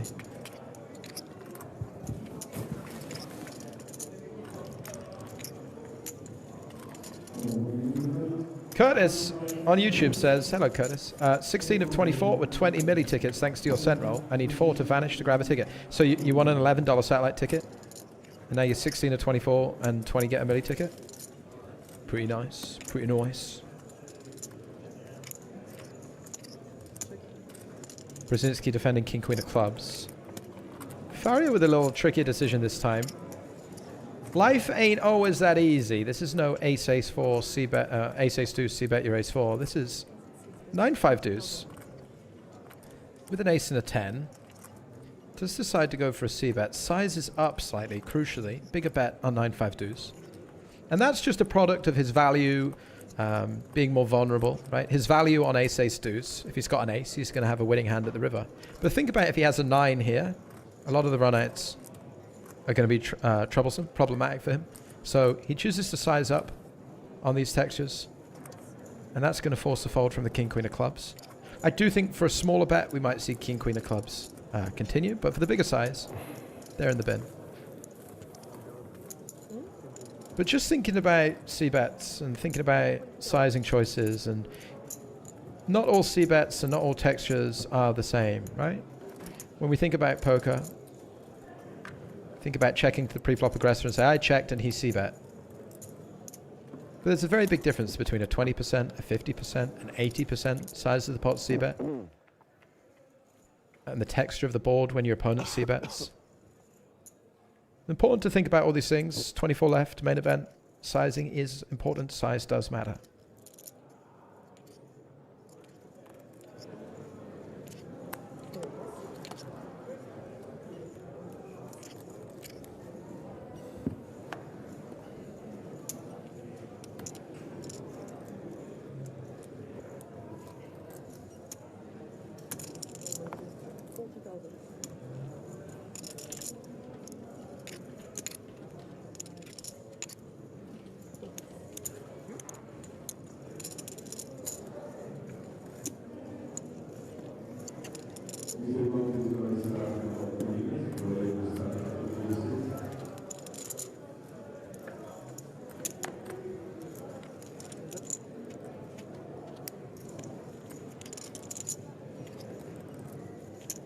Jamming defending this time.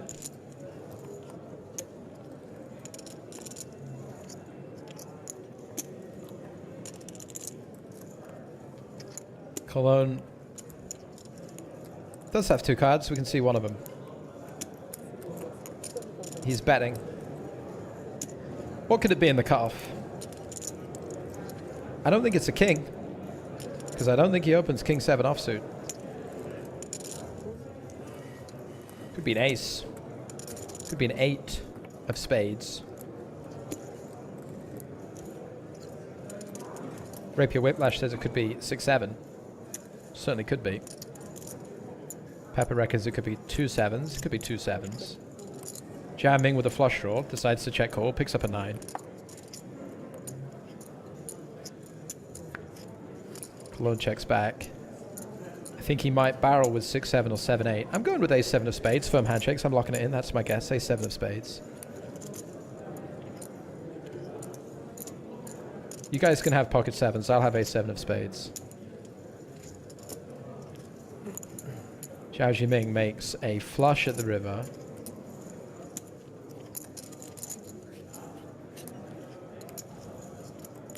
Decides to take over the betting himself once his opponent has checked back the turn. Makes a lot of sense. Cologne never really going to have too many kings that you can check raise against. Okay, I'm changing my guess. He's going to have pocket 7s. Because he's thinking about it and he makes the call. He does make the call for 70k. Zhao Jiming tables an incredibly strong hand. 7x. Reveal yourself. Where x equals...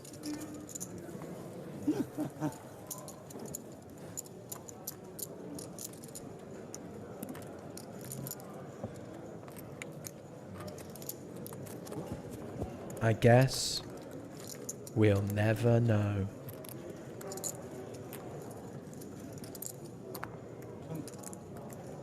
Yeah. Thank you.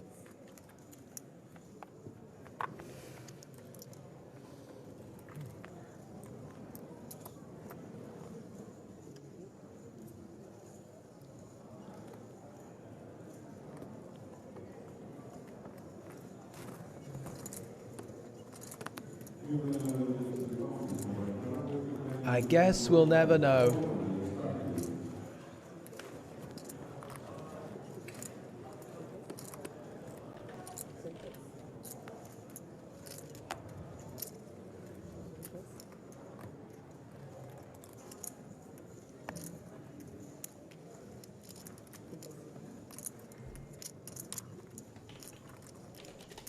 I'm in the lab, folks. Doesn't matter, doesn't matter. I'm in the lab. I'm doing research. Louis Faria. Louis Faria on PokerStars. W Coupe.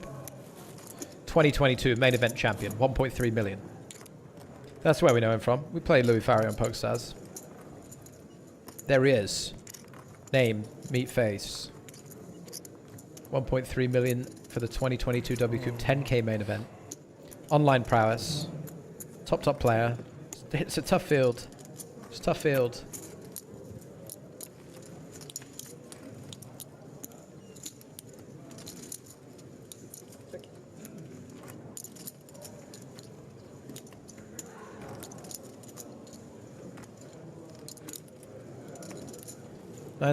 Nines for Brzezinski raising. Faria just catching enough of it that Brzezinski will dominate his pair. In King 8 Deuce Rainbow, lots of betting going on King 8 Deuce Rainbow.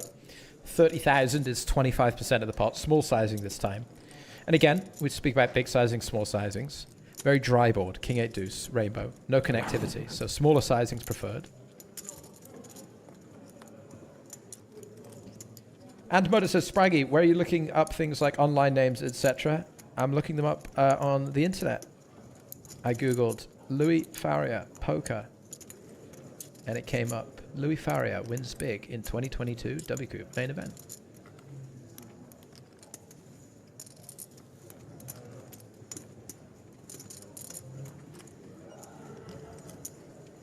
So a continuation bet from Brzezinski, a call on the flop. How does Brzezinski start thinking about how Faria might play as kings? Maybe some raising around kings. Maybe Faria concerned about some floats. Not impossible. Sorry, Brzezinski concerned about some floats because not impossible that Faria calls the flop with a hand like Queen Jack, Queen 10 with backdoor flush draws. And for extra brownie points, what do we notice about the Queen on the turn? Anybody? Anybody? Bueller? Bueller? What's really important about the Queen on the turn? It's red. Is a good start. It's a good start that it's red. It's a diamond. This is even better. Why is a diamond important? Because the way Faria calls on the flop, he's going to continue with some queen highs that are backdoor clubs, hearts, and spades. So when it's the diamond, it doesn't block any of the queens that he'll peel the flop with, right? So if we think he's calling Queen Jack, but if the turn's the Queen of Clubs, he's not going to have it as often because he wouldn't have peeled Queen Jack of Diamonds.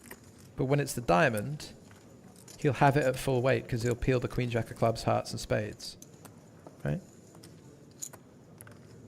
Just a tiny little detail. But it's in there. It's worth considering. Faria goes for the check call with an 8. Thinks that Brzezinski's going to start bluffing some hands again, something like 9-10, Jack-10 that took a free one and decides to bluff. So keeps him honest, looks him up with an 8. I tell you what though, really, really strong value bet from the 9s. Really good value bet from the 9s. Get some milker in there.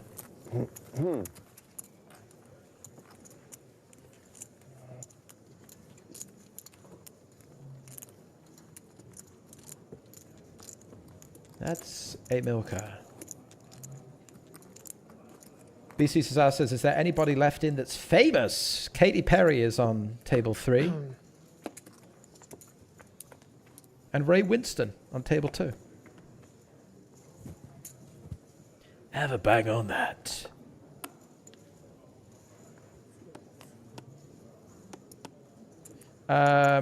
Lots of well-known poker players, sure. Lots of well-known poker players.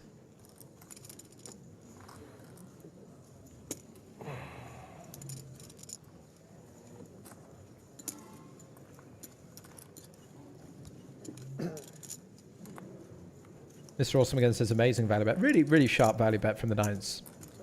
We've seen so often situations where some players will just hit a check, but these guys are finding bets.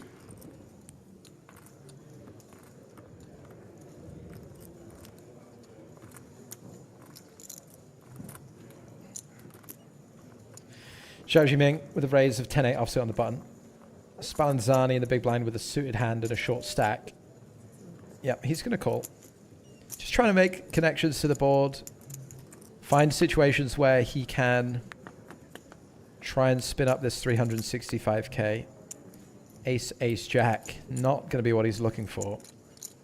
Zhao Jiming with no connection, but ace, ace, jack, I'd imagine. Bet small. Generate a fold. Yeah, move on with your day.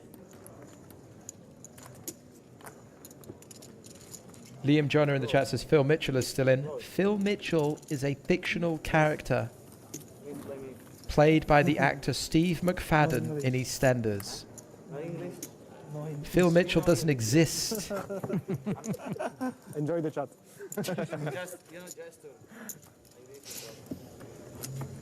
Me, eat, hungry, burger one, I want burger. Who wants a burger?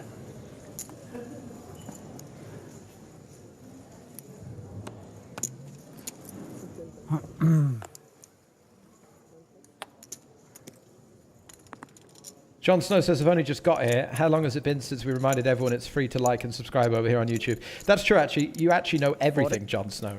It is free to like and subscribe on YouTube. And it really helps us out if you click all the buttons. I never remind people to do that. And I should. So if you're watching the stream, don't ask too much. But if you'd like to like it, you can. And if you'd like to subscribe, you can. We've got all the action leading into the final table of the main event here. We'll take you all the way through to Sunday.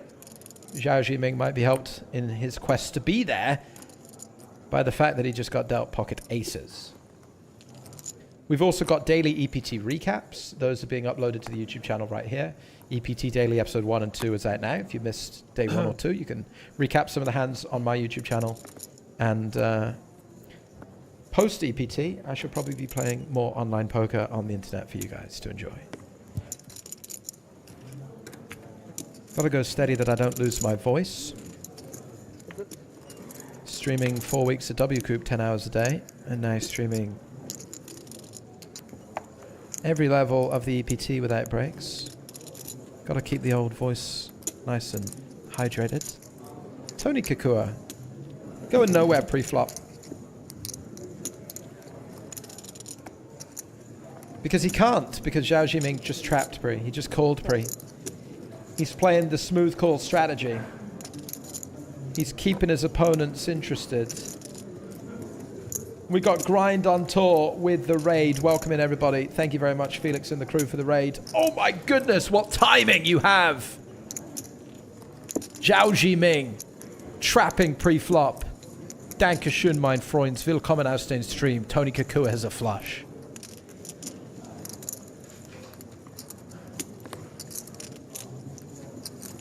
Yikes.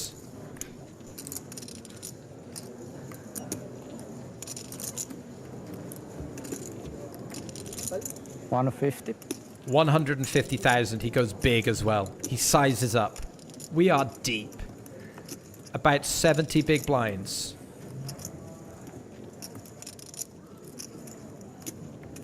And Zhao Jiming, well aware that he's made a strong hand, but he's not honestly going to be in love with the card, right? Queen 10 fills up, the flush fills up. I don't think this is a spot where he can really raise and expect to get it in against worse hands. The river, all important, does not pair up. I don't think Zhao Jiming is going to go broke here, because I don't think that he can raise this hand on this texture. But I do think that Tony Kakua is about to go for a big payday. He sized up on the turn. I think he's going to go close to the size of the pot at the river. Maybe 380. 80% of the pot, 380, 410, 420 maybe. Something around this area. 375? Yeah, 375. We anticipated a big bet. We get one. Now, how about this back onto Zhao Jiming?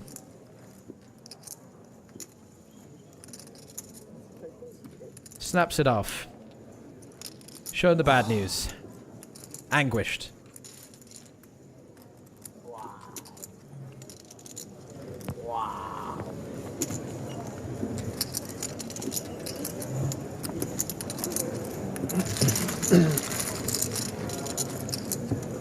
Takes.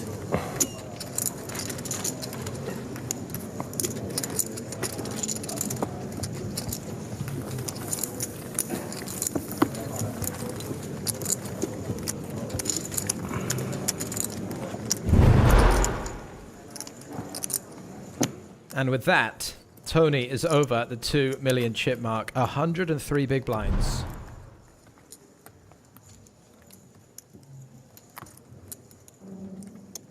The trap did not pay off for Zhao Jiming.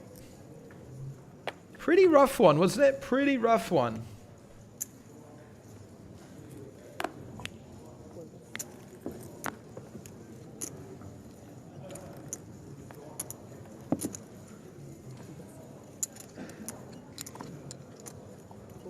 I don't think any getting away from it. Some folks in the chat who could see that Tony had a flush felt like the hand that lost to a flush should fold, but not sure how often Tony has worse for value. I don't think you can really bet King Jack in this size on this board. Obviously the two pairs, Ace Jack, Ace King, blocked up by Zhao Jiming's aces. I think you're looking more, excuse me, at some worse sets for value. I think is a really good shout. Pocket Kings, Pocket Jacks, whatever the bottom card was, some scrub card. I think that's a really good shout, that there's worse value there. And I do think that there's some value. There are some bluffs coming in from under pairs. Yesterday and today we saw both Juan Pardo and Adrian Mateos find bluffs with hands like pocket fours. I think pocket sixes was bet on a ace high and Broadway texture. So I do think Tony will find some bluffs with things like 4s and 5s. Or whatever the bottom card wasn't.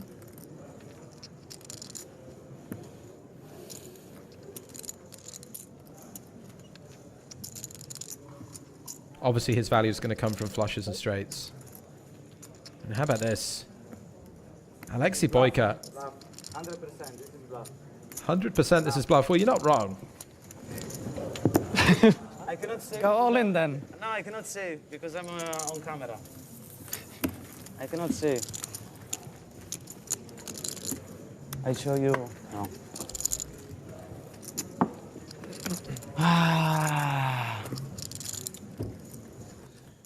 So what's interesting about this hand? Man, I should not be, you know. Again, that's it. My first hand against you. No, but you mentiroso. Mentiroso. It's calling you a liar. No, it's like in Spanish. Ya, soy español yo. ¿Tú eres español? Pinocho. Pinocho. Pinocho. But this was obvious bluff by you. You gotta love it. This was an obvious bluff, he says. He folded King Jack on the button. He's like, oh, obviously he's bluffing though. What's interesting, I think, about this hand is a raise from Spallanzani on the button, and Boyka chooses the Jack-6 offsuit. A lot of the time you do want this. We see A6 off, A7 off, King-5, King-6, King-7, these types of hand. And you might go into some Queen-X as well. You might go into some Jack-X as well, like Jack-7 offsuit maybe. I think Boyka choosing to use Jack-5 offsuit as well just shows that Boyka wants to apply pressure to Spallanzani. Feels like, I mean, he got a fold from King Jack on the button, right? Feels like Spallanzani is going to be perhaps folding a little bit too often.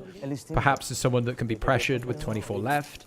So Boyka just extending that bluffing range from using the Ace-X, the King-X, some of the Queen-X, just into a Jack-5 offsuit. So just adding a bunch more bluffs into that range and 3-betting more often and playing back at it more often. And that's where Boyka's experience, I mean, he won this main event last time it was in Malta, and Boyka, you know, very, very good player. Just leaning on Spallanzani's opens a little bit.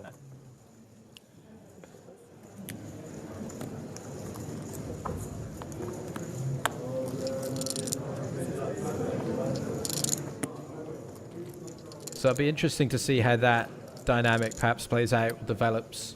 I wonder if that's, I don't know how much information these guys have gotten from the live stream, but typically players on the feature tables, or when you get this deep, you'll sort of be aware of hands that have played out on the live stream. So, you know, coming back from the break, maybe on break you're having a look and see what happened. Maybe Boyka just looking at Spallanzani folding ace queen pre-flop, and we saw that kind of tight fold there off 25 big blinds. So I wonder if he's seen that and feels like he can 3-bet bluff him a little bit more. Something to keep an eye on for sure, should Spallanzani remain in the tournament. He's raising here with A6 of diamonds. Tony's got the 9s and reshoves against him. Not going to like it again.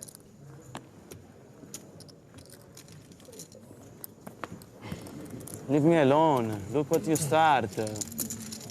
Being a prep bully. Don't be bully with me. I'm a young guy.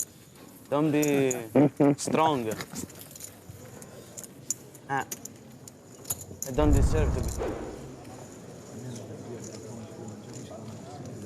9s with the jam pre, gets it through. We're off to the outer tables again. Here we go. Juan Pardo versus Ben Heath. Two of the best left. We're looking at a flop of 10-9-5. We join here on the turn, which is a 6. Ben Heath's bet 135k. Juan Pardo calls. The river is an 8, which brings a 4-liner to the board. 5, 9, 10, 6, 8. It's also a 4th diamond, so 4 diamonds on the board.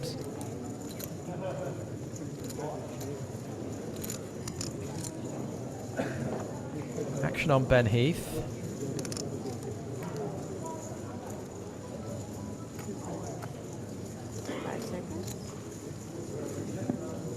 He's going to check. Wampardo in position. Again, 4 diamonds on the board. He checks back. And Ben Heath tables 7-8. He turned a straight, but Wampardo has queen 10. That was top pair on the flop. And crucially, Wampardo's got the queen of diamonds, so he's going to take it with a flush. He's up to 2.5 million. And with 2.5 million chips, sports fans, he is closing in on the chip lead.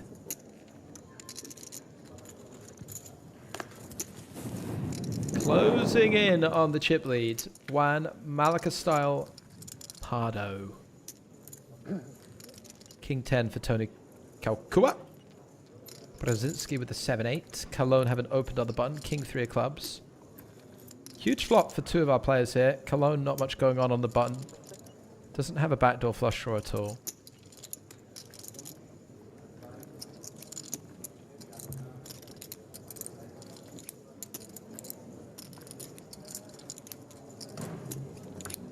Taps out, gives up, checks back, picks up a pair. Bowie effect. Thank you for the sub. The EPT subscriber banner is working. What's up, Bowie? How are you, mate? It says, go on, Mr. Cologne. Do we know Mr. Cologne, Bowie? One of yours? 90.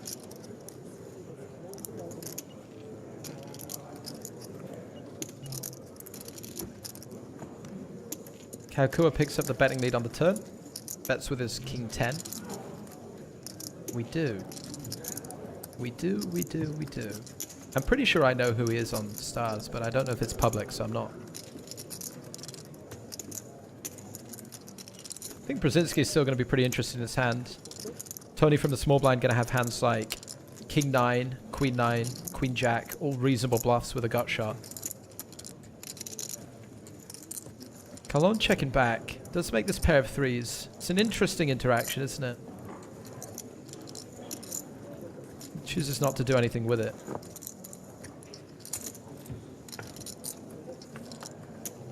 Another 10 for Kalkua. Which is probably pretty bad news for Brzezinski. I think Tony is going to have a fair amount of coverage of the 10. Peeling sometimes, probably with ace 10 even. King 10, Jack 10, 10-9 suited.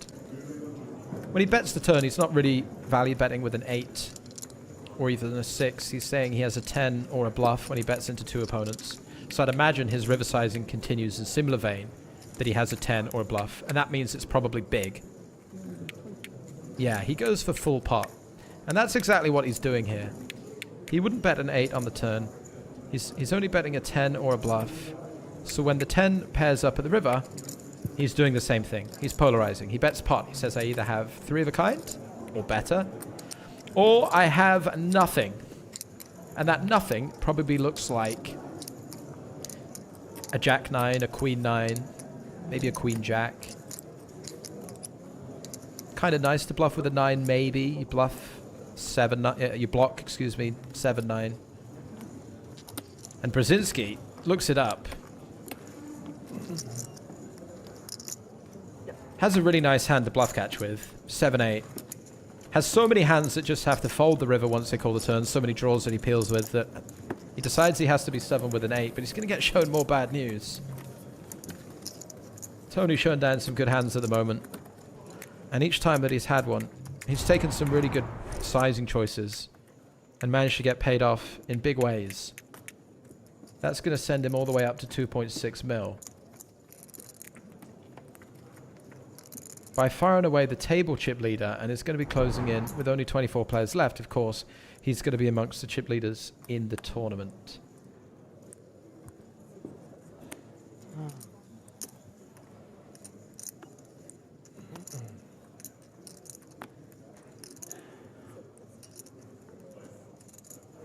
This is a TV.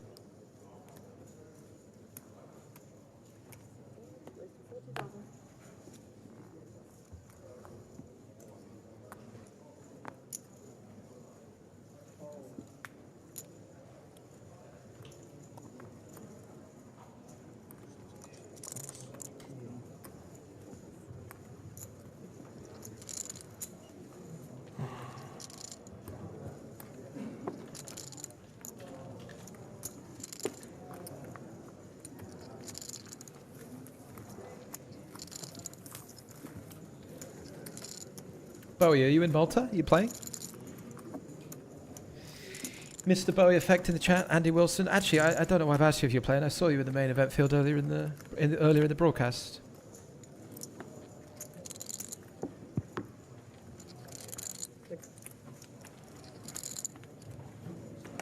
Nothing wrong with the YouTube short. Yeah, someone said the YouTube short, you can't see the cards, you need to resize. But it looks fine on my screen. Guys, everybody go watch the YouTube short that just got uploaded. I didn't know, I was curious. And check if you can see the cards on it. And whilst you're there, maybe you'd like to drop a like and a comment on it. It's a really interesting hand, actually. A bet that fooled the #1 poker player in the world, it's entitled. How about that?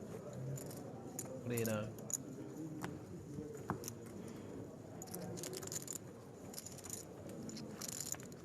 Watching on iPhone.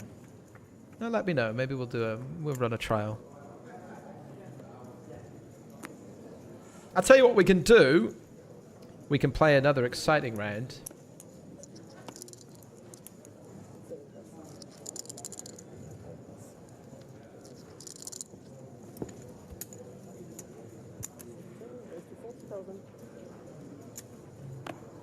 Of hit or shit.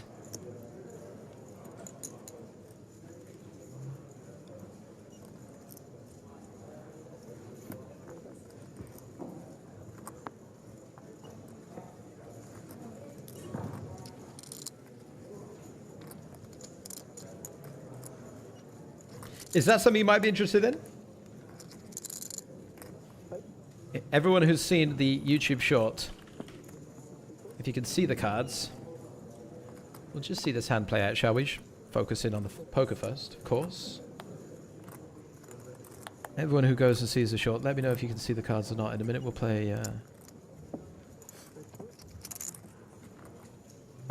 Actually, I can't be bothered. It fits on the PC, but it's a bit out of the screen on iPhone. Thank you. There you go. Appreciate you. 3 ways to the flop. 9s. From Boyka, the original pre-flop raiser. Raise first in from Boyka. Tony Kaukua peels the ace-jack. Jamming coming along with ace-3. 3 spades on the flop. Not a spade in sight. Not a spade in sight.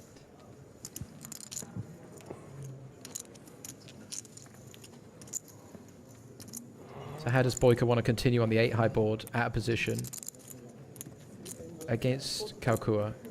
Decides to bet his hand. Obviously a very good hand, a vulnerable hand, but bets 40,000 just to clear up some of these equities. You know, folding out a hand like ace jack, no spade is no harm done. Folding out ace 3, no harm done. Just because turns and rivers can be very difficult to navigate. Oftentimes with the 9s here, you're better off just giving it a little tease, trying to clear some folks out. That's exactly what happens.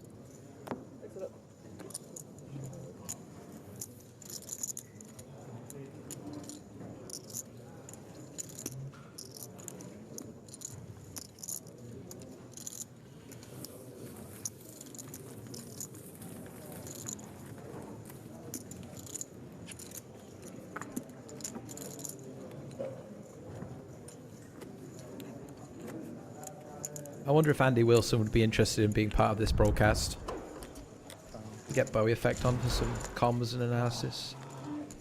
Giuseppe Spitali. Eliminated in 24th place. €22,250 for his efforts. He will be the first player leaving us in this final 3-table situation. Takes us down to 23.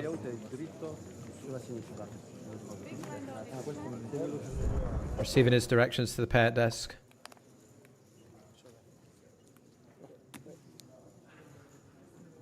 It's David 2. Back on feature. Folding.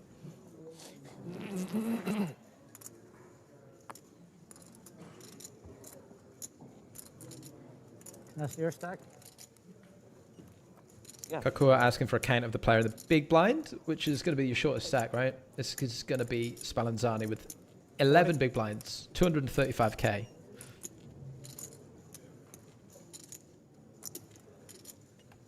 So starts with a raise to 40,000. Brzezinski in the Brzezinski in the cutoff with 8 9 hearts. Mucks it. Louis Faria mucks it. Spallanzani's still looking for his spin up. Looking for some hope. Maybe he can find it with 6-5 offsuit. I think prevailing wisdom here, call, short stack. Make some equities. Try and get the chips in, try and run it. You know, make some pairs. We are going to re-upload the short. Oh, hello. That's how you spin up your stack, make some equities, make some pairs, checks it over to the pre-flop aggressor. Wouldn't be surprised to see Tony just continue everything here. Small size again. No reason to go big when your opponent is so short, because you can get the money in very easily over turn and river. And gonna miss a lot on king 6-5. Checks back with the ace-high, no problem with that. And he'll love the turn. For now. I do think it's a turn that hits Tony when he checks back a lot, so I wouldn't be surprised to see Spallanzani go for a check again. An ace is going to be a card that Tony will bet a lot, whether he has it or whether he doesn't. Yeah. Nice check from Spallanzani. You know, with 10 big blinds left, if Spallanzani bets the turn, Tony calls, jams a river, Tony probably has to call. 10 big blinds, ace-10, right? But let's think about what happens when Tony doesn't have an ace here. Let's say, for example, that Tony checked back a queen-10 or a queen-jack or a jack-10. If Spallanzani plays a lead on the turn, all of those queen highs and jack highs are just going to fold. So by checking the hand, he still gets the same value from the ace because it's going to bet itself. But now he also gets the value from the jack highs and the queen highs that might bluff. And that's why the check is going to be the preferred option here for Spallanzani. He does employ the check. And I'd like to really see him, honestly, I think you could definitely go for another slow play here. I think at these stack depths, every ace that bets the turn is going to shove the river anyway. He does go for the shove, which is fine. We're very short. Just commit the equities, commit the ace, fine. Maybe there's some flush draws that can get committed as well. So absolutely fine for Spallanzani to go for the all-in. He does get looked up. And he can't watch. He can't look. He is an 82% favorite to double up with 23 left in the main event. He said, don't bully me. I'm a young man. He's on a big stage. It's a big stage for a young fella. He's got all of his chips in good. That is all he can do. He does have to fade. A 10, a king, or an ace. Oh, it's heartbreak. Don't turn around, my friend. GG. GG, man. It's only bad news. Tony goes from strength to strength. He's barely lost a pot. I don't think he has lost a pot. But Tony Kakua away. It was a tough fixture. Get the badge in. Get the stack in. He got it in good. I was gonna prank him in case he won, but he didn't. I was gonna do wow, but no, I can't. And Boyka was getting ready for the reverse slow roll, and he didn't get to do it. It would have been too cruel when he actually busts. Hey, he's got a smile on his face. Nicolas Spallanzani, he can be very happy with his efforts. 23rd place. It's a great run. He did his job. GG's in the chat. Applause in the chat, I think. We'll get some claps in the chat. Absolutely. Claps in the chat for a good run. 23rd place in the EPT main event. Deserves it. Nicolas Spallanzani leaves with 20-something grand. 25,600 euros. Hey, Tony Kakua, you want to just take a hand off or something? You just want to not have a playable hand every hand. Sevens.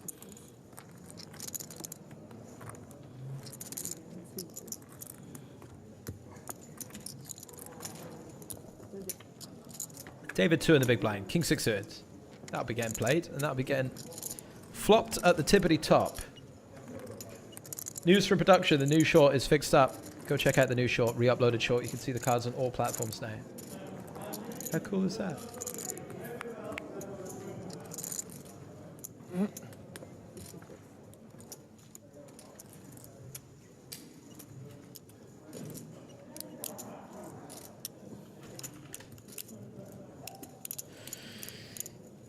good turn, isn't it? Flop's gone check, check as well. Even when Tony Kakua loses, he wins. Chooses not to c-bet. And versus a check back, David 2 is going to have to start trying to build the pot himself.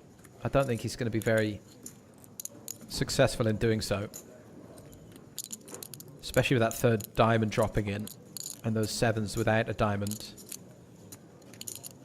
I'm feeling very sad. Bit like me, really. Some days.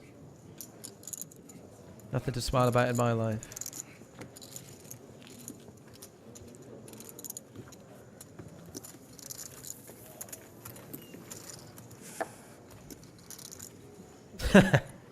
Just kidding. I'm having the time of my life. I'm having a great time. Enjoying the EPT. I hope you are as well. Nice bet from David too. Picks it up. Job done. Mikey says the short now looks great on iPhone. Does everybody want to go and check out the short and make sure that it looks okay?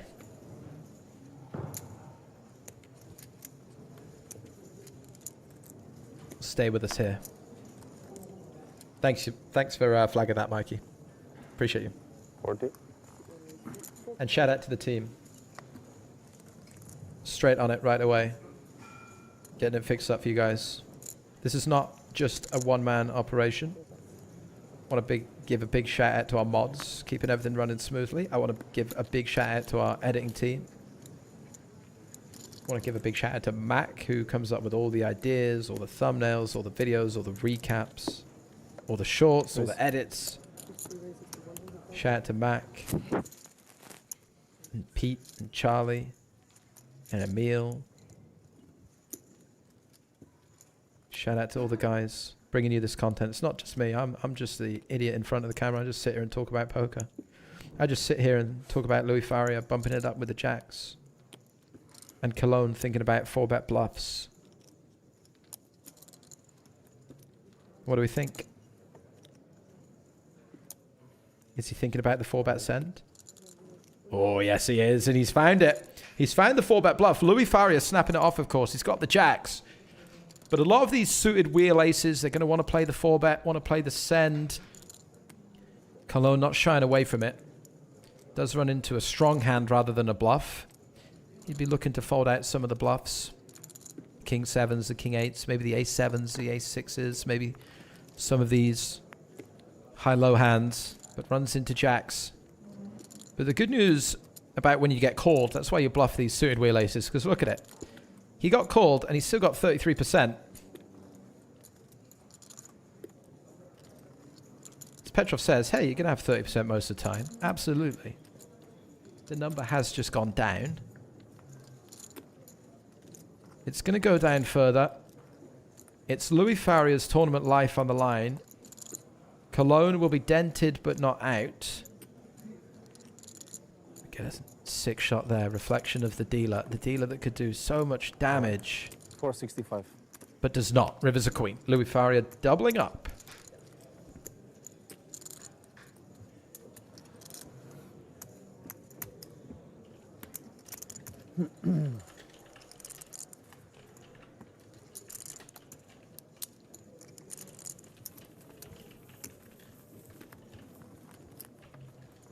Doubling up.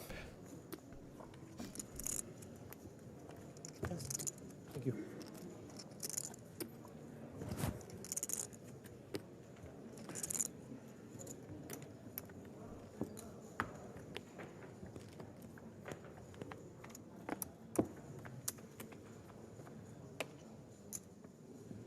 Hand 72 of 10k, 20k. A reminder, folks, we're playing 4 levels today. This is the third, right? Third? Third?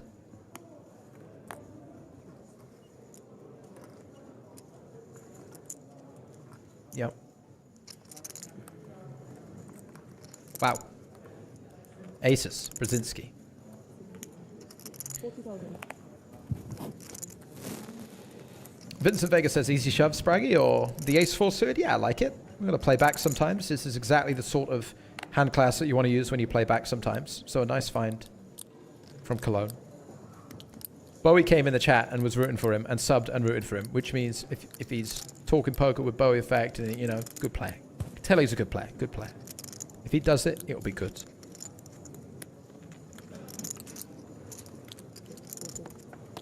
Boyka peeling in the small line with King Jack suited. He's up against the aces of Brzezinski. Fortunately for Boyka, he's a million miles away from the flop. And that initial frustration will turn out to be a good thing.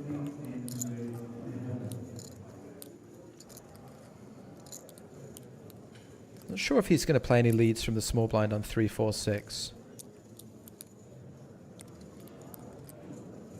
We're going to see a check. Or are we? Or are we? We're not going to see a check. Now you do see this. These low connected boards, you see a lot of leading from the big blind, but some leading from the small blind as well. I'm a little bit understudied when it comes to the small blind leading. It's not something you really see very often in practice. I think the fact that Boyka is finding this lead shows he is very well studied. He's very clued up, because there is some stuff that I've seen that does have leading from small blind. It's not very often implemented, so I can't speak much to it. But definitely a sign of knowledge and experience here. He picks up a 10 of hearts on the turn. Pretty nice. Brzezinski just with the slow play with aces. Crucially, aces with a club. And crucially, aces. Meaning that his hand is far less vulnerable than something like pocket 7s or 8s. Boyka continues with a barrel.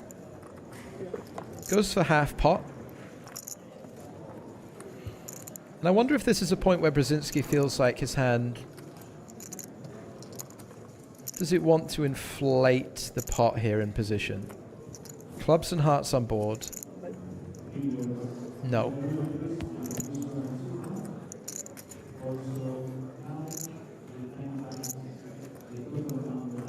Queen of clubs of the river. This is where Brzezinski's particular aces holding comes into play. So much nicer to have the ace of clubs than to not have it. Boyka calling in the small blind isn't going to have full weight suited hands like you will in the big blind. So that ace of clubs does hold a lot of value in terms of blocking how Boyka will make a good hand here. We'll see if Alexei Boyka wants to give it up. Body language says no at the moment.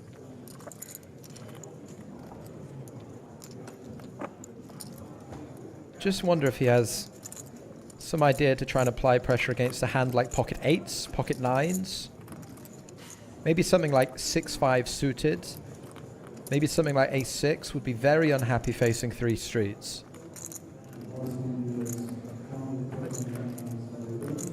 Boyka requesting time extension. Does check. And I'd be very confused here if I was Brzezinski. Like I say, you don't often see that small blind lead being used.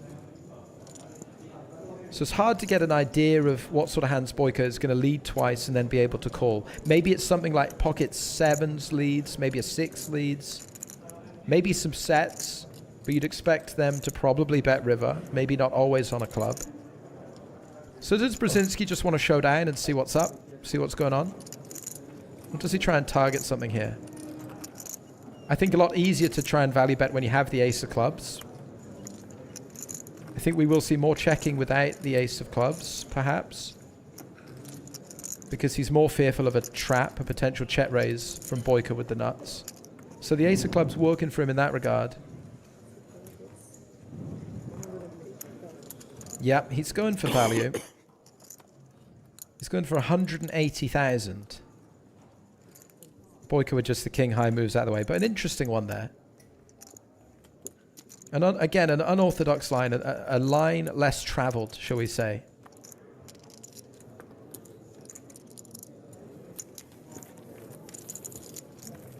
But Boyka just trying a little something something. Didn't come off this time, ran into the top of it. And here we are looking at, we looked earlier at the high leaderboard. This is the live league. This is across all PokerStars events this year. You score points for finishing deep in tournaments. The further you finish, the more points you get. Currently being led by Stein Tantu Carlson. Andres Froley, you may know Andres in second. Soraya Gonzalez, third. Good old David Doherty and Thomas Clack, fourth and fifth. And David Lappin in eighth. Obviously, if you finish in the top 10, as we look at the medium leaderboard, there's Gerard. We saw him bust earlier, right? He's top of the medium leaderboard. Kenny Hallett in third. John Kite in fourth. Antoine Labatt just inside the top 10. And 4 Italians, 5, 6, 8, and 9 on our medium leaderboards.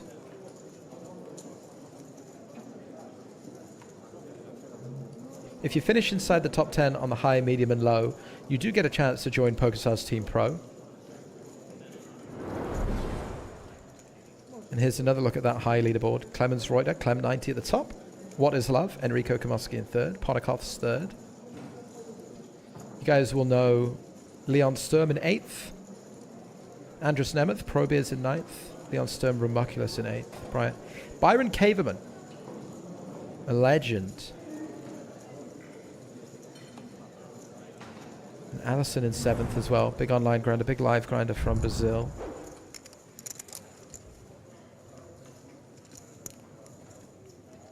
More out-of-table action with Wampardo. What's he up to now?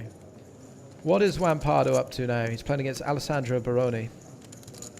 We are on the river. The board, ace, 10, queen, 3, deuce. Baroni's checked. Wampardo checks back. Baroni shows king 4 of hearts for king high. Wampardo tables king 10 for third pair.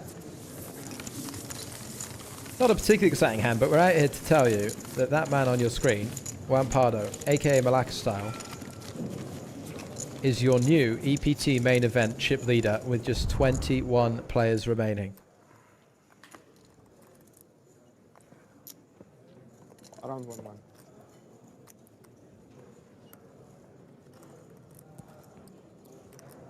Can anybody shake Wampardo from the top of the pile? We will find out over the next few days. 21 left. 21 players remain. And go. Check.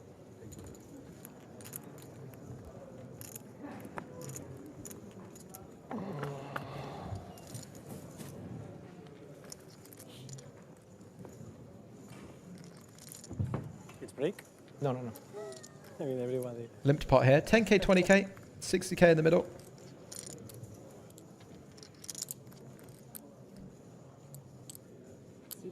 Blind v blind, jack 6, king 7. Tony Kakua takes a little stab at it. You've got to get very, very stubborn here. Wide ranges, wide stabs. Lots of maneuvering, ducking, dipping, diving, dodging, and dodging.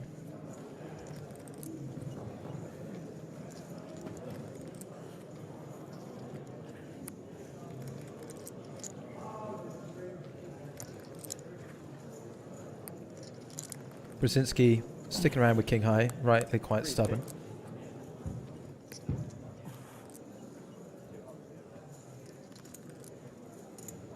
Starts with a check on the turn. Is king high happy to try and show down here, or taking a stab at it? Taking a stab at it.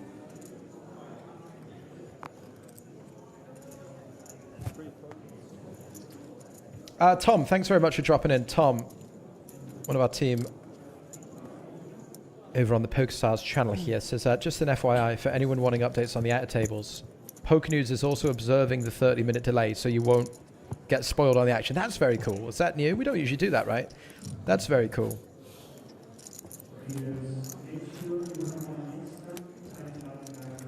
So if you do want to keep up to date with chip counts and see how everyone else is going, you can check out Poker News, and it won't be 30 minutes ahead of the broadcast here.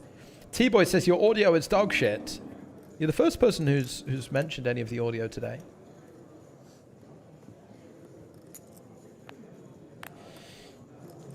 So I'm going to assume it's fine.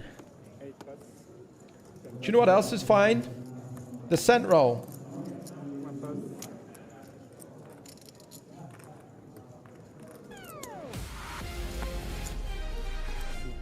And here we go. We are playing the scent roll. Folks, if you are watching this stream right now and you can play on PokerStars, I would like to invite you. It is Spraggy's Malta Invitational to a tournament where the buy-in is 1 cent. You might not be interested in playing for 1 cent, but you might be interested in playing for $1,000 in added tickets. The tournament has started right now, so you can jump in right now. Play for 1 cent. Password EPT Malta 2025. And $1,000 in tickets added from PokerStars. So first place prize, $109 ticket. Second to 9th, get a $55 ticket. 10th to 14th, get an $11 ticket. 45 to 66, get a $3 ticket. We got 235 runners. You should be playing for $2.35. You're playing for $1,002.35. So a huge added value tournament. Hello stream, says Tom Spillane. You can join as well. The password EPT Motor 2025. Play along with us as you're watching.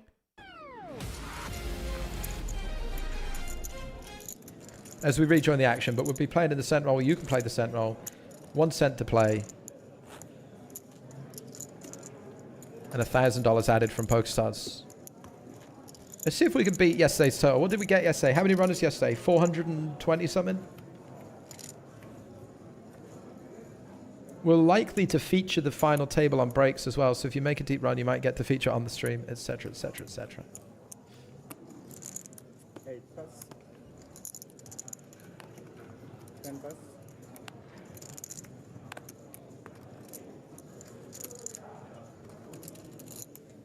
40. Sit 1 raise, 40,000.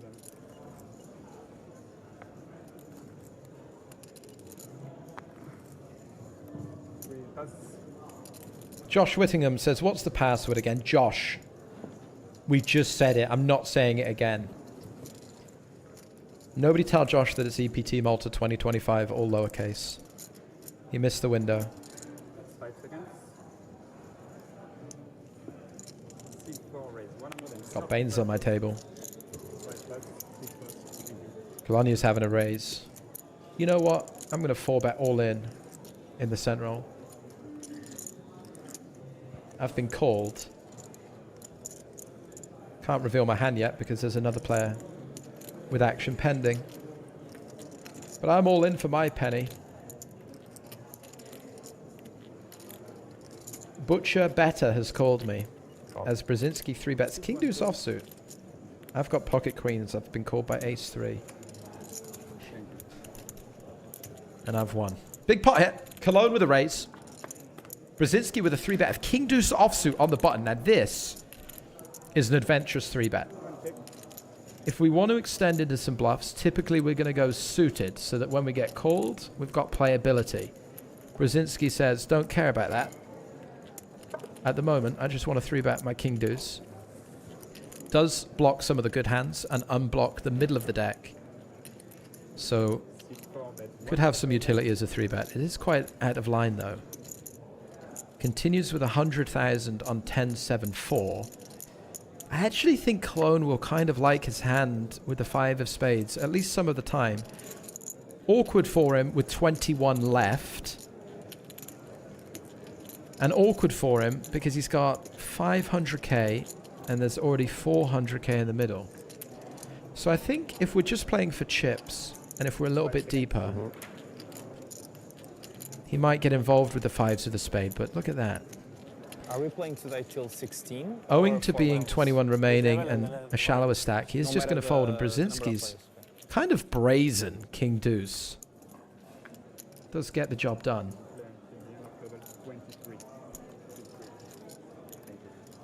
And that's the first time we've really seen anything from Brzezinski that you'd think high mate.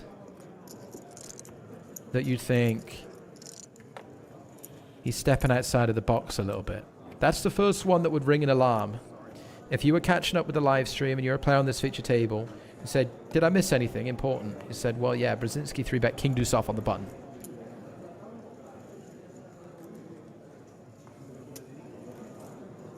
Then raise 40,000. 1 pass.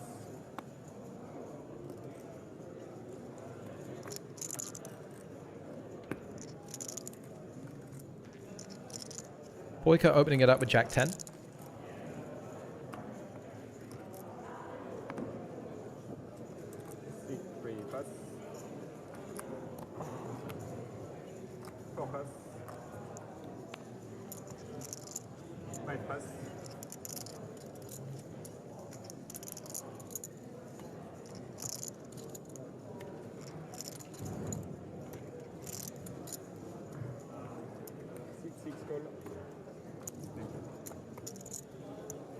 Farrier defending 8s in a small blind. Let's see what David 2's picked up.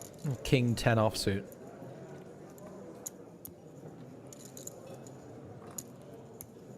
Spikes against. 180. Oh, here we go. This is a nice find.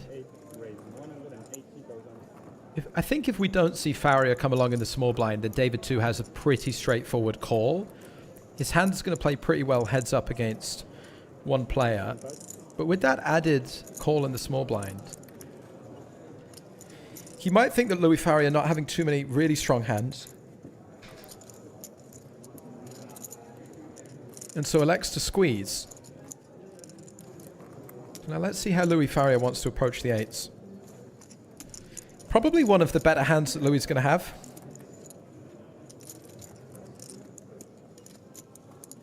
But how often does he think this spot gets attacked by David with 21 left in the field?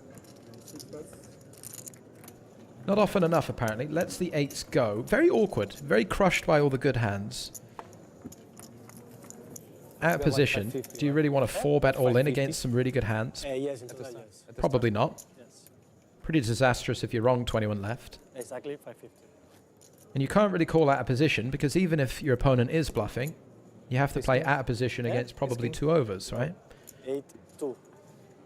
And this is, again, just another really nice find from David 2, where a lot of players... We saw it earlier, right? We saw the A7 offsuit, 3 ways, and the call was just chucked in, autopilot, 3 ways to flop, then trouble. And I think here, if David's autopiloting, he might just chuck in, King 10, go 3 ways. But he just identifies a situation where he can force the action, puts in the 3-bet and picks it up.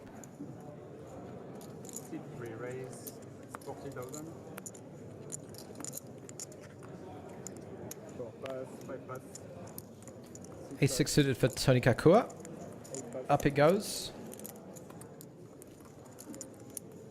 Boyker in the big blind with King Deuce. Says no. 29 minutes left in the level, troops. 29 minutes left in the level. We are playing with no dinner break today, so we're just going to play these 29 minutes. We're going to have a 20-minute break where I'm going to try and do some money in the spin and goes and try and spin up my spin and go tally for these EPT streams, and then we'll be back immediately into the final level of the day, which will be another 90 minutes. The aim was to get down to about 2 tables. That is, of course, 16 players. We got 21 of them at the moment. And our shortest stack here, Adria Cologne now with 22 blinds, followed by David 2 with 30.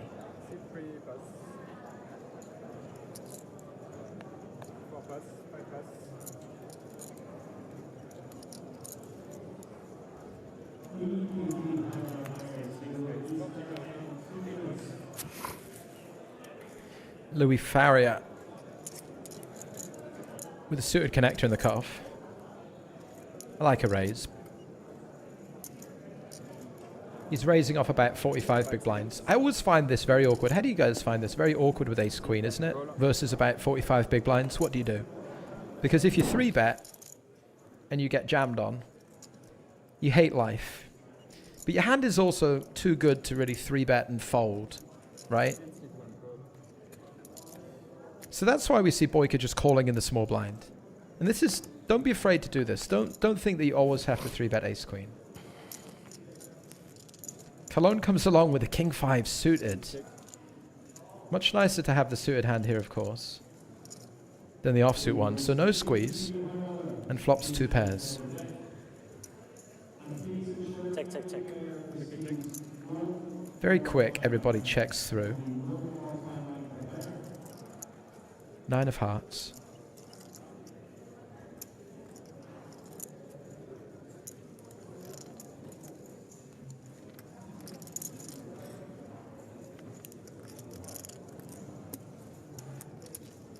Baines, I'm going to fold a flush against you. I have a 9 high flush in the cent roll and I'm going to fold.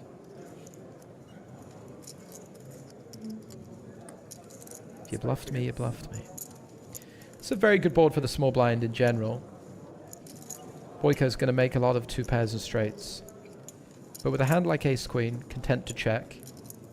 And I do think this is a spot where Cologne could play the lead. Just because Faria's in position, and when he checks back in position, he's less likely to have strong hands. And so it's tougher for Cologne to go for a check raise and get all the money in. So he's going to want to take the betting lead himself, start building chips into this pot. Louis Faria with a gut shot at the bottom end, but not worth anything here. Has to consider Boyka still to act. I think Boyka likely too strong with the ace-queen to want to move out of the way just yet. But we shall see.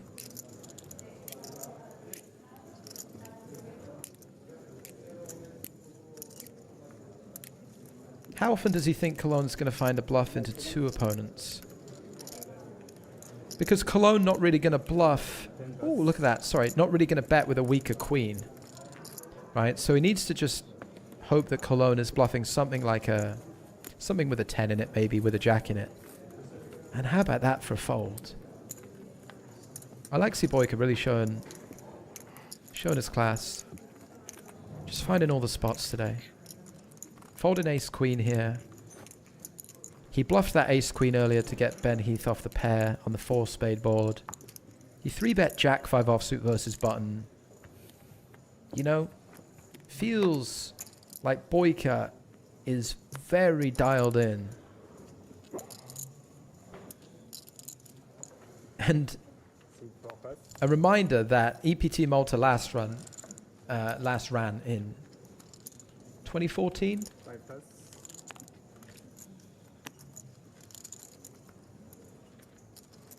So Alexei Boyka is the reigning defending EPT Malta heavyweight champion of the world.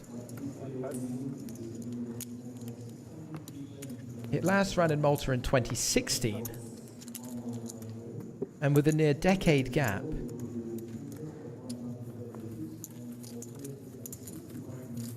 he is still looking, I guess, to go back to back. He's still in there with 21 left.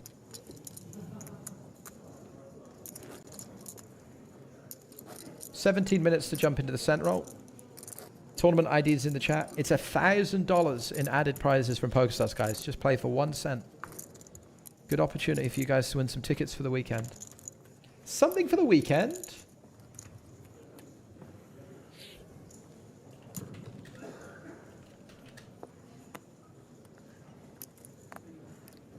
Bane's thank you for the 100 bits.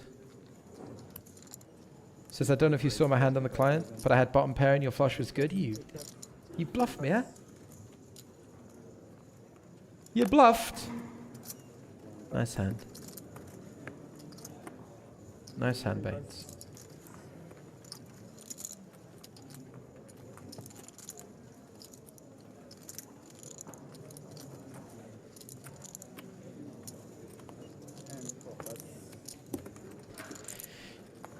Zhao Jiming with a raise and take it.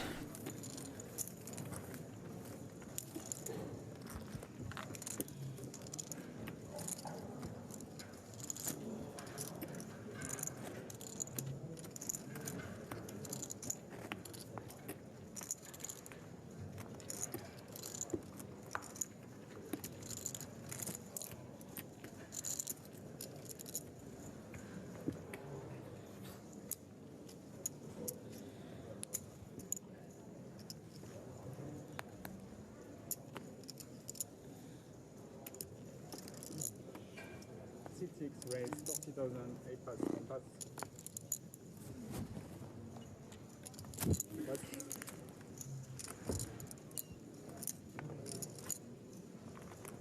3 pass.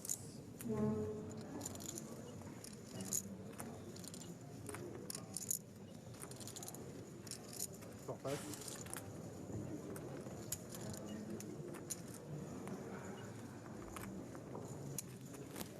5 turn.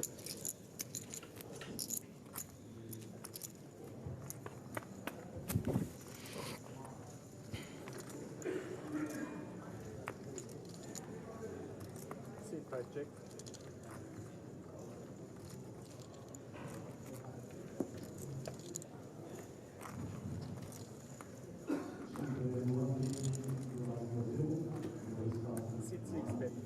What a flop this is for Faria troops. Raises under the gun with the ace-jack suited. Zhao Jiming defends 10-8. And it's king 10-8. But Faria has got 80% of a royal flush. How often do you flop 2 pair and find yourself as an underdog versus 0 pairs? This is going to be fireworks. Zhao Jiming coming in with a check raise. He's every right to check raise his hand. He's trying to drive value against a king. He's trying to drive value against draws. He'd happily get it all in versus pocket aces. Louis Faria with a call. And Louis Faria has a 51% chance to win the pot. And that number has just shot up. A queen on the turn. Potentially the saving grace for Zhao Jiming is that the queen is a miserable turn card for him. His opponent is going to make these straights, but also king-queen improves. Jack-9 improves. Working against him is the fact that there are 2 flush draws. So he might feel like he wants to get money in the middle and drive value against those flush draws. But it's an absolute dream spot for Louis Faria. He's sat in position. He's got the nuts. He's got the nut redraw. And his opponent is betting sizes 200,000 into a pot of 440. Not too much behind. He's betting sizes that are signaling an intention to be all in by the river. No need to raise. Wants to keep his opponent's range wide. That's a shame for Louis Faria. Zhao Jiming will be very upset that this is the river card, because he now loses to the nut flush draw in hearts. He loses to any ace. This is an absolute killer for his hand. Even a hand like King Jack now makes a better 2 pair. The run out, he thinks, couldn't be more miserable for him. But actually, it's going to save him. 5 seconds. We think. I think it should save him. He taps the table. His hand has gone from an absolute powerhouse on the flop to worth less than nothing by the river card. The texture shifted very quickly in favor of Louis Faria. And the texture shifted aggressively enough that Zhao Jiming will now be aware that he's never going to have the best hand.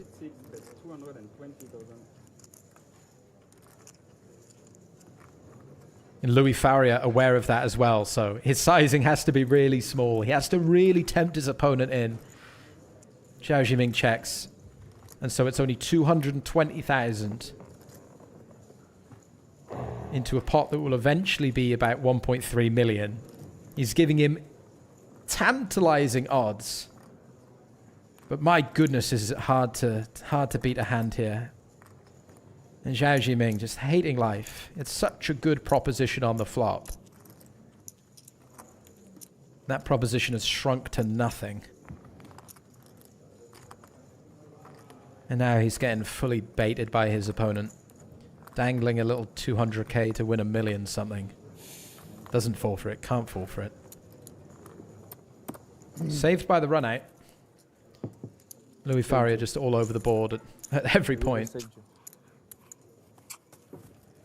A little bit of frustration, of course. Deep in the main event. Large portion of his stack gone by the wayside. But it could have been worse for him, because if the river's a 3 or a 4 or a brick, he might lose it all. So, got to take the positives. Happy to stay alive.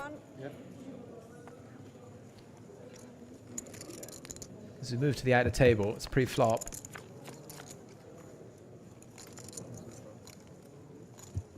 And it's Greg who's at risk with pocket 9s against Tom Axel Badel's ace-jack.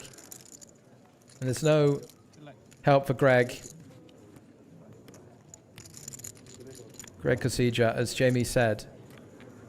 Jamie, who was on at the start of the show with us, used to get coaching from Greg. Greg's a top player. I played with him in Barcelona. Top player, top guy, really, really friendly presence at the table. And a great run here in the main event, I'm sure. As with so many of these players busting, so many good players busting, we'll see a lot more of Greg on the EPT. 21st place this time for 25,000. Final 3-table run, but not making it through to day 5.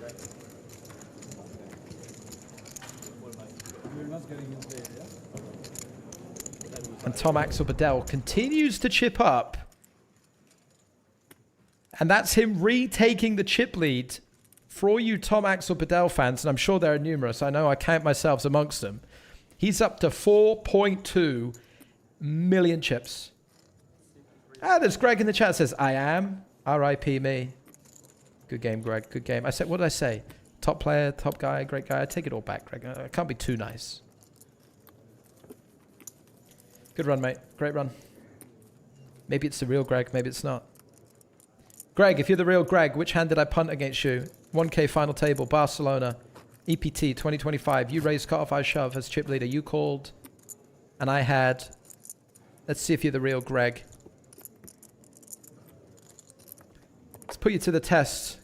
Could be a fake. You just call Greg on YouTube. Could be anyone. Could be. Oh. Do we know any Gregs? Could be the bakery brand, for all we know.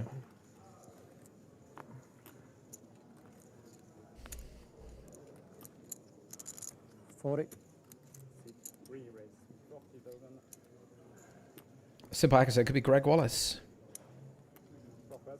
King 7 of Hearts. I did have King 7 of Hearts. Hello, Greg. Good run, mate. Good run, good run, good run. Good shout. Look at that. 180. Thanks for stopping by. Louis Faria. King's in the small blind. Good for a raise.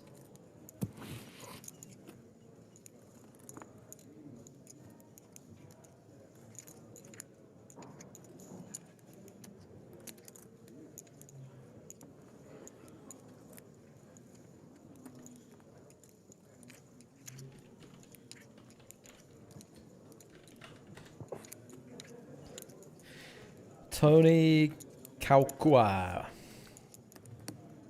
Folds. Got no interest in it. Got no interest in it.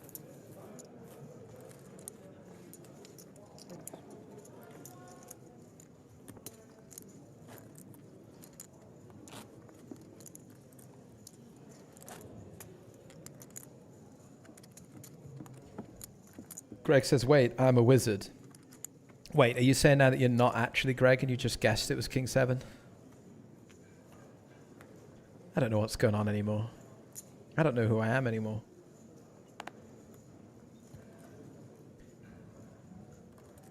There's really only one thing to do. 40. Do we think that this is the real Greg in the chat? Or do we think it is an imposter? I have no idea. I'm going to have to turn it over to you guys. Is Greg in the chat a hit? Or is he shit? We'll give you 30 seconds for this one. You can all vote now. You just got to type in the chat, Twitch or YouTube. I don't know what's going on. Is this a real Greg? Is it not? Is he a hit? Is he shit? He did guess that I had King 7 Hearts. I guess we've not really got anything to go off. I did tell the King 7 story yesterday. I think I told it today as well. You don't have much to go on, chat, but we've decided that Greg's an imposter, it looks like. I am the real Greg. I am Spartacus. It's shit. Greg, we've decided you ain't the real Greg. Ban him. I mean, ban him for what? What's his crime? For pretending to be Greg? A succulent TPT player? What is the charge?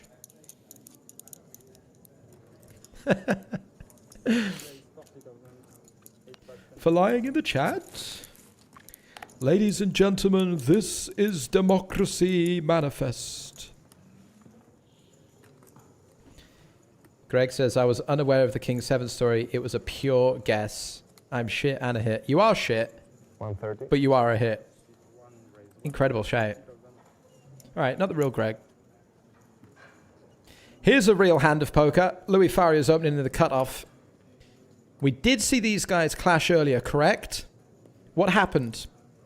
Cologne open. Louis Faria 3-bet. Cologne shoved ace-4. Louis Faria had jack. So these guys have history. I'm sure they have lots, but they have some at this feature table. And this time we're seeing a raise in the cutoff. Cologne 3-betting from the big blind. And now Louis Faria goes for the small 4-bet in position. He goes for the click. Now, why is this click really interesting? Because Cologne is 3-betting off about 25 big blinds, 23 big blinds. When he goes for a small sizing off 23 big blinds, he's polar. He either has really good hands or really bad hands.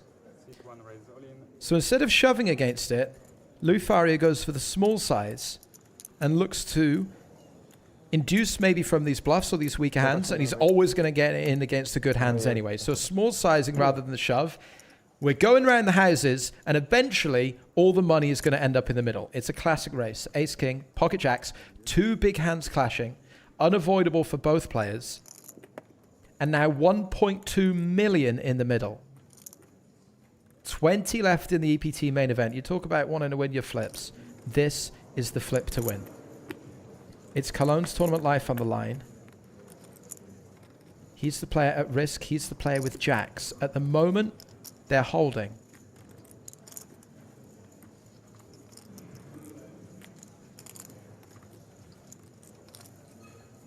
Both players stoic in the face of a very expensive flip. The cards running out on the board at the moment. Hundreds of thousands of euros in equity. Potential equity. Final 3 tables. Cologne needs to fade a high card. Fade a king or an ace. It's a high card, but it's not enough. And Cologne will find a double up. 1.2 million chips in the middle. He's staying alive. Louis Faria staying alive also. Dent to his stack. He chips down to 800k. Still 40 bigs. He's still well in with a chance. But we remain with 20 players in the field. We'll go down to 2 tables once we hit 16, of course, so 4 more away from that. We have just made a pay jump at 20 to 29 grand locked up for everyone remaining. Okay, so go straight to table 2 when we come back. Thank you. And Floorman here just saying these guys are coming off feature when we come back from break. They're going to get moved out to an outer table. We've got 8 minutes left in the level. We're going to play spin and goes on the 20-minute break. Try and play some cards today, Friday night.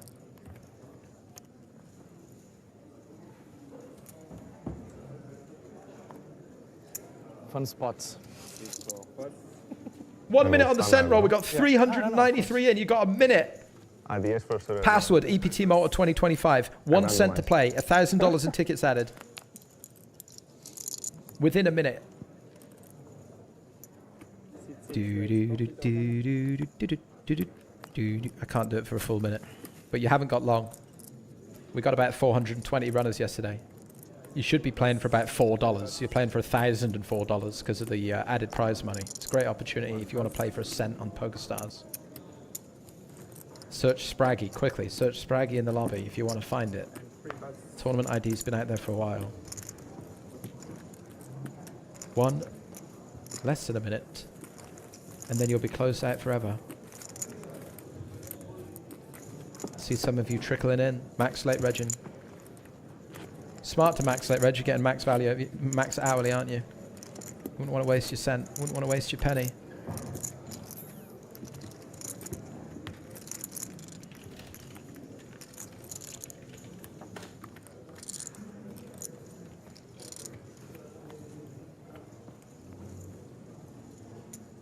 It's closed. You're now locked in here with me. I've got 6,700 chips in the cent roll. I'm not afraid to use them.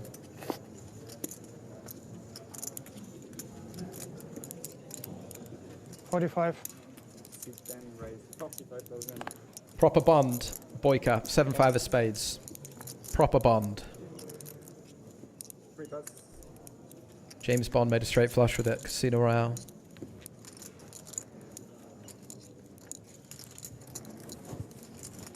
Brzezinski with a queen and a 4 of clubs.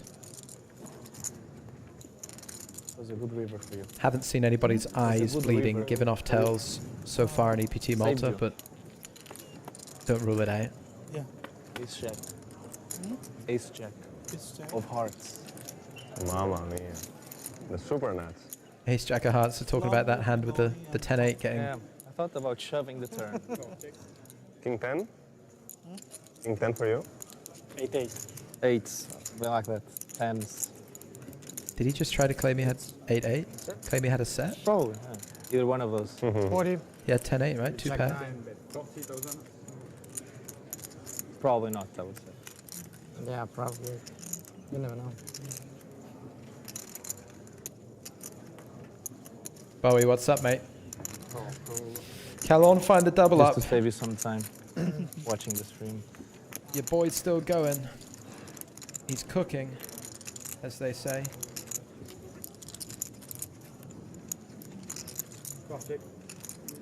Brzezinski with the top pair. But what a turn for Boyka. Like a James Bond, huh? Open-ended straight draw. He can't make a straight flush, but he could make either. He could make either. Brzezinski with a check. See if Boyka wants to try and apply some pressure to a jack, apply some pressure to an 8. Core. Turns don't get much spicier than that, do they? 6 of spades. I think Brzezinski's hand at these stack depths certainly doesn't want to consider raising. Way too thin to start piling money in on this texture with Queen 4. Even if you have the best hand now, if we're raising the turn, there's so many bad ones, it's hard to want to bloat the pot with such a kicker. So we're just calling, and we'll play river cards. 4 would be a disaster. It is a 6, which is about as good as Brzezinski could hope for. It shouldn't improve any of the bluffs that Boyka fires on the turn.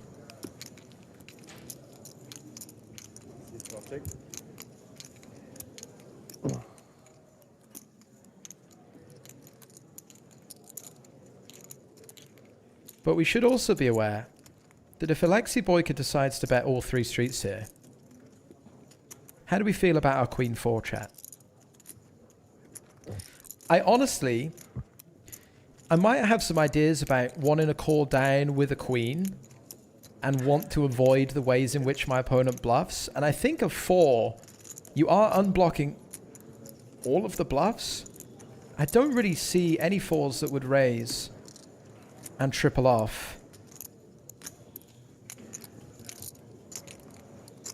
So this queen, especially with the clubs, it does feel like kind of a nice queen to cling on to. I think you might see some bluffing from hands like King 9. Maybe something with a 9 in, something with a 10 in. Something like 7-5, of course. Core, but it is uncomfortable. Now, crucially here, you don't beat a value bet, right? Boyka is not betting for value with the worst hand. There are no worse queens. And he's not going to be betting a jack. So time bank's immediately going to be used. Because Brzezinski has to start thinking about how often is his opponent going to have a hand like aces, kings, or a good queen? And how often is he going to have a bluff? And where do those bluffs come from?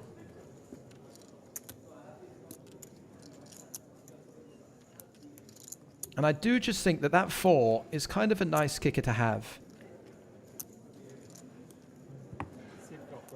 Yep, he's flicked it in. He likes his kicker as well. He's fading all the bluffs. It's a nice queen to call down with, I think, the Queen 4 of clubs. He locks in for the 3 streets. Even though he's got top pair, someone in the chat said easy call. It is not an easy call. His opponent is going to have ace queen, king queen, queen jack, 9, 10 sets, right? 20 left in the EPT main event. We certainly cannot dismiss that Brzezinski has found a nice pick-off here. It's a 1.2 million chip pot on the final 3 tables. He's correctly deducing that he has to stick around with some of his queens. He's correctly anticipated that Boyka is going to be tripling off enough of the time. I do not think that Alexei Boyka makes a mistake here. I think it's a really nice combination to fire 3 streets with. But sometimes someone's got a bluff and someone's got a good hand. Both play appropriately. And the good hand's going to pick it off. So a nice look up. And that'll send Thomas Brzezinski up over the 2 million chip mark. He's over 100 big blinds deep now. Get Suave says it's an easy call for me. It's not my money. I'm not in the tournament. I can see the cards. Exactly. Those are the easiest calls of all, right? I don't think it's too easy. I think good players are going to find it, but I don't think it's easy. None of it's easy.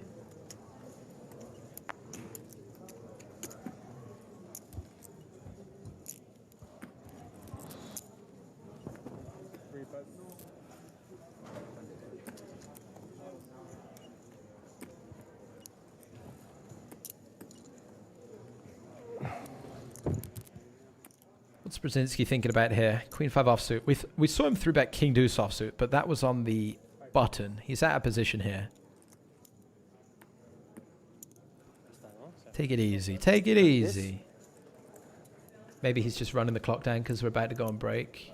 Just making sure we don't get to see another hand. Zhao Jiming doing that. In the bin with Jack Deuce offsuit. And that will be your break. 3rd level of the day. We're playing 4 levels today. We've got 90 minutes left. But don't go anywhere. You guys want to play some poker together? You guys want to play some poker here?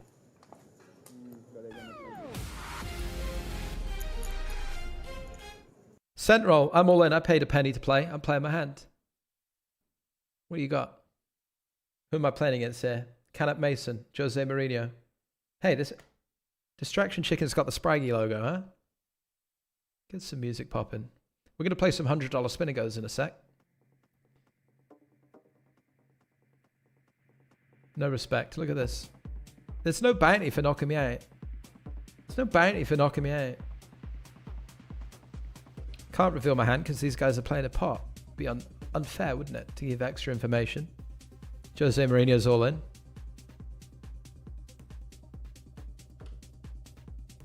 Oh, you're hard.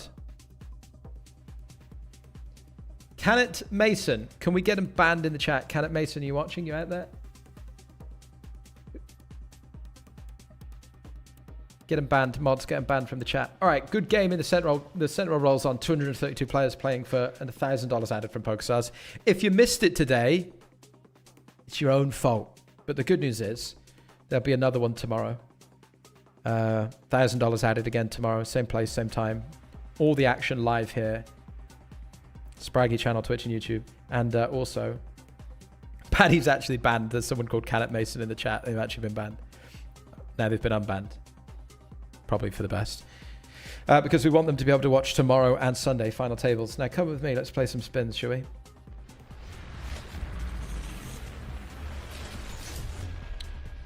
Welcome back to the brand new Spraggy Spin and Go Championship Hub. Spraggy Spin Championship Hub, as I call it. We don't have an acronym. However, we are live tracking all the spin and goes I played during the EPT. Today, we've played 3, $100 each, cash for $500, net profit $200. Ka-ching! You've got a live graph of my profit. You've got a live graph of my chips and my all-in EV. As you can see, I'm running good. The EV is where I should be, and my all-ins. Then luck adjusted, the blue line is above the orange line. I like that. That means I've got lucky. On the other side, we've got my streak. I'm on a 2-win streak. And then there's flips 1 in the bottom left. Flips 1, 2, flips lost 0. We're batting 100. And we're about to play another $100 spin and go.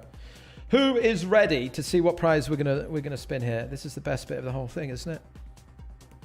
This is the best bit of the whole thing. We're gonna play for $1 million or what? Give me $1 million now. $300. We'll take it. All right, 15 big blinds each, $300. It's a winner-take-all format here on the break, folks. Our graph is looking good so far today. And do you know what? I'm going to fold my button. I'm going to fold my button. This is the brand new Spraggy Spin and Go Championship hub. It's like new technology from the future. Tracks everything we play in real time. Spin and goes, profit, loss, chips, all-ins, streaks. Threes against ace king for these guys. Just like that, we're heads up. This guy's got a big advantage though, because he knocked this guy out. He's got 620, I got 280. But we are heads up for $300. Second place, nothing. First place, 300. It's all right, isn't it? Give me that. I had it, I had it. Hide those cards. No delay. And I'm not giving anything away either.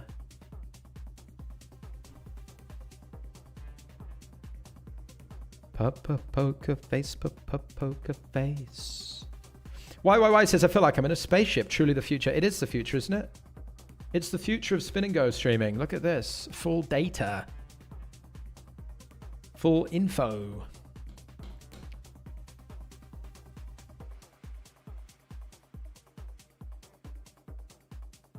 Can't let you know what I've got. Who knows what I have? I wonder if Danny Lynn Life is watching. Are you watching?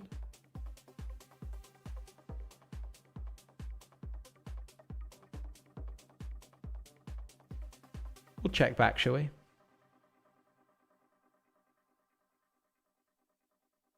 I limped pre, they raised, I called. They bet the flop, I called.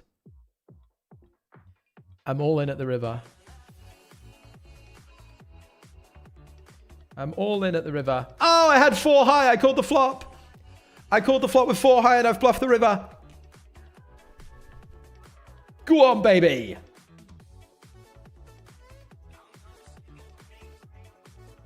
And now we are back in good shape. 430 plays 410. Winner takes all format. Spinner goes. Unless you spin a big multiplier, then they do pay out less than winner take all, right? You spin like a really, if you spin the million, everybody gets something, for example. Or there's a certain multiplier when, like 10x, I think the second place gets something. Mikey says it's nice watching your stream with no delay. What's up? We're on no delay. What's up, everybody? How you enjoying the EPT so far?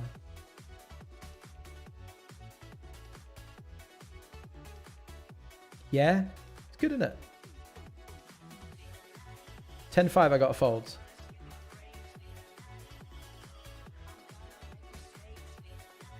How are you enjoying the Spraggy Spin and Go Championship hub? You like it? Is it your favorite hub?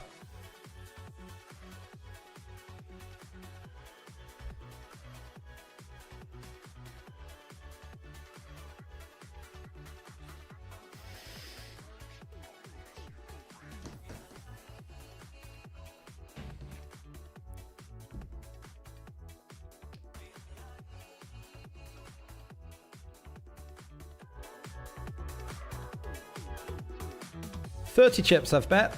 I wonder if there's any way to change my... Can we just try and see those bet sizes under here? I don't wanna, can you see, where can I see the bets without... I don't want to show off my hand. I'm all in. Deuces. Then we can see the bet size.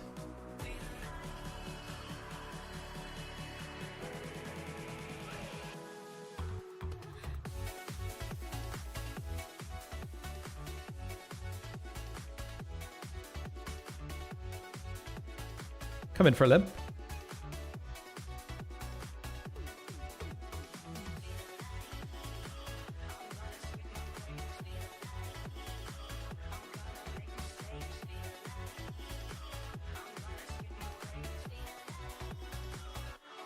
TikTok goes my clock. We haven't got all day. We're back in EPT action in 30 minutes, probably-ish.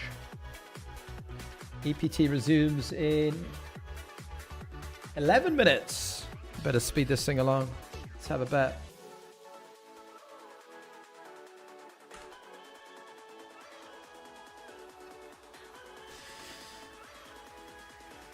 Giggles. Had 2 kings. Giggles.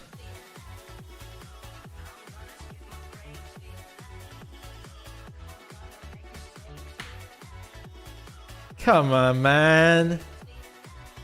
We do have the chip lead now, though. for $300 up top. Baines gifted 5 subs. Thank you, Baines. Legend. I call for $300. Can I get a hold? Spades for me? He's done it again! 100 into 300 on the break. You absolutely love to see it. Spraggy spin and go hub. Welcome to the spub. Look at that. Games played 4. Total buy-ins 400. Total cash is 800. Net profit $400. And look at that streak counter over there on the left-hand side. 3 in a row. But you'll never win 3 in a row. And we have. Go on then. Go on then. We're going to combine 2 of our favorite segments right here on the stream right now. Just going to get a feel for the crowd.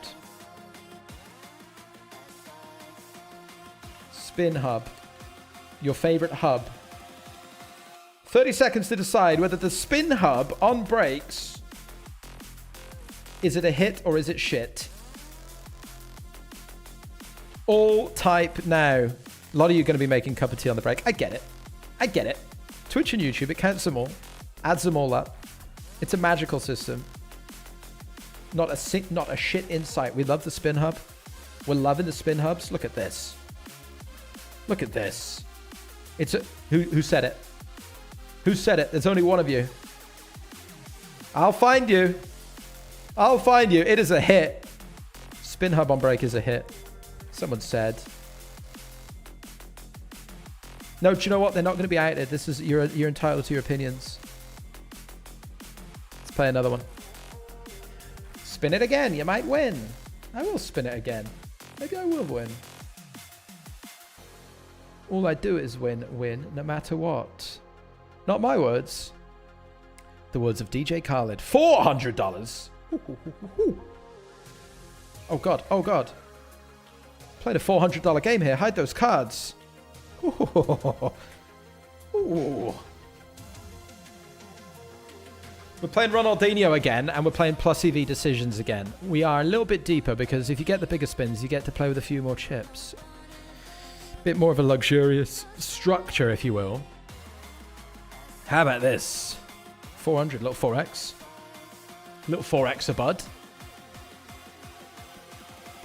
In the spin and go hub. Greatest hub on the internet.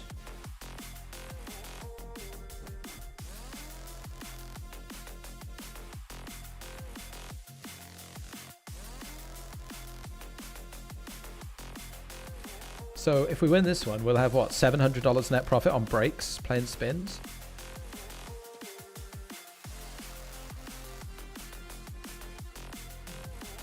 Beer 8, wouldn't it? Riddle says recovering the W Cup losses, 1 spin and go at a time. Doing alright at the moment. Going alright at the moment. You know what? I will fold. Mid-raise, I will fold. Bob, 6-3 off. 6-3 off. Fold it.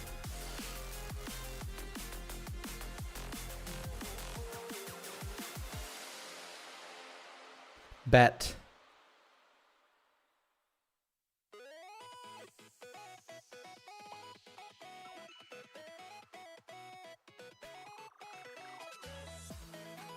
Small size bet. Tebler, thank you for 43 months. I'm going to stop talking about the hands because he could be watching.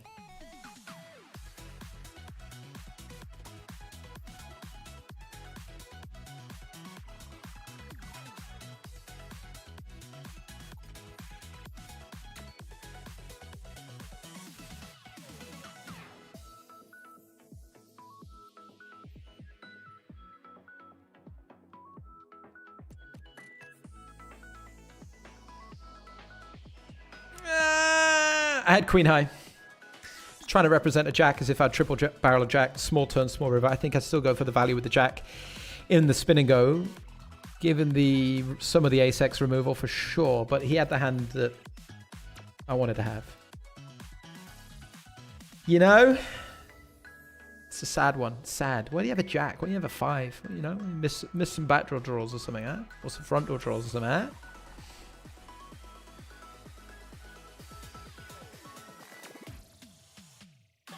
You hate to see it. We're still in with a fighting chance. We've come back from 1 big blind before. We've got plenty of big blinds. How many is this? Too many of anything. 8. Oh, deep. Too deep. Can't play 8 big blinds.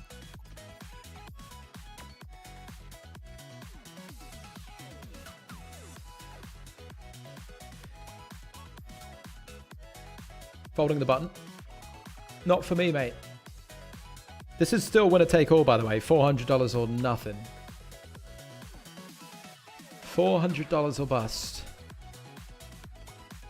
$400, please. Cake or death? I'll have a bit of cake, please.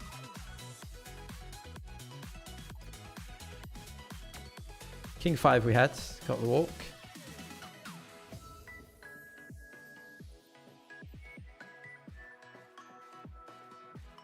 Templar, thank you for the 43 months. Says, hey all, good luck, Spraggy. Spins on the break. Spins on the break from the EPT main event. If you're here for EPT main event coverage, it will resume in 10 minutes. And we will play the final level of the day. If you missed any of the EPT coverage so far, we're doing recaps every morning. Those are being uploaded on my channel. Days 2 and day 3 are up there now. We'll recap today in a video for you after the stream is concluded. Do check those videos out if you'd like. If that is something you might be interested in.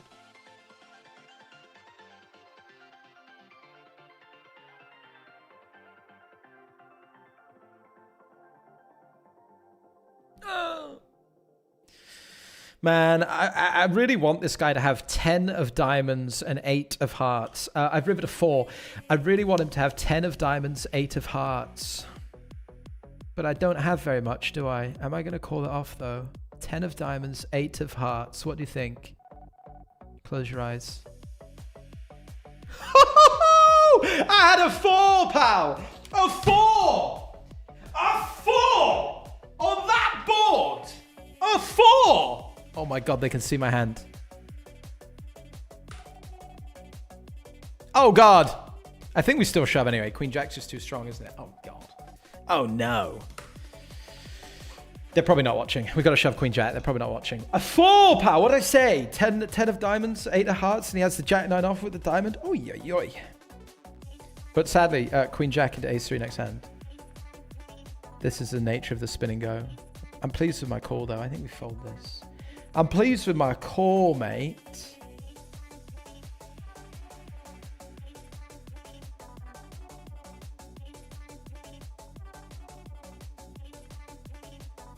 I bet the flop, bet the turn, river to 4 and check called it. A 4, bruv. King 5 against King 6. We're going to be heads up against Ronaldinho again. Last time we came back against Ronaldinho. Let's do it again. For $400 or bust. Off a 4, bruv. 7-4 offsuit. Not for me, mate. Not for me. 30-60 of the blinds. 8-3 offsuit. I think I do give the walk. Ace-8 suited a snap. Hold it. That's a 4, bruv. That's bad for us. That's a 6. He's game over, baby. No. We went deep for the hero call. But then we can't hold with the Ace-8 suited against 6-4 suited. And they deprive us of our $400. Second place.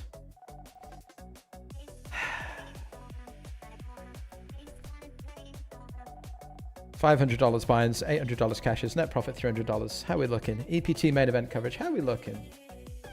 But he's also got the possibility of having the best hand. So the bet sizing for Mateos allowed him to play this hand. Okay, another ace on the river.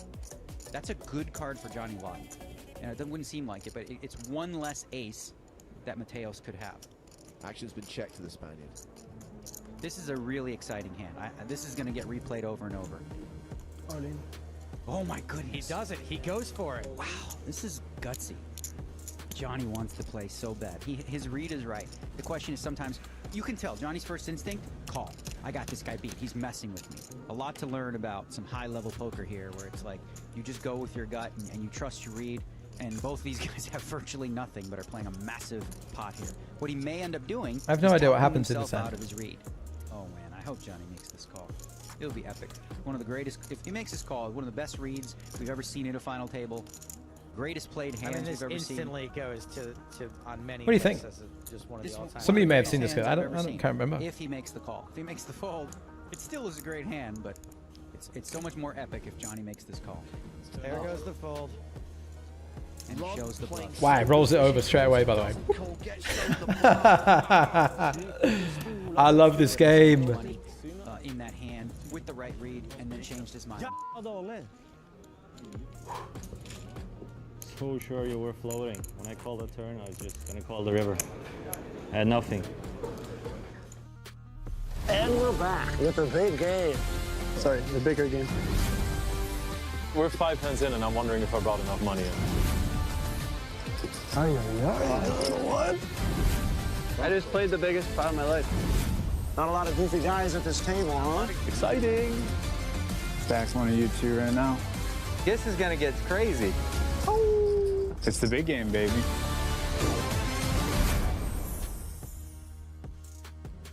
The big game is back, and so are we. Welcome back to Malta. Welcome back to the main event. That is your spin and go interlude concluded. And so we will return for the final level of the day.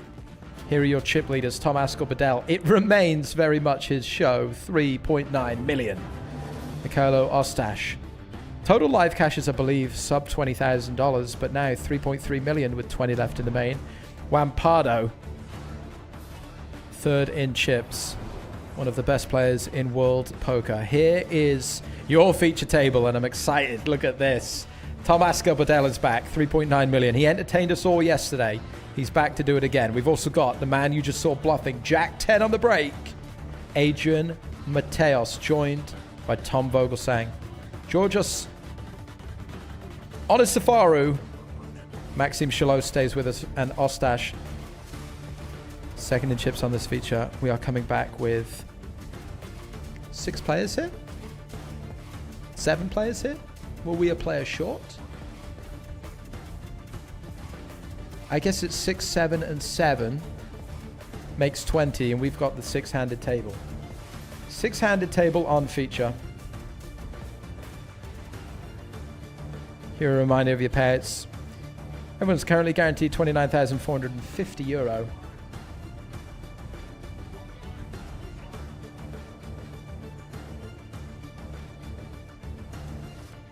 I'm playing for €760,000 up top, troops. It's a lot of money. A lot of money on these final tables. And of course, that final table now well within sight. Just 20 left. One more level of the day.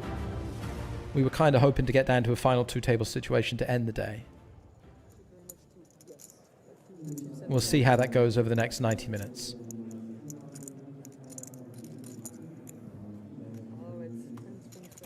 Delighted to say that we're rejoined by Tom Ascol-Badell. It was a lot of fun yesterday at the table. It's a good presence. Always smiling. Good fun player to see on these EPT tours.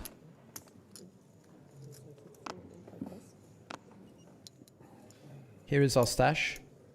I'll just get clarity around Ostash's live caches. I think I have this right. Remember, I will see your cards now. Huh?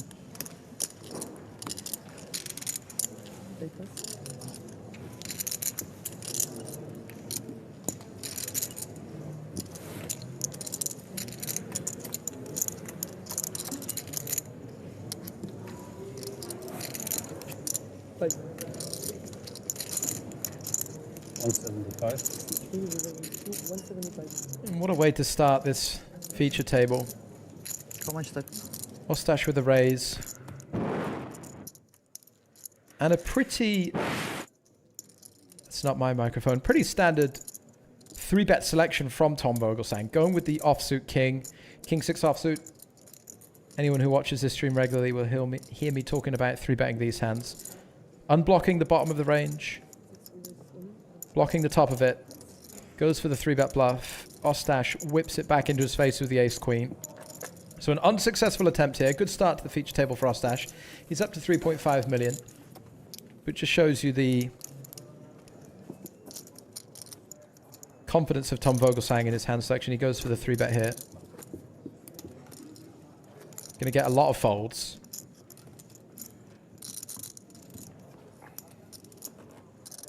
But not on this occasion. Martin says, Spraggy, do a countdown from 10 for everyone to hit like and see how many it does all at once.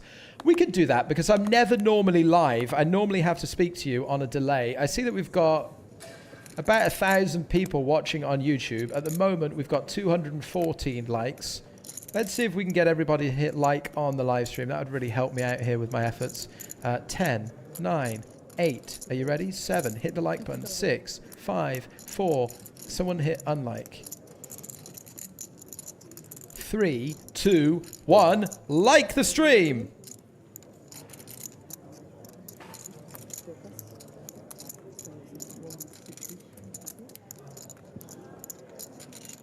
How much is it? We got 3 likes. Oh no, we didn't. It went up to 234. There we go. We got 20 of you. Pathetic, isn't it? 35 years old, begging for likes. Tom Vogel sang all in with deuces. You're in there, Tom.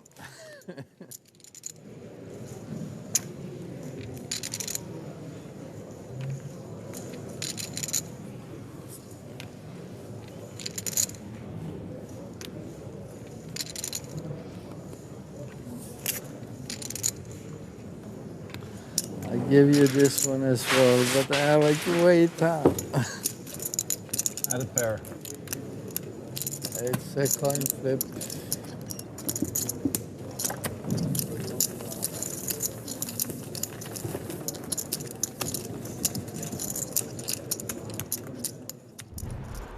Tom Vogelsang gets his jam through. He'll be happy to see folds with the deuces. I give you my chips, okay. All of them? No, whatever you have. Okay.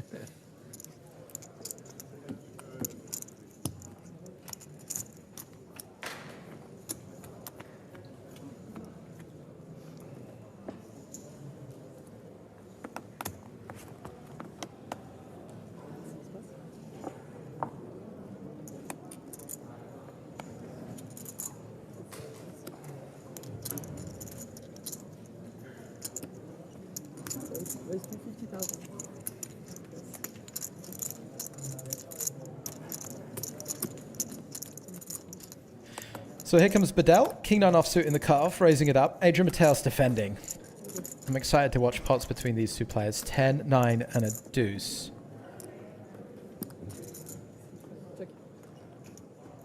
Tom reaching for those chips. He'll have a continuation bet. Not the sort of hand that Adrian's going to be able to get involved with. He folds.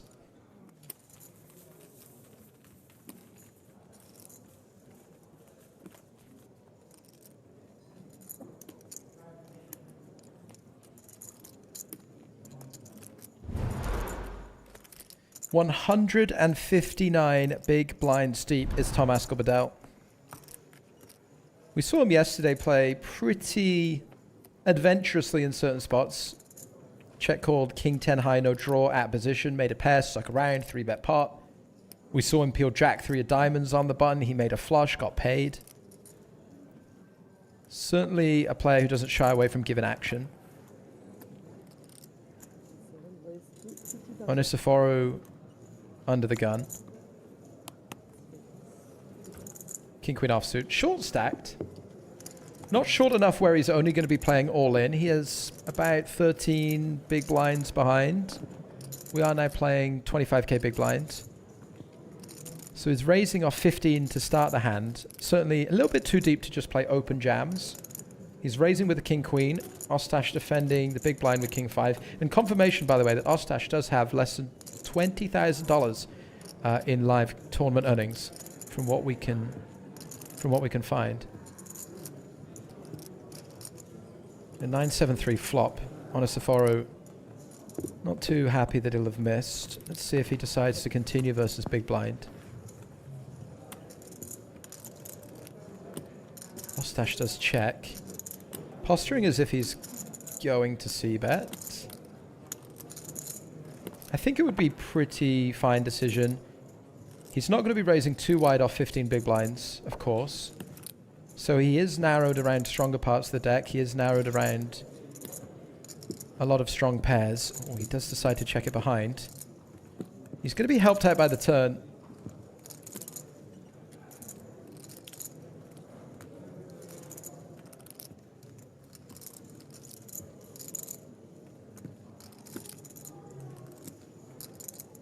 And it's a very intriguing turn for Ostash as well. Picks up that flush draw.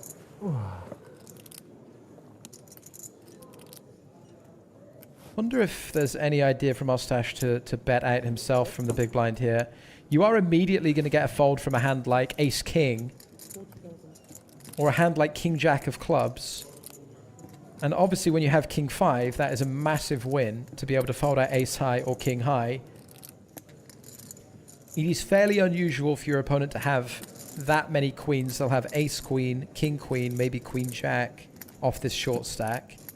But much more centered around the Ace-Highs than they are the Queens. So I do like this bet from Ostash. And I do like this shove from the King-Queen. The price a little bit too high to try and drill that heart. Ostash decides, and Onisaforu is going to pick it up. Nuncio says, wasn't it risky to 3-bet 176k of a 545k stack? The 3-bet bluff from Tom Vogelsang. What's the risk? What do you mean by risky? What's the risk?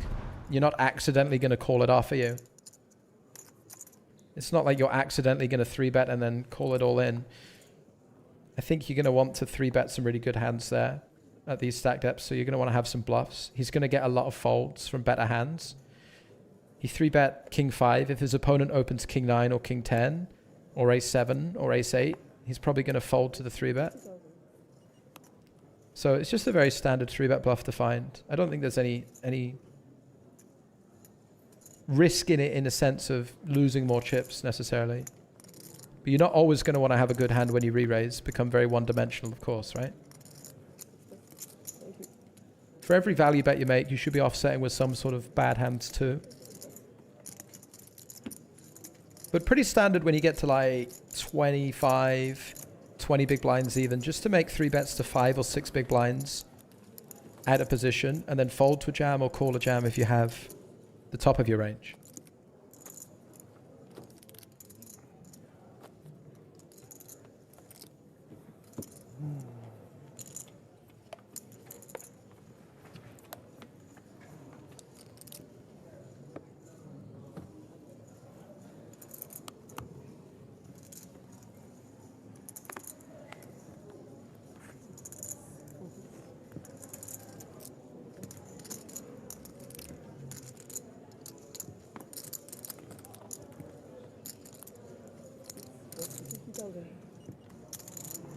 Is Ostash doing the raising again on the button?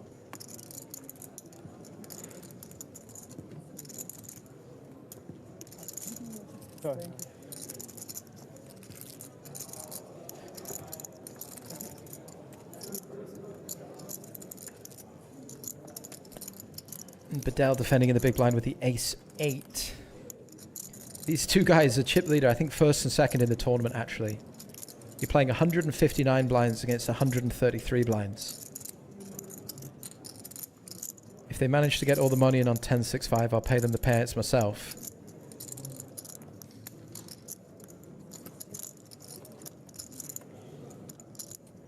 Check, check. Turn is a deuce. Zigcho asking, can we somehow see the other two tables? We are moving between tables. If there are big pots being played on the other two tables, we will have coverage of them.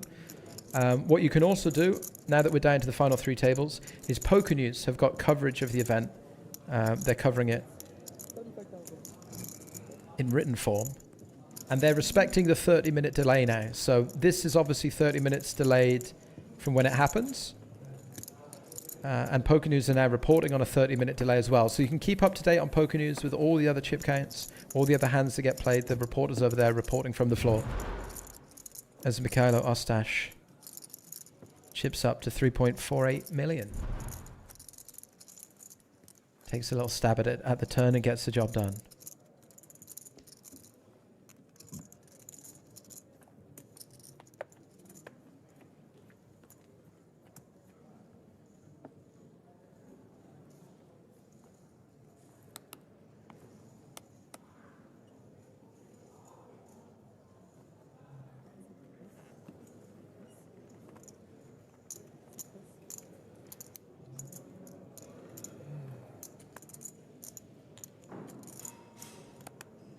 Pair of deuces on the button. What are our options at this stack depth? Maybe some consideration for all of it? Perhaps a little too much at this stage of the tournament just to shove. I think you'll definitely see some shoving of this earlier in the event if you're down to sub 20 big blinds just to move all in with deuces. But at this stage, opting for a raise, maybe a fold versus jam, something along these lines. Doesn't face a jam, but does face a peel from ace-3 offsuit, which is a little bit wider than you might expect. We already know that Tom Axel Badal, not a man who shies away from seeing a flop. He doesn't mind it. Neither player will be too happy on Queen 8-4. I do just think that this hand prefers to bet, though. Just clear up, I mean, a hand like this, ace-3, maybe you clear up king 10, you clear up king 9. 35,000 is the bet, and Tom Axel Badal has the ace of diamonds. Very powerful card on Queen 8-4, 2 diamonds. Powerful enough that he's sticking around. He does get sticky, he does get stubborn. Hello there. And what's interesting about this hand is Onisiforu with the deuces will realize that his hand is not really worth too much in terms of showing it down. But he might be able to pressure a queen now. He might be able to pressure an 8 now. I just wonder. 75. Yeah, here we go. He's going to start bluffing with it. He's bluffing again, 75,000 on the turn. And Tom Badal will be very happy to have picked up this ace. And just look at these stack depths on the left-hand side of your screens, folks. Look at the pot size. 370,000 in the middle, 280,000 behind. Does Onisiforu try to maneuver Tom Badal off of his hand? Okay, well. That's going to switch things up because Tom Badal goes for the lead with his ace. Puts out that blocker sizing in the river. His kicker not playing anymore against other aces, Tom, right? Aces, queens, and a 4. If his opponent has something like ace 10, ace jack, that disadvantage has now been nullified. Unfortunately for Tom, Onisiforu just has the deuces. I do wonder how that hand might have played out if Tom had found a third check. Maybe the deuces will have sent it to try and fold out a queen. Fold out a stubborn 8. I guess we will never know. So Onisiforu lives to fight another day. But it does mean that he's down to 11 big blinds. Now he's much more in that wheelhouse of moving all in, shoving. Rather than playing many smaller raises. I'm not saying the small raise is completely removed from his arsenal, but he'll definitely find some hands that just want to open shove now.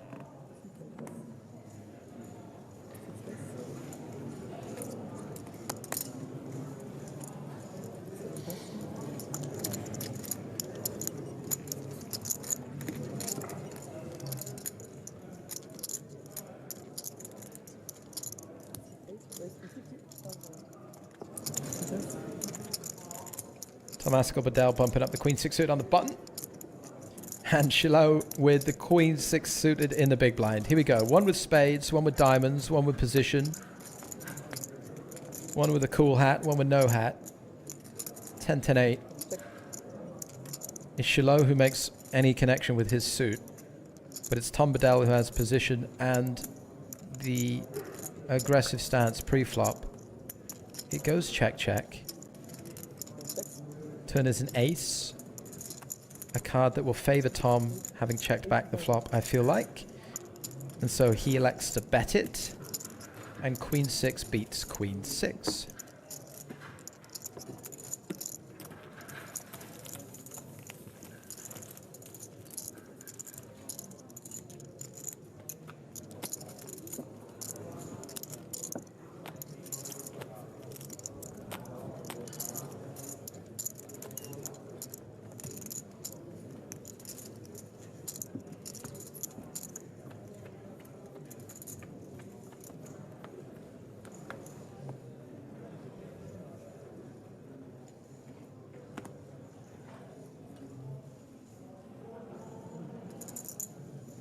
Ostash with the luxury of a lot of chips, 3.5 million. It does mean that he can be sure to open some hands like this. A reminder that we're playing 6-handed as well, right? This isn't a 8 or 9-handed table, so under the gun is more like big blind, small blind, button, cut off, hijack, low jack.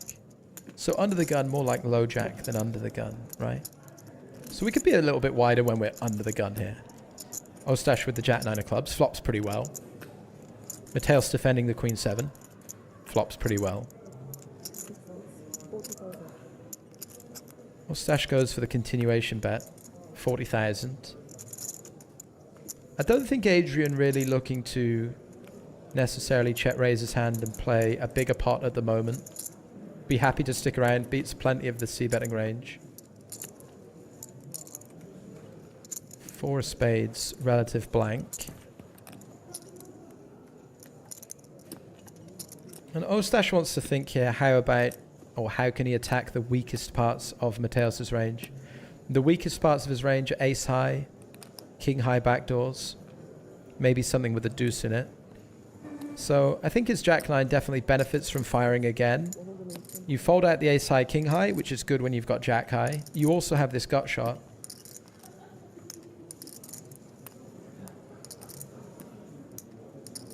So I think a solid decision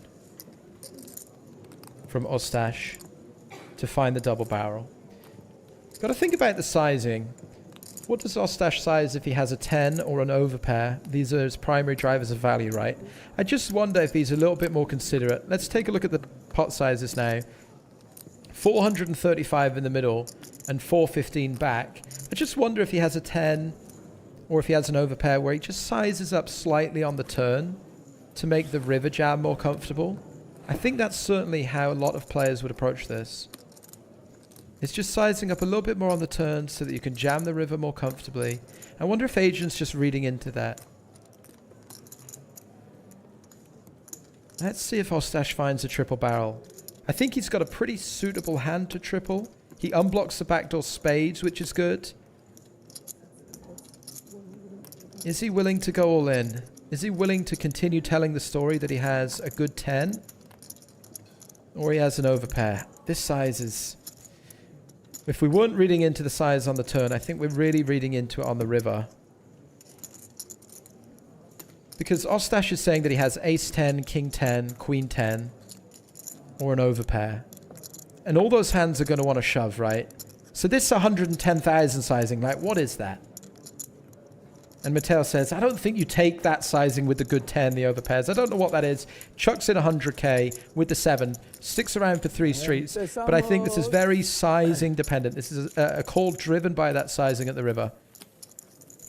I think Ostash just has to commit. If he fires a 3rd street, he has to represent what he's been representing the whole time. He has to maintain cohesion in his story. And he didn't do that with that size. And you can't really afford that slip up against Adrian Mateos. Because he's just gonna pick it off. He's just gonna find the call when he needs to. It's a little bit of a misstep, perhaps.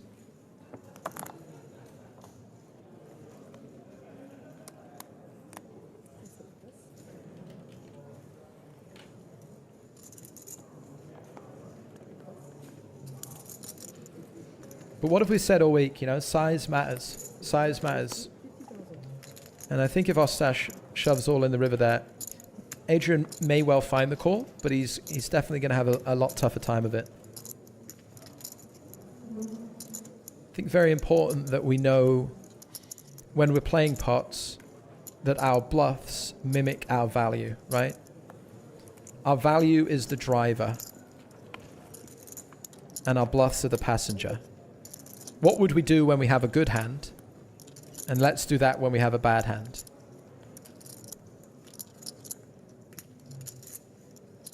If you bet one size with all your good hands and a different size with all your bad hands, you're going to have a bad time. So we always want to mimic with our bluffs what we would do with our value. The value drives and the bluffs are the passenger. 4-4 deuce here. Shiloh having raised the button. 7-5 of hearts.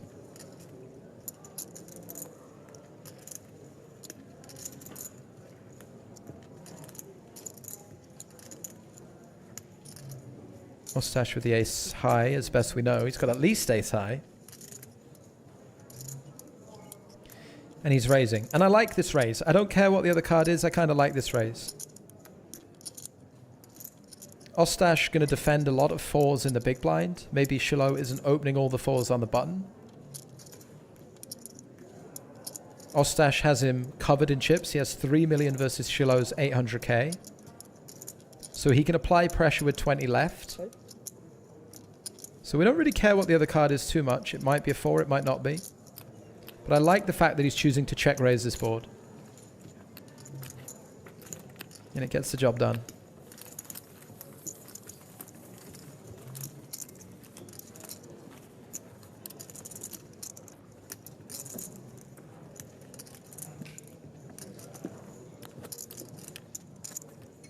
Very cool. As promised, if we've got action on the 8 of tables, we will find it. It's Alexei Boyka versus Louis Faria. We're on the turn. It's King 5-3-9. And Boyka's bet 105k. Faria has just called. The river now is a 6 of diamonds. So you've got a King 5-3-9-6.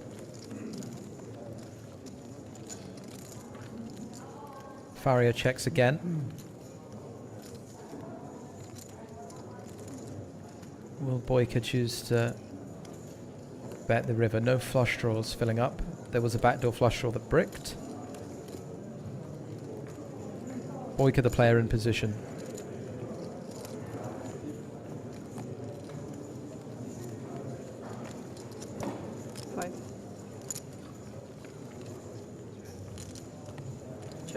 Maxing out his 30 seconds, checks it back, and Louis Faria looks like he kind of confidently tabled his hand as if he might have a winner, but he doesn't.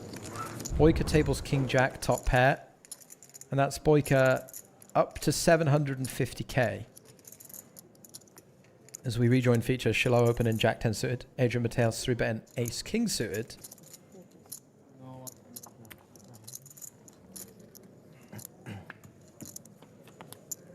We're off to a flop. It is an absolute banger for the Jack 10 of spades from the Frenchman, from Shiloh. Mateos won't like it too much. Maxime Shiloh will.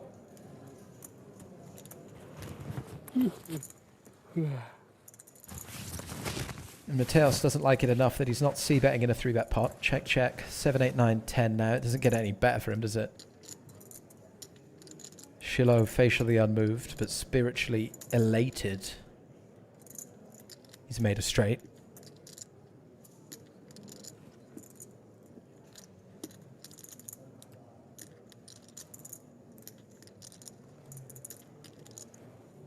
And as we might expect, reaching for chips. I don't think Adrian will necessarily feel obliged to continue this part of his range.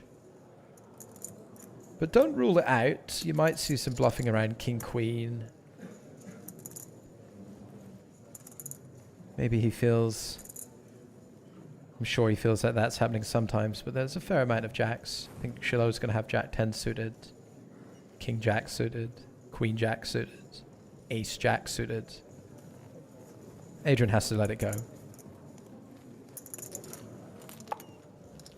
Killer Bluff says, Spraggy, do you ever play EPT? I do. This is the first EPT main event I've missed in about 15 or 16 stops. I've played every main event of the EPT for about the last 4 or 5 years. But my wife is pregnant. She's about to give birth in the next few days, I would imagine. Fingers crossed not before the final table on Sunday, so I can be here and bring you some coverage. But yeah, first one I've missed in a long time.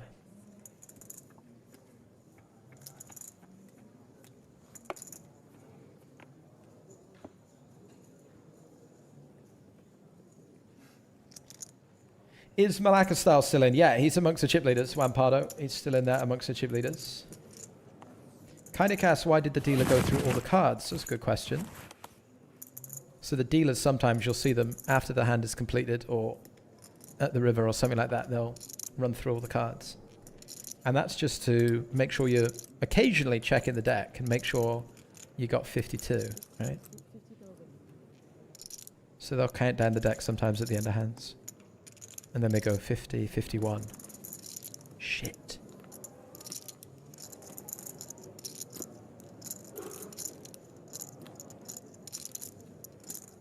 But most of the time they get to 52.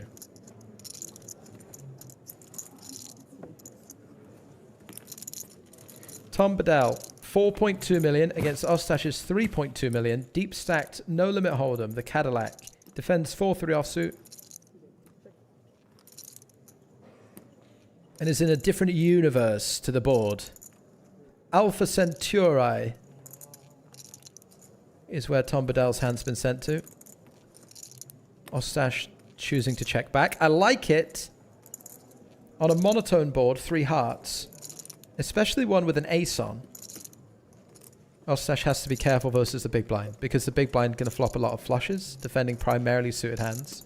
Primarily. Not always. Got 4-3 off. But Ostash just having a bit of pot control on the monotone flop. It's pretty good. Goes for 50,000 now.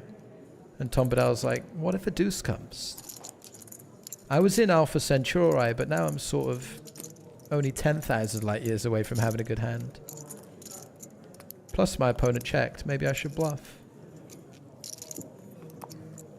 Too far away.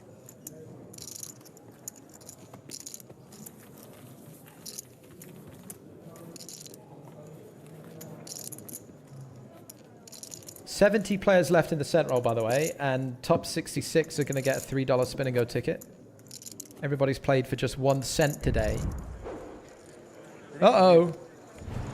No. Pierre Chevalier. He eliminated in 20th place.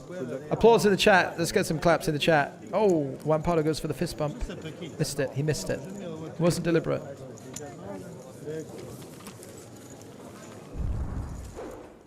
Pierre was busy packing his bags. He's got to, unfortunately, Pierre Chevalier, great effort. Great, great run. 898 players started. Pierre leaves in 20th place.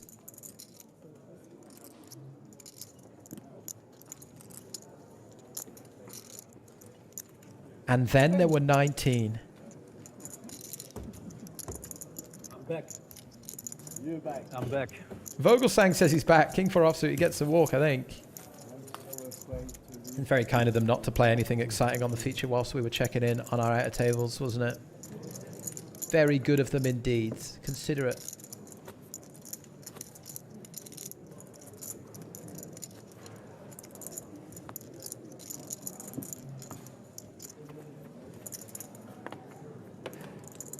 Pay jump is at 17, by the way. So we're locked in for 29,450 until we get down to 17th.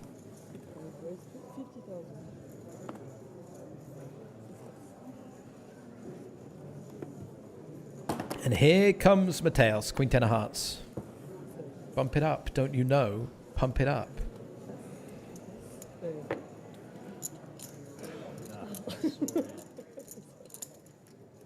It's Friday night, isn't it? Is it Friday night? I've been so locked into enjoying this main event. Is it a Friday? Is it Friday? Do we have to get down on Friday? Oh boy. It's Friday all day. It is. And it's a Friday night for Shiloh right now. He's defended 6-4. Look at the sharpness of Adrian Mateos. Adrian Mateos understands that the player in the big blind has got more sixes than he'll have opening. And Shiloh keeps trying to bait him into something, goes for the bait on the turn, and Adrian says, no, no. And all of a sudden, where some players might have gone for a lazy c-bet, or I'm just going to c-bet my range on the flop, Adrian Mateos has checked back, turned a pair, checked back again. And Shiloh's attempt at building this pot has so far been unsuccessful. He's going to go for it now. 135k in the middle. He's betting 150. I do like the size. I think you could just even go bigger. I think you could just even go bigger and say I've got a 6 or I've got nothing. This is kind of what that's doing, but I think he could even pole out to a larger degree. And look at that. Adrian Mateos folds it. How many players raise under the gun on ace-6-6 and get away for nothing, even having turned a pair? That Friday night party is cancelled. Maxime Chilot. I don't think he does anything wrong. Obviously, he's gonna mostly just check on the flop. I think checking again on the turn, fine. And I think overbetting the river is fine. I'm not saying he misplays his hand in any sense, but just speaks to the sharpness. Whoa. I just pressed the button on my chair to... I just pressed the button on my chair to... We've let all the gas out.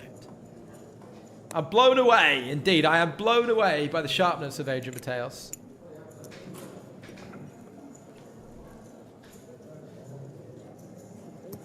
Oh, I feel like Rory Jennings. Here we go.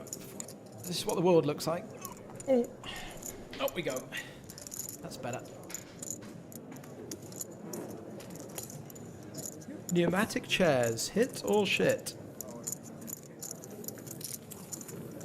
But yeah, just, I mean, it's not... Listen, Adrian Mateos is a good player. I'm not saying that understanding you have to check a lot versus big blind on ace-6-6 is a particularly heroic concept, but it's just... You love to see it, don't you? You just love to see a check-check folds. Because also the river card is the one, too. The river fold. Because if I check back and I check back, then I'm like, ah, this guy's having me on now. Now he knows I've got nothing. He's having me on with this bet. I'm going to have to call a 10. And he barely just, you know, he's not afraid to have the courage of his convictions and just put it into the bin.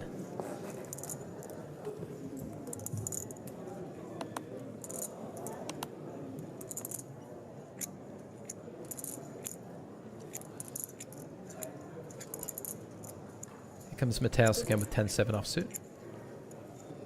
Got about 27 big blinds, just shy of 30. Goes for the limp. Ostash has him covered by quite some margin. Does he want to try and lean on Adrian's stack position a little bit here? Goes for the check, fine. King 6 in position, very playable with the top pair value. You're going to have more eye swing a little bit lower down, right? King high can make enough good pairs that we raise it a little bit less of the time. I think Adrian Mateos will be very happy with the flop. And interestingly, I think Ostash will be as well. King of clubs, king high, has a 6, backdoor straight draw potential. Versus one big blind, you shouldn't really be folding anything with a single club in it.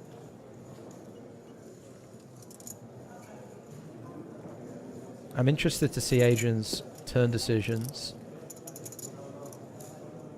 and his sizings. 125k in the middle. Ideally, he gets all the money in by the river with his hand, right? So how is he going to execute that? He can either try and overbet one street or potentially check raise at some point. And Adrian does go for a check on the turn, trying to just bait a little bit of something out of Ostash, who checks back. Ooh, hello.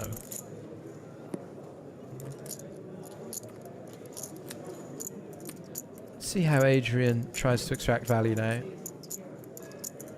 How does he read into that check back on the turn? Wow, look at this. Finds another check. He finds another check. And Ostash is going to struggle not to think he's got the best hand. He is going to have the best hand very often. In this line, Adrian Mateos will stab the flop and give up a lot of the time. Still have some hands that are going to find a call. So Ostash, well within his rights to go for a value bet. And this is absolute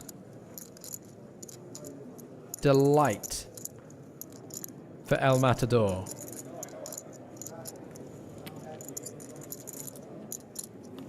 Because unlike Maxime Chilot, just one hand to go, trying to trap with the trips, trying to find a payday with the trips. 375. Yeah, Adrian Mateos.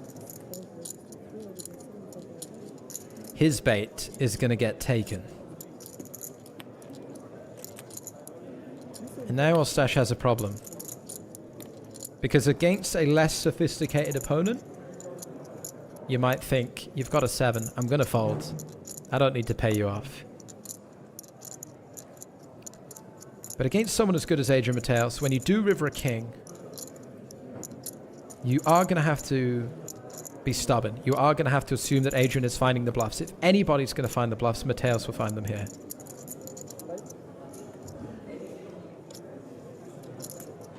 Some players, it's so easy to fold against. And some players, it's so difficult to want to fold against. Just always in the back of your mind thinking, this is a top guy. He's exploiting the fact that I check back the turn, I never have a 7.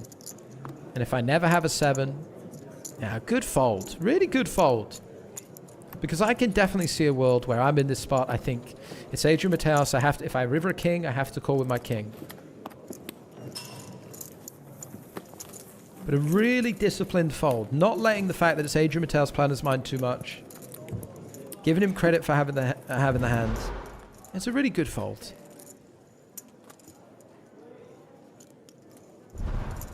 Adrian Mateos chips up. 34 big blinds now. Moving away from any trouble. Moving away from any stack depths where he's going to have to be all in pre-flop. And lose some of his edge. 34 big blinds for him. Shortest stack at the table is on a Safaro. 6 big blinds. And this is your chip leader. Quite the opposite. 170 big blinds for Tom Axel Bedell.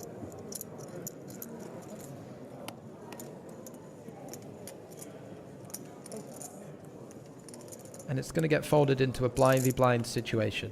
Ostash with the king 10. And he's playing against the short stack, 6 big blinds, so he's just going to announce, I believe, all in. No. Quick check of the hand. Nah. 6-7 offsuit, not going to cut it. Not to be done. Lado says, have you played with all of these guys live or just online? All of the guys at this table, no. I've played with Adrian Mateos live and online a lot. I've played with Tom Axel Bedell live. Played with Juan Pardo live and online a lot. Have I told you my Juan Pardo story? Playing live. $10,000 buy-in, main event, World Series of Poker, fabulous Las Vegas, Nevada, right? Well known as the softest $10,000 buy-in tournament in the world by a mile, right? Loads and loads of, like, thousands of amateurs flock to play the main event every year. I register, start of day one, I think, great. Nice and deep stacked. We start with 600 big blinds. We'll play against some, you know, amateurs, qualifiers, whoever it might be. People taking their shot in Vegas.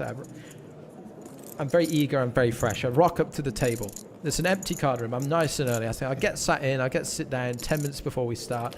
I rock over to the table. There is one person keener than me. There's one person already sat at my 10K main event table. First day of the softest 10K in the world. You've probably already guessed who it is. But it was fucking Juan Pardo. I literally walked over and I saw him. I said, what are you doing here? Just my luck, eh?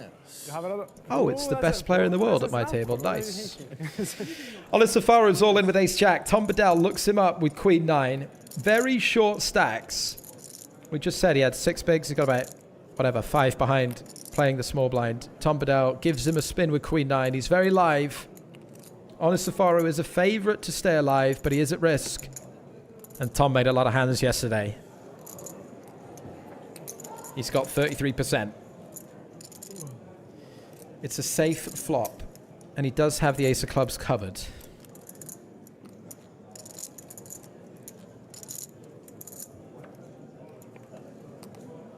The 8, no help, and he does have the 8 ace of clubs covered. He's looking good for a double up. We're not playing for many big blinds, but to Honest Safaro, it's everything. You can't do him like this. You haven't done him like this. Finds a double up. Barely a scratch for Bedell. He won't even notice those chips are missing from his huge stack. Honest Safaro will certainly feel the benefit, though. Needed that double up. Finds that double up.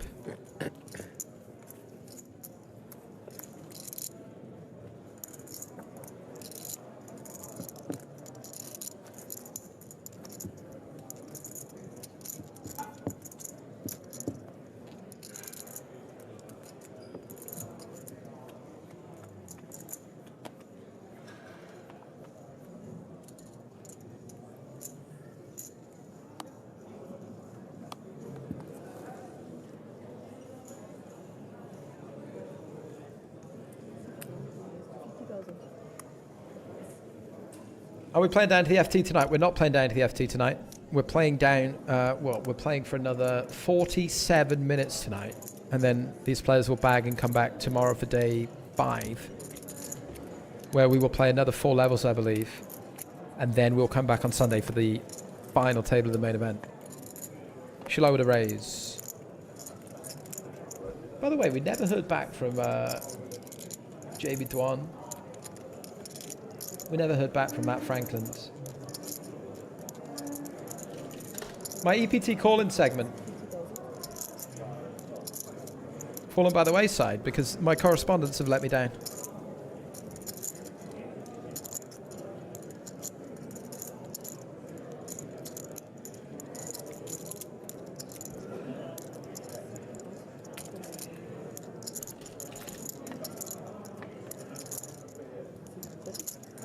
Open ender for Vogelsang, defending big blind. Shiloh with the C-bet. Will Shiloh find a barrel? Start trying to fold out a 7, fold out a 9. Seems pretty nice to me with a gut shot. The beauty of barreling the gut shot here is if you do get jammed on, you're not really folding away too much equity.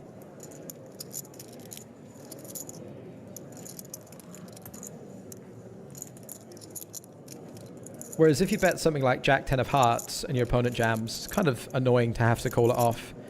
And if you know, if you go for the bet fold, you're folding a big share of the pot. Whereas Jack 8, not really too big of a share to fold. Oh, look at this. Vogelsang sticking around. Oh my goodness. Now Vogelsang sticks around on the turn with the 10-8 and he's rivered. The absolute nuts. Checks it over to Chilo. Will he find the third barrel? I don't think it would be too unwise of a decision. He's going to have a lot of good hands. He's going to have a lot of ace highs. Ace-X, I mean. He does find the barrel.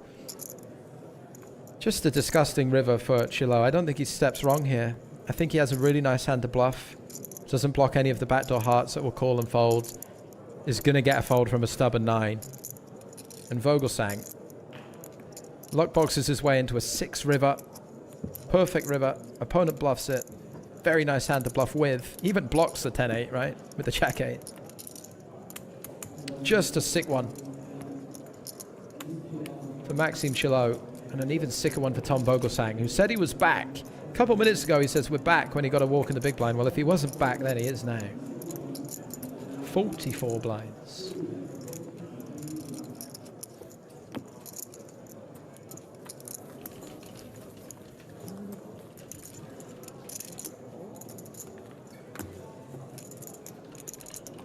Go time for Paris.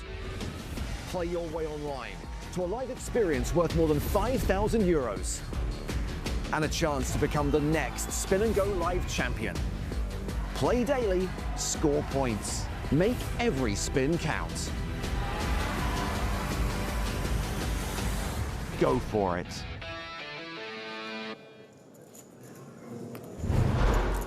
Yeah, man. Go for it. Go for it indeed. Did you see that footage? Do you see those sets? Spin and Go Championship was broadcast live from Barcelona. It's a 6 set. It's really, really, it was a great presentation, honestly. And it's a great event. You can compete for 300 grand in prize money at the Spin and Go Championships. Coming back for Paris. Lots of ways to qualify. There's $3 spins. If you enjoyed the spins that I was playing on break, there's $3 versions of that. You can qualify for the Spin and Go Championships in Paris. Packages available, and there's going to be other ways to qualify just by playing Spin and Goes over the next few months leading up to Paris in the new year. 81 people will be qualified to compete for that prize pool, and as it just said there, go for it. I'll be going for it. Will you be going for it? I'm going for it. Are you going for it? I'm in. Are you in?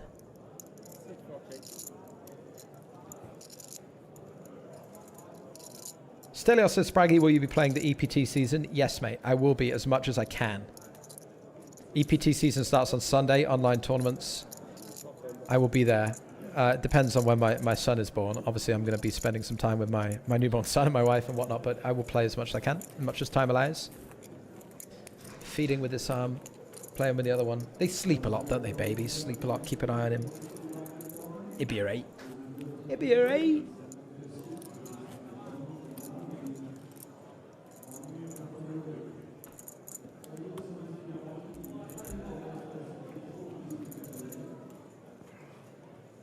To Life says they basically raise themselves. Exactly. No, I should be taking a little bit of downtime, of course. Lots of downtime, actually. But I'll be here. In the background.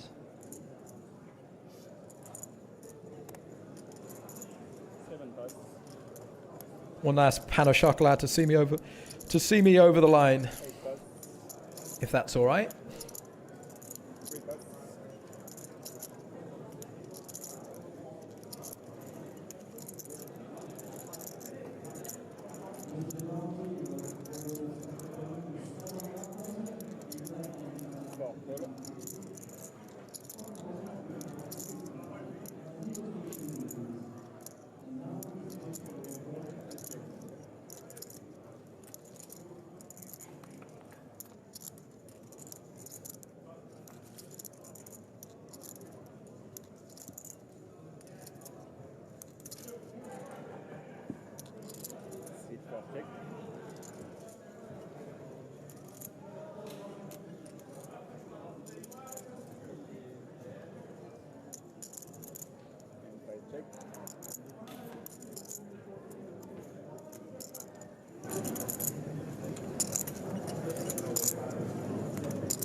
Seat 4 bet 80,000.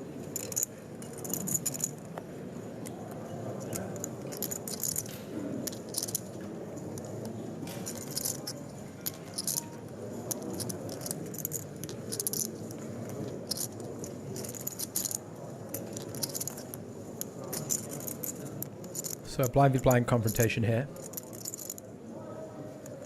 What do we got? Check, check on the flop. Bet from Shiloh on the turn. Adrian Mateos picks up a pair of jacks. Shiloh picks up now a pair of tens. Can definitely be best. 340k back.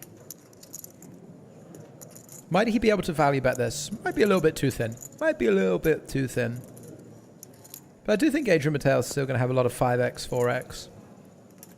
Improve to a 10 sometimes himself, but yeah, check, check. The jack is the winner. And Maxime Chilo now down to 13 big blinds. He is the shortest stack at the table. Falls underneath the stack of Honest Safaru, who's up to 14.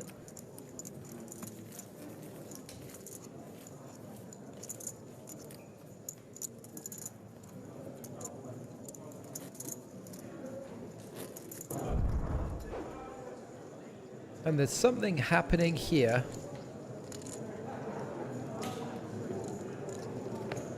Or maybe there isn't. Maybe there's nothing happening here.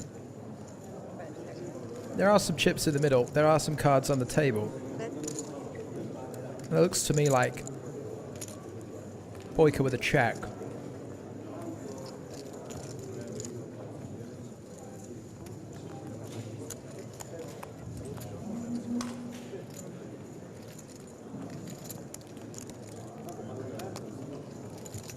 It looks like Boyka has the button. Maybe Boyka didn't check because there's a big stack of chips out in front of him. That is not a check, is it? That looks like a bet from Boyka and a fold. That seems more like it. Whatever the board was or whatever Boyka had, he's going to drag it in. It's coming his way.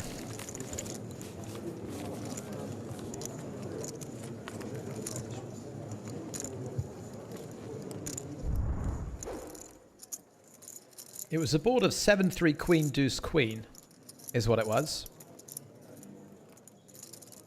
Zhao Jiming checked. Boyka bet 600k. Zhao Jiming folded, and Boyka's up to 1.45 million. And Zhao Jiming is now very short.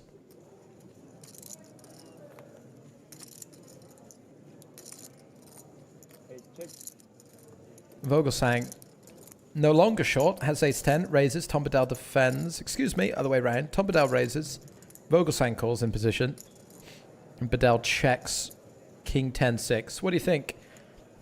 I think Bedell's somewhat interested in the flop. Tom Vogelsang goes for a value bet of 120,000.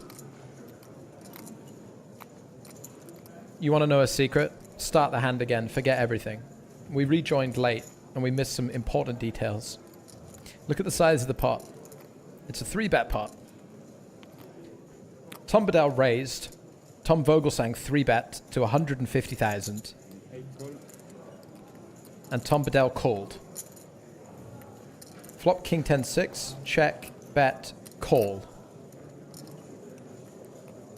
And as predicted, Tom Bedell did have an interest in the pot. He has this gut shot on the flop. He has a backdoor heart draw, which is not coming to fruition.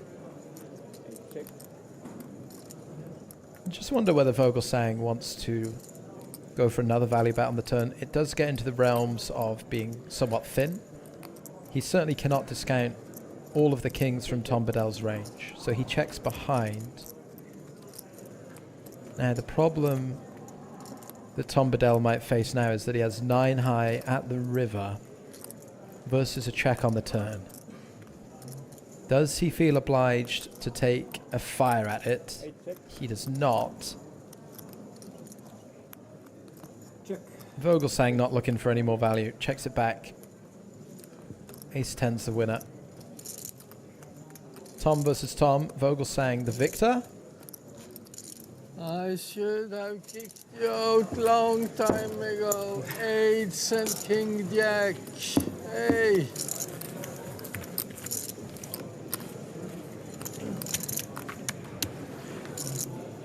Eights and king jack, all in and fall, mamma mia. We're going back to the outer tables. We've got more news. We've got more action. And we mentioned that Zhao Jiming was short. He's now all in with ace-jack. He's been called that short stack by 7-8 of Cologne. It looks like a pair on the flop. Queen deuce 7, 9, and a 4. He'll have been very short and all in with the ace-jack, getting called by 7-8 suited. And unfortunately for Zhao Jiming, he falls behind on the flop and doesn't recover. 19th place finisher. Played some pretty incredible pots over the last few days. He played one of my favorite pots so far. The pocket threes against King Jack on King Jack 3. The King Jack ended up turned into a bluff. He picked it off with a full house. He won a huge one on day 3, but cannot find his way to the end of day 4. That takes us down to 18 players remaining. We are 2 away from making the final 2 tables. I believe we are 1 away from a pay jump. A pay jump that would be worth an additional 4,000-ish euro. We've got 29,450 locked up right now. The next pay jump is to 33,000 something. And we are playing another 33 minutes today. Another 33 minutes of live action here at the EPT. A reminder that this is the live watch along. We're live from Malta 2025. This is not a rerun. This is not a rebroadcast. This is right now happening over the weekend. I'm very privileged to have been given the honor to bring the EPT main event to you live on my channels. The Rogue broadcast. The pirate ship in the middle of international waters. Appreciate you joining us.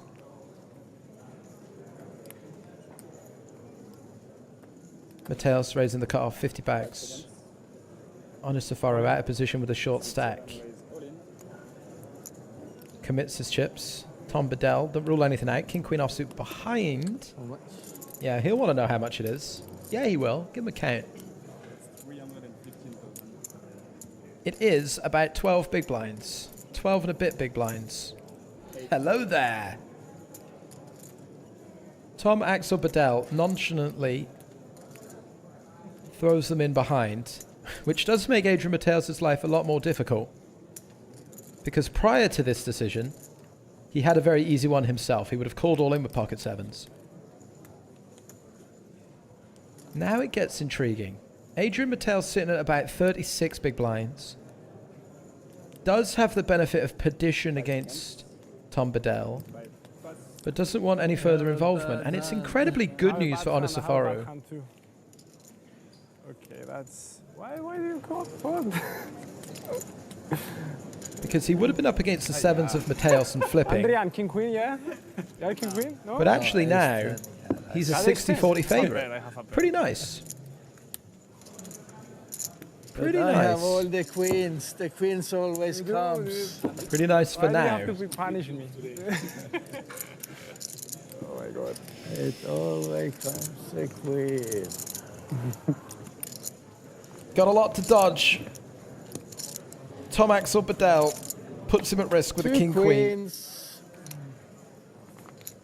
Uh-oh. One is not enough, no? So far, one is enough.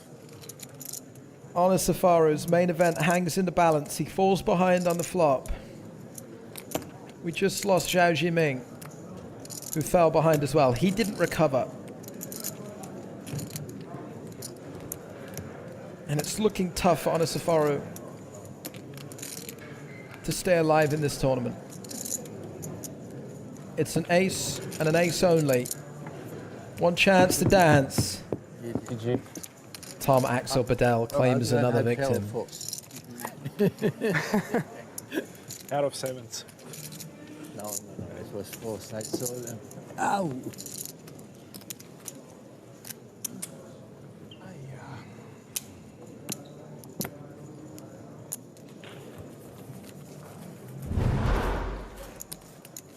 Georgios. Great run at it. 18th place. It's good for 29,450. For all of these players, it's a very nice score at this point. But when you get down to the final 18 okay, players... Tom, it's your turn now. For what? To leave the table. Why? What do you want me to leave? I want to play 4 cards with you instead. You want me to leave? I was thinking we could have a nice Spanish or Tom final table. Spanish only and Tom. Spanish peoples and Tom's allowed. And you want me to leave? I mean, this is...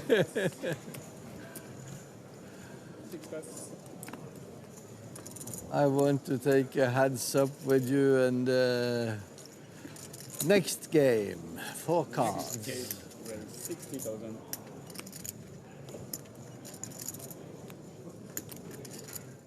Who loves it more, by the way? Tom Axel Bedell already talking about winning heads up and then just jumping into some PLO with Tom Vogelsang. He's like, let's get this main event over so that we can get into some 4-card action.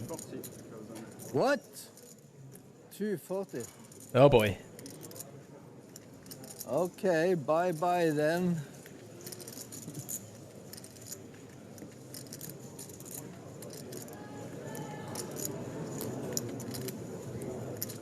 Here comes the hand of No Limit Hold'em. Big mistake.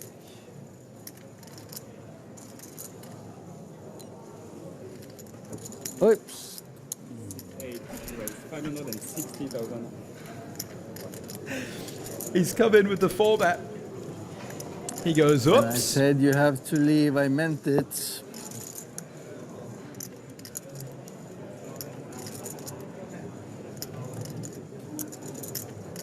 What now? 4 bets to 560. Do we trap? All in. All in. Count, please. Count and bye-bye.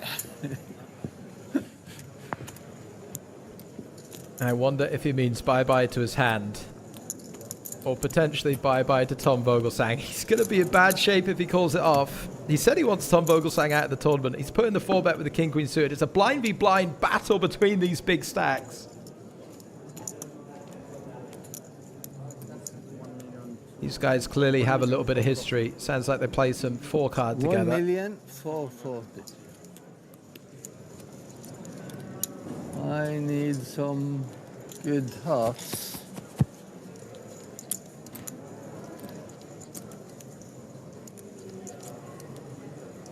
Oh, mamma mia, what have I done? 1,440,000. Look at it like a present. I hope it's present. Oh, steal my kings. He's called it off, sports fans. It's a 2.8 million chip I love pot. my hearts. I take my hearts. Can you even imagine? It could be in jacks instead, no? It's very greedy. Could have had the jacks instead, I agree. I would have played it. Why you think you want me to leave? You say I'm lying. I'd never lie to you, Tom. I need some hearts, that's true. And I believe in my hearts. My mom is thinking about me just now. It's taking a long time, huh? They are checking the hearts. I mean, Come with my hearts, please. Are we going to see those hearts? Yes. Oh, there's... Oh, my goodness me! Oh, yeah. Okay, sorry, Tom, I was kidding a while. No, it's okay, it's okay.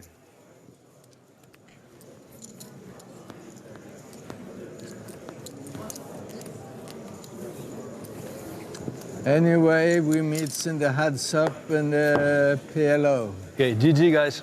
Thank you. Oof, mamma mia. One of the most incredible suckouts They don't come. you are ever likely to see. 17th place, Tom Vogelsang. Tom Axel Bedell plays one of the biggest pots, if not the biggest pot of the tournament so far. He's got 5.6 million chips. He said he needs his hearts. He believes in his hearts. King versus King-Queen suited, all in, pre-flop. I wish my mom could see it now, but she's too old. And it's heart.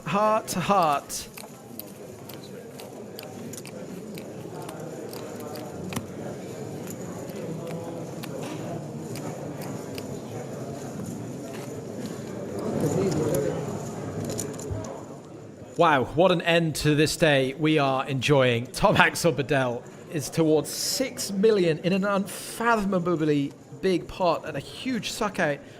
You've got to feel sick for Tom Vogelsang's King. You can't get it in much better shape than that at this stage of a main event as well.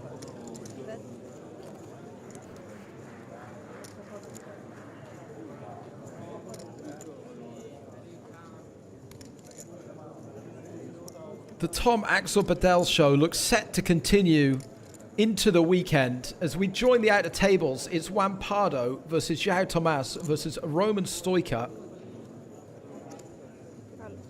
Tomás has bet 115k at the river. It's 4-3 ace 3-8.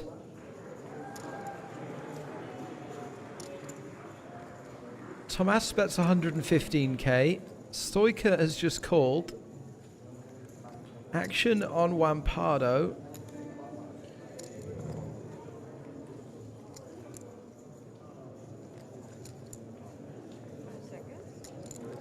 Goodness me, I need a breath.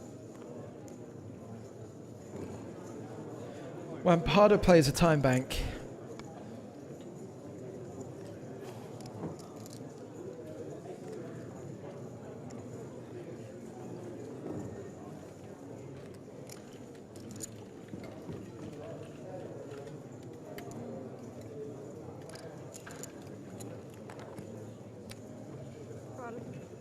And Juan Pardo eventually makes the call. Let's see some hands on the backs. Tomás has got a 10-9. That's a bluff. Stoica's looked it up with 8-4. That's bottom two. It's ace 4-3, 3-8. But Juan Pardo has the ace and will scoop the pot. More chips headed the way of Juan Pardo. We are down to a field of 16 now. I believe table 2 is going to be the one that is breaking. I believe this is table 2.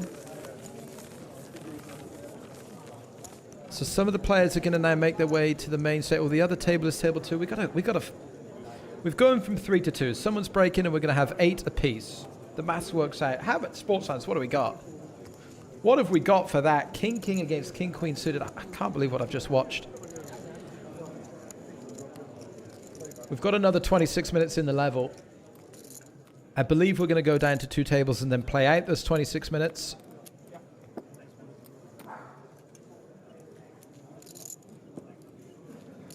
It's going to take a little moment as players are going to make their way up to the feature table. But there is the man of the hour once again, Tom Axel Badel, with piles and piles in front of him.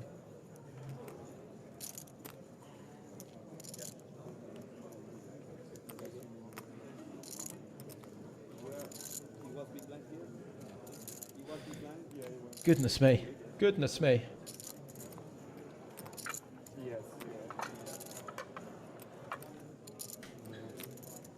I swear you'll never see anything like this ever again. So drink it in.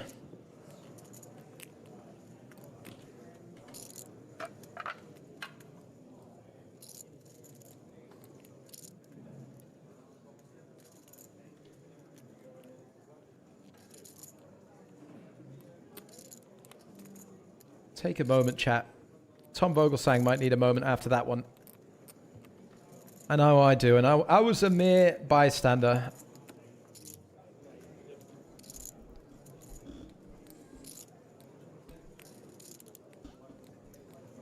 A mere bystander.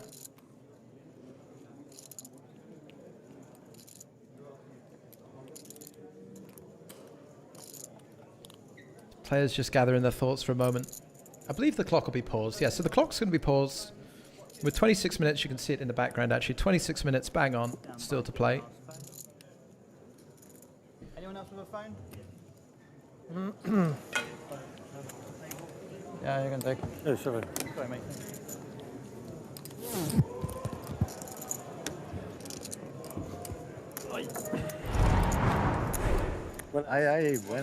Well, there's a look at your new payouts, folks.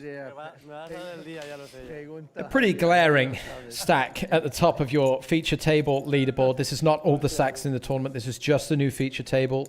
Tom Axel Badel, 5.67 million. Ostash, second in chips with 3.27. Kalkua, 2.59 million. He rejoins us. Boyka with 1.4. Brzezinski 1.3. There's Adrian Mateos, 900k. 2 with 600,000. David 2, 24 big blinds, 600k. I mean, 24 big blinds, very playable stack. It's easy to look at these and think that 600k is very short, but it's still 24 big blinds. And of course, Maxim Chilau rounding out the field. 13 big blind stack.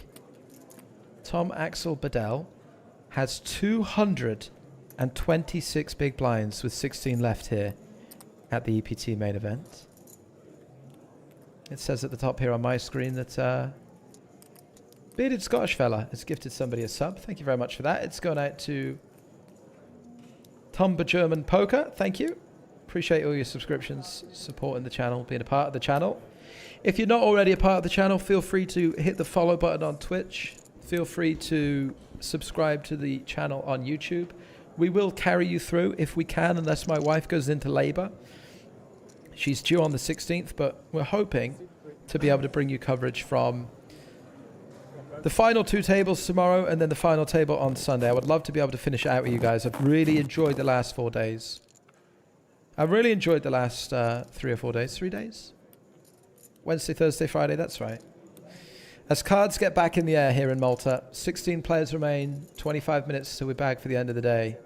And let's see what else this feature table has to cook up for us. Rich T, thank you very much for subscribing, mate. How many chips have you got, Spraggy? None! I got nothing. I'm Ian Beale, I got nothing left.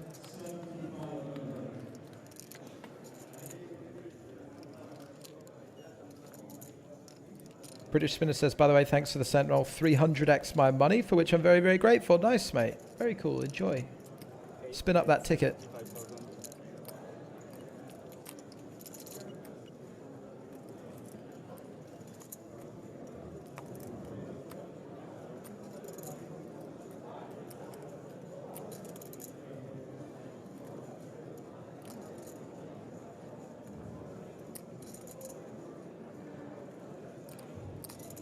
Boyka defending in the big blind.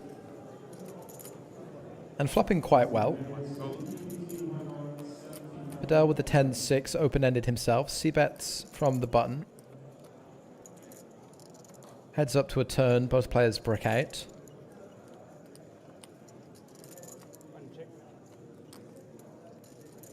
Wonder how aggressive Tom Bedell might feel he needs to be here. Takes a free card, tries to make his hand. And Boyka arrives at the river with 6 high. Never ideal. Not ideal.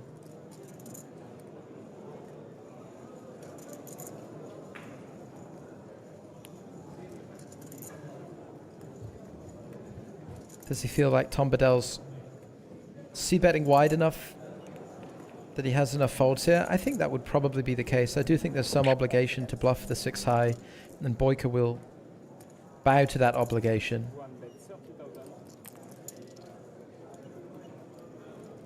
He bets 30,000 chips. How about this for sizing? That's a good bet. I agree. Tom Bedell says that's a good bet. He doesn't need to bet big, right? He's probably not going to fold out many pairs. He only needs to fold out a king high, a 10 high, an 8 high. Look at that. 10% of the pot with 6 high. And it gets the job done. It's incredible efficiency. Incredibly well-found efficiency by Alexei Boyka, who, a reminder, is your reigning EPT Malta champion. He won when the tour last stopped here in Malta in 2016.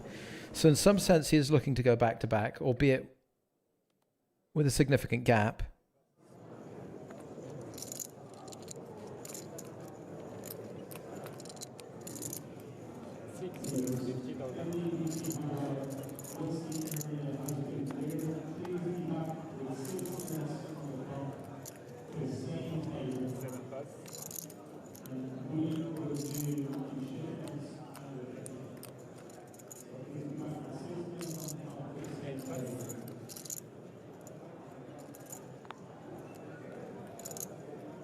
Mustache now with the queens.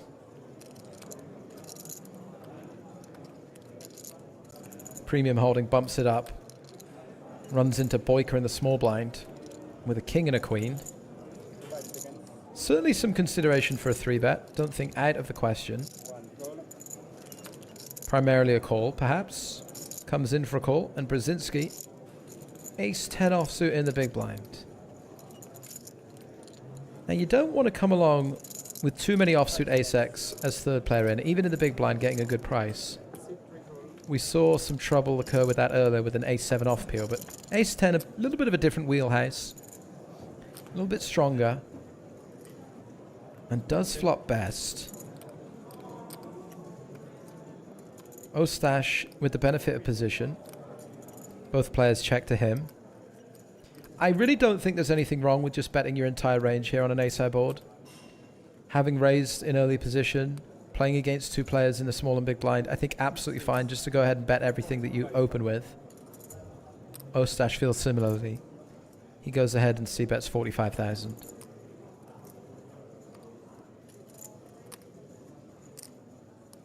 Tough for Boyka to do too much in the sandwich seat. Still has a player left to act. He does kind of like the king of hearts, though.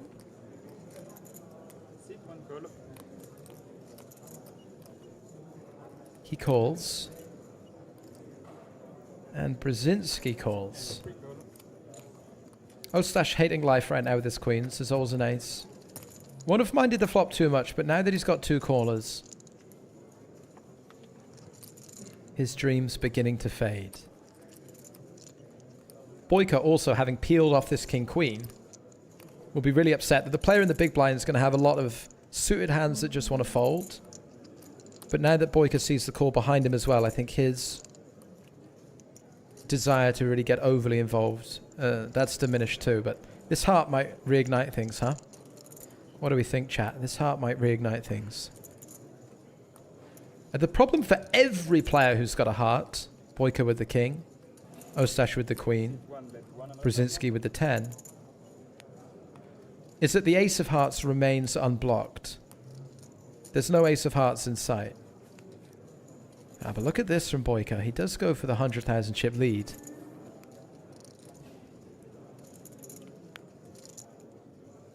And what I think this will do is immediately create a lot of indifference around a hand like Ace-3 of diamonds. If Brzezinski's in the big blind with Ace-3 of diamonds, I think... And look, we see this. Ace-10 folding. Ace-10. A hand as good as Ace-10 with a heart folding. And I really don't think it's outrageous. Because for Brzezinski, not only does he have to worry about Boyka's range, he also has to worry about Ostash still to act behind. So actually he's going to find that Ace-10, even with a heart, isn't really happy to continue. So Brzezinski out of the way. I just wonder whether Boyka wants to take another go at it. And I think this is going to loop back to the problem we discussed before, in that the Ace of Hearts is still unaccounted for. And once Ostash calls on the turn, he's still very capable of having the nut flush. He's still very capable of having a hand like Ace-King or Ace-Queen with the Ace of Hearts. And some 2 pairs as well. So it would take a lot of heart for Boyka to take a bet at this, which makes this bluff even more impressive. He goes for the pot-size bet. He's claiming the flush for himself. This isn't a bet size that he's going to take with anything other than a flush or the bluff. And for Ostash, Ostash has to remember he called the flop. So it's really hard for Boyka to find bluffs. He has to have called King-Queen, which we already thought on the flop was a little bit wide, right? We already thought, is he really going to peel here? So it's kind of hard for him to get to the river with hands that want to bluff. I think Ostash just can't really do too much with queens.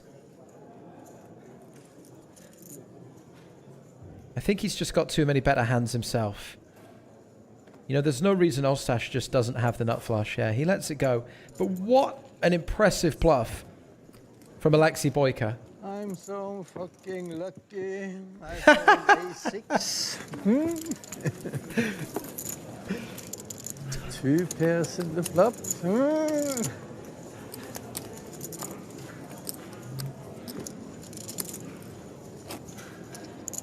And Tom Axel Badal just singing, I'm so fucking lucky, as the hand comes to a conclusion. And you got to be honest, he really is. He really, really is.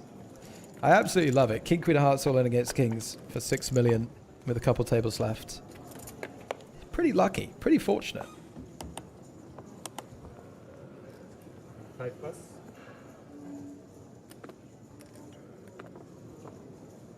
6 plus.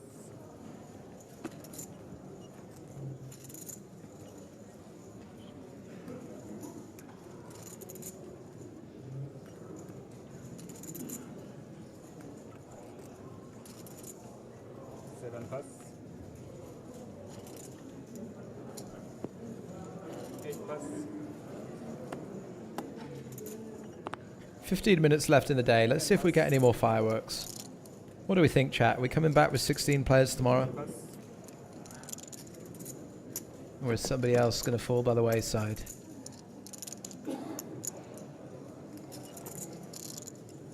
Still plenty of time for it. 3 plus.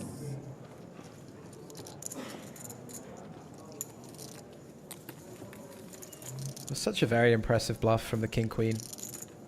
Peeling the flop, finding the lead on the turn, getting called and then having the wherewithal to follow through at the river. Kind of a scary spot too. As I said, there's just no reason why your opponent can't have the nut flush or an ace of hearts in hand. So to have the confidence to still go for it. Very few players are going to find that bluff. Very, very few players are going to find that bluff. 6 plus.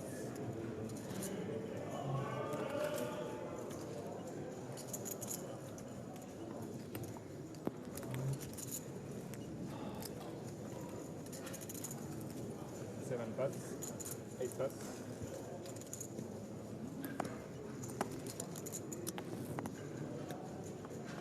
But maybe that's what it takes, right?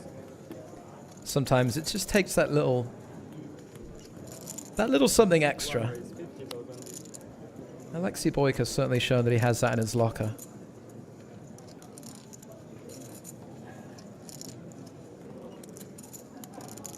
And here he comes again, raising the sixes. 5 seconds. C3 raise 150,000.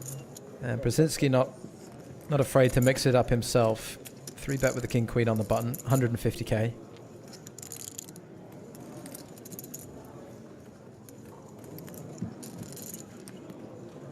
We're about 40 big blinds deep, effective stacks.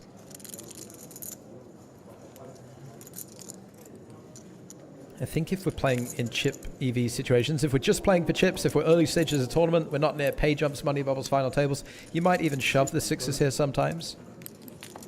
I think the pay jump's too significant to try and implement any moves like that. Boyka comes in for a call. 10-8-6. All spades. Brzezinski without a spade.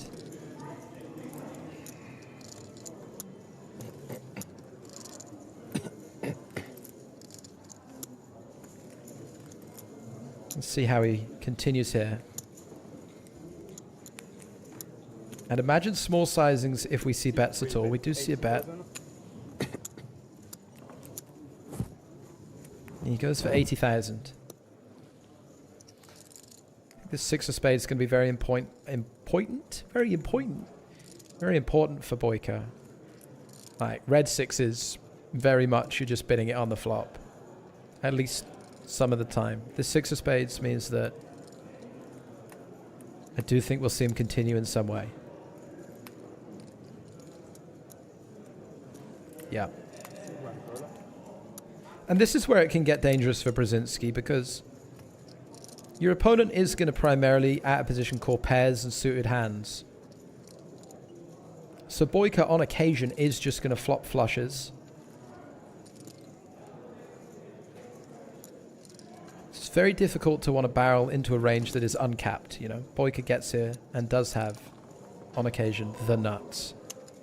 So when you don't have a way to improve, really, you don't have a spade yourself, it can get quite uncomfortable to fire off multiple shells.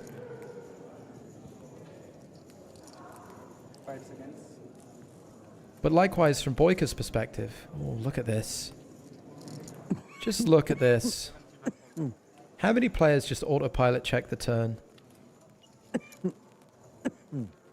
And Boyka just leads 75,000. And what this is going to do is, if Brzezinski does have a hand like King Queen, if he does have a hand like Ace King, no spade, Ace Queen, no spade, something like King 7 of Hearts that 3-bet bluffs, how do you proceed against 75,000?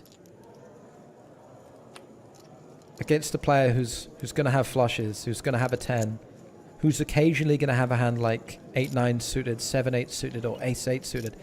How do you proceed against this small bet? Take, for example, the hand that Brzezinski has. What can he do with King Queen, no spade? And Boyka just nudging that turn, just needling that turn.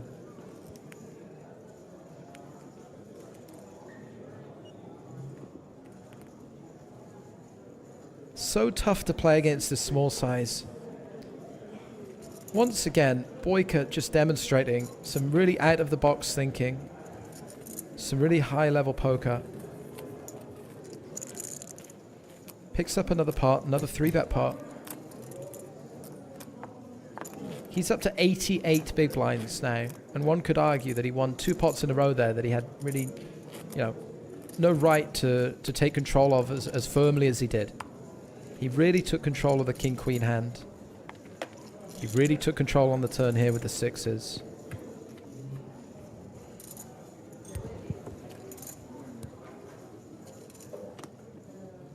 And Boyka doing everything right here at the end of day 4, putting himself in a good position, headed into the weekend. 10 minutes left to go. Tom Bedell under the gun +1 with Queen 9. C8 raise 50,000.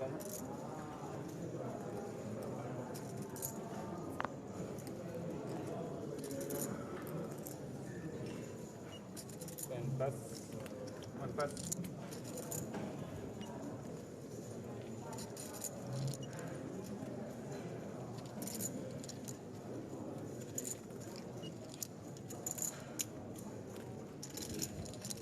5 seconds. 3 butts. More cards, 5 butts.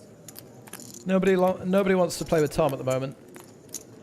Oh, Stash might. Queen 8. He's dominated, but Queen 8's going to do pretty well in the big blind. Playable hand.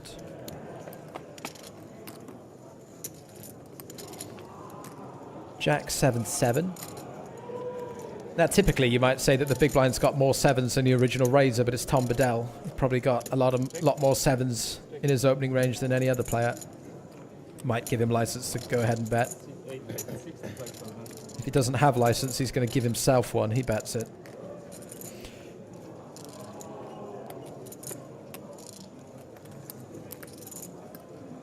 Stay out of trouble.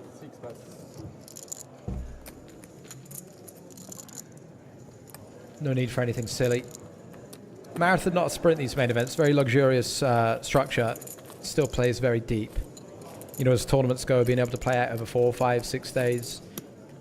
Definitely some conservation of energy.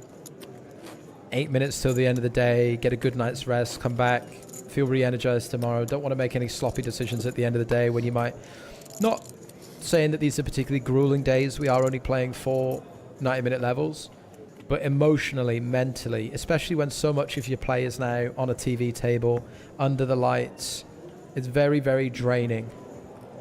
The amount of focus required to play this level of poker for these higher stakes under this spotlight is very emotionally draining. So I think some of these players will just have half an eye on that clock and think 7 minutes. Put some chips in the bag, start making some more moves tomorrow. Nothing wrong with that. Boyka not doing that at the moment. No sign of that from him. He's raising with the 5s.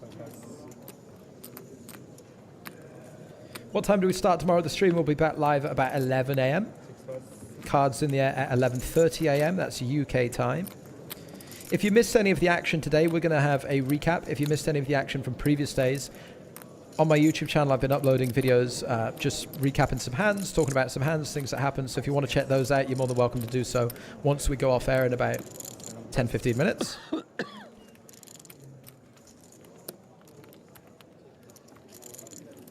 Eric says, how about commentating it, Spraggy? How you feeling, champ? What's up, Eric? I'm feeling good, mate. I'm really enjoying hanging out watching these.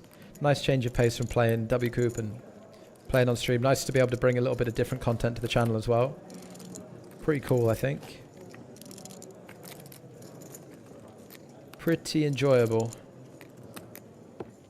We also still have the cent roll running. Cat Crazy 98 chip leader. We're down to 13 players. The top 9 will lock up, well, second to 9th will lock up a $55 Power Path Express ticket. And the Power Path Express is going to give you a chance to win gold passes, silver passes. You can cash those in to go play live events like this EPT. That runs on Sunday on PokerStars. $55 buy-in. You can buy directly in. 2 10K passes. I believe 5 2.5K passes. And then 100-something 109 passes. So the Power Path Express is on Sunday. And our cent roll players today, 13 of you left. Second to 9th will receive a ticket for that Power Path Express. And the winner will take home a $109 Sunday Million ticket.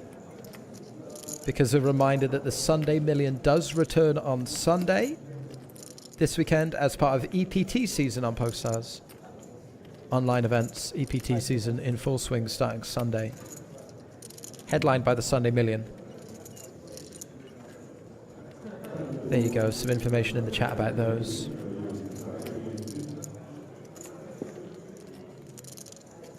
As Maxime Chalot raises with King 6 suited off an 11 big blind stack. Just getting a little bit naughty here, maybe. 11 big blinds, trying to sneak one through. And look at this. David 2 says, no. Puts in a very small 3-bet. Once again, calling all...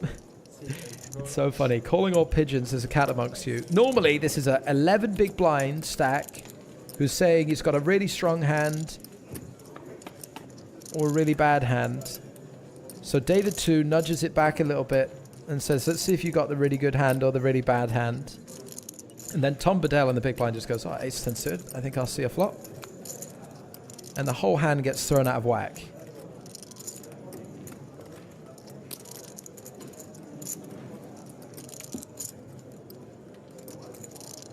Tom's not going to let that happen. He's just going to cold call, take a flop, in position now against David 2, who's got King 9 of diamonds, and not too many chips back himself. Well, Tom checks back Queen, Queen 8.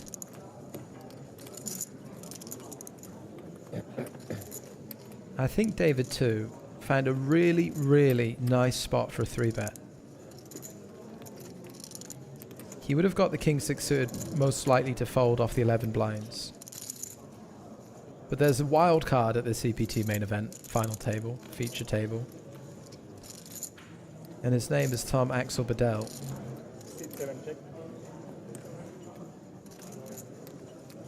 This is coming back to what Jamie said earlier about knowing when to just tap out of a situation, right? David doesn't want to send good money after bad.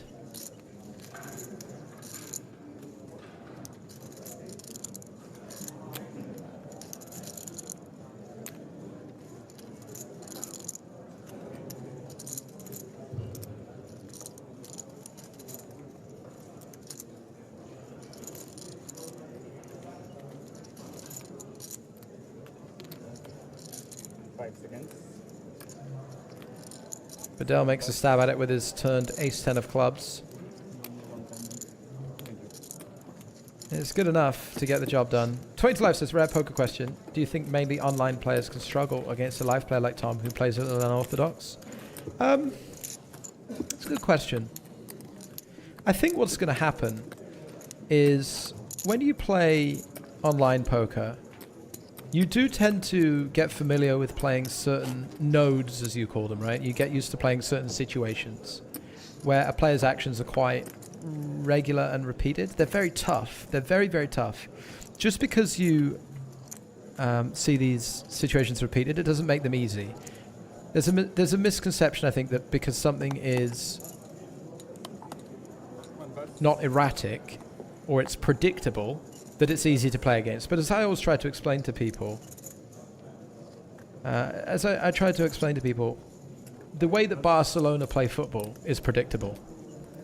They're going to keep possession. They're going to move the ball around quickly. They're going to get the ball to Lionel Messi's feet, and they're going to, you know, attack you with great numbers in the final third. That's predictable. You know what they're going to do. And that's how you have to think about these things. People say, oh, if you play GTO, aren't you able just to predict easy? Everyone's playing the same. Okay, so Barcelona and Real Madrid are playing the same. They're keeping possession. They're moving the ball quickly. They're getting the ball forward. They're getting the ball out wide. They're getting the ball into the middle and attacking you with numbers in the final third. That doesn't make them easy to play against.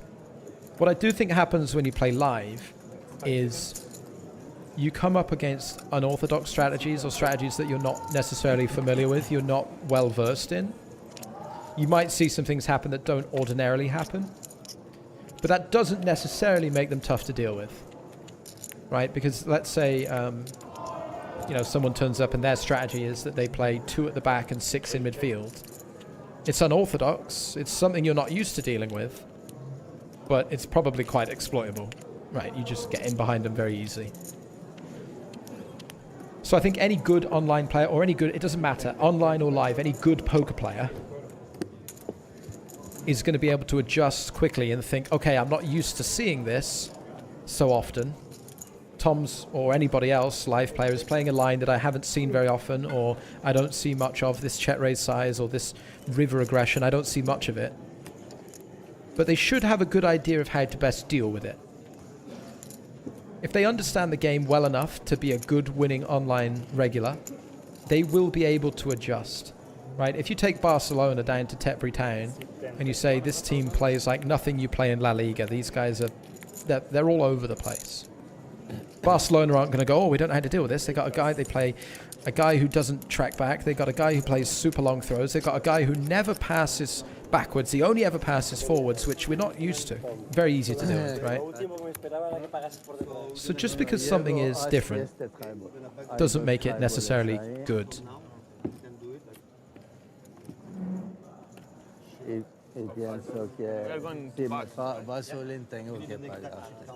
But obviously from time to time, long ball over the top, and a defense that doesn't usually deal with it, they go, oh shit, didn't expect that, goal.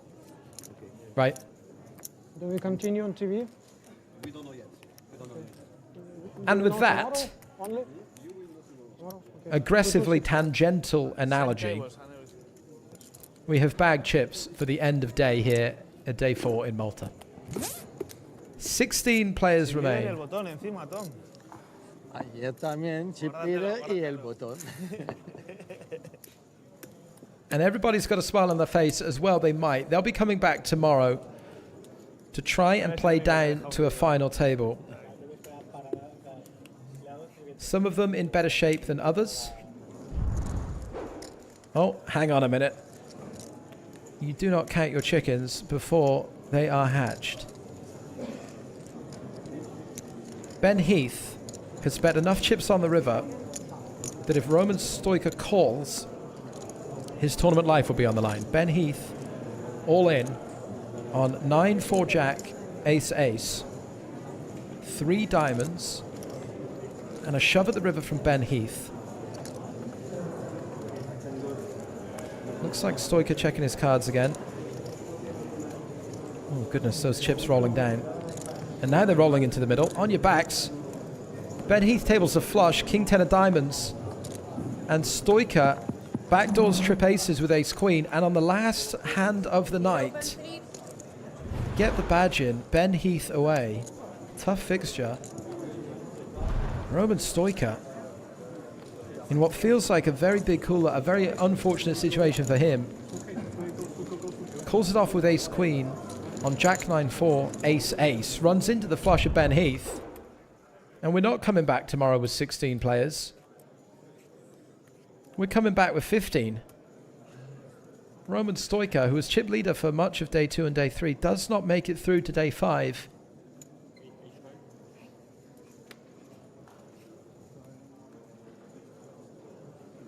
But these guys will. Tom Axel Bedell will bag your chip lead. He's got 192 big blinds, 5.8 million in chips.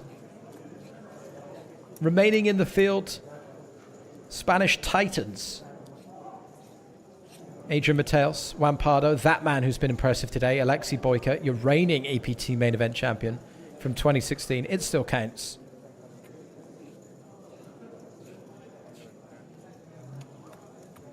It's big names in the field tomorrow. Ben Heath, top high stakes professional. And of course that man. ¿Qué? Creo que voy a chip it. There's your chip That leader. should be 2 millions. And there is confirmation at the end of this feature table. These are just the feature table chip counts. This is not the entire field, but Tom Axel Bedell, 5.7. He'll be taking that through to tomorrow. Maxime Chalot will have to come back. David too as well with the short stacks and try and find a spin. As we close down this Friday night stream, a reminder, these are your payouts. 760k up top. They're getting tantalizingly close to that 10th place finish. Just 15 remain. 4.3 million-ish in the prize pool. 10th place taking home a minimum of 56k. You can check out the PokerStars blog if you want any more updates, folks. If you want to see some of the stories. And don't forget, overnight as well, we're going to have the review on my channel. We're going to have a recap of all of today's action. If you want to watch some previous hands from day 2 and day 3, those videos have been uploaded on my YouTube channel as well. Do check them out. Next time, join us again tomorrow. We're back. That's 12:30 European time, Central European summertime. We will be back 11:30 UK time. Cards in the air. We'll go live at about 11 a.m. UK time tomorrow, troops. Make sure you're following this channel. You can subscribe if you're on YouTube. But that's it. That's all from us. What a great day. Action-packed day from the European Poker Tour. I will leave you with this closer. Thank you ever so much for joining me. And I will see you all tomorrow.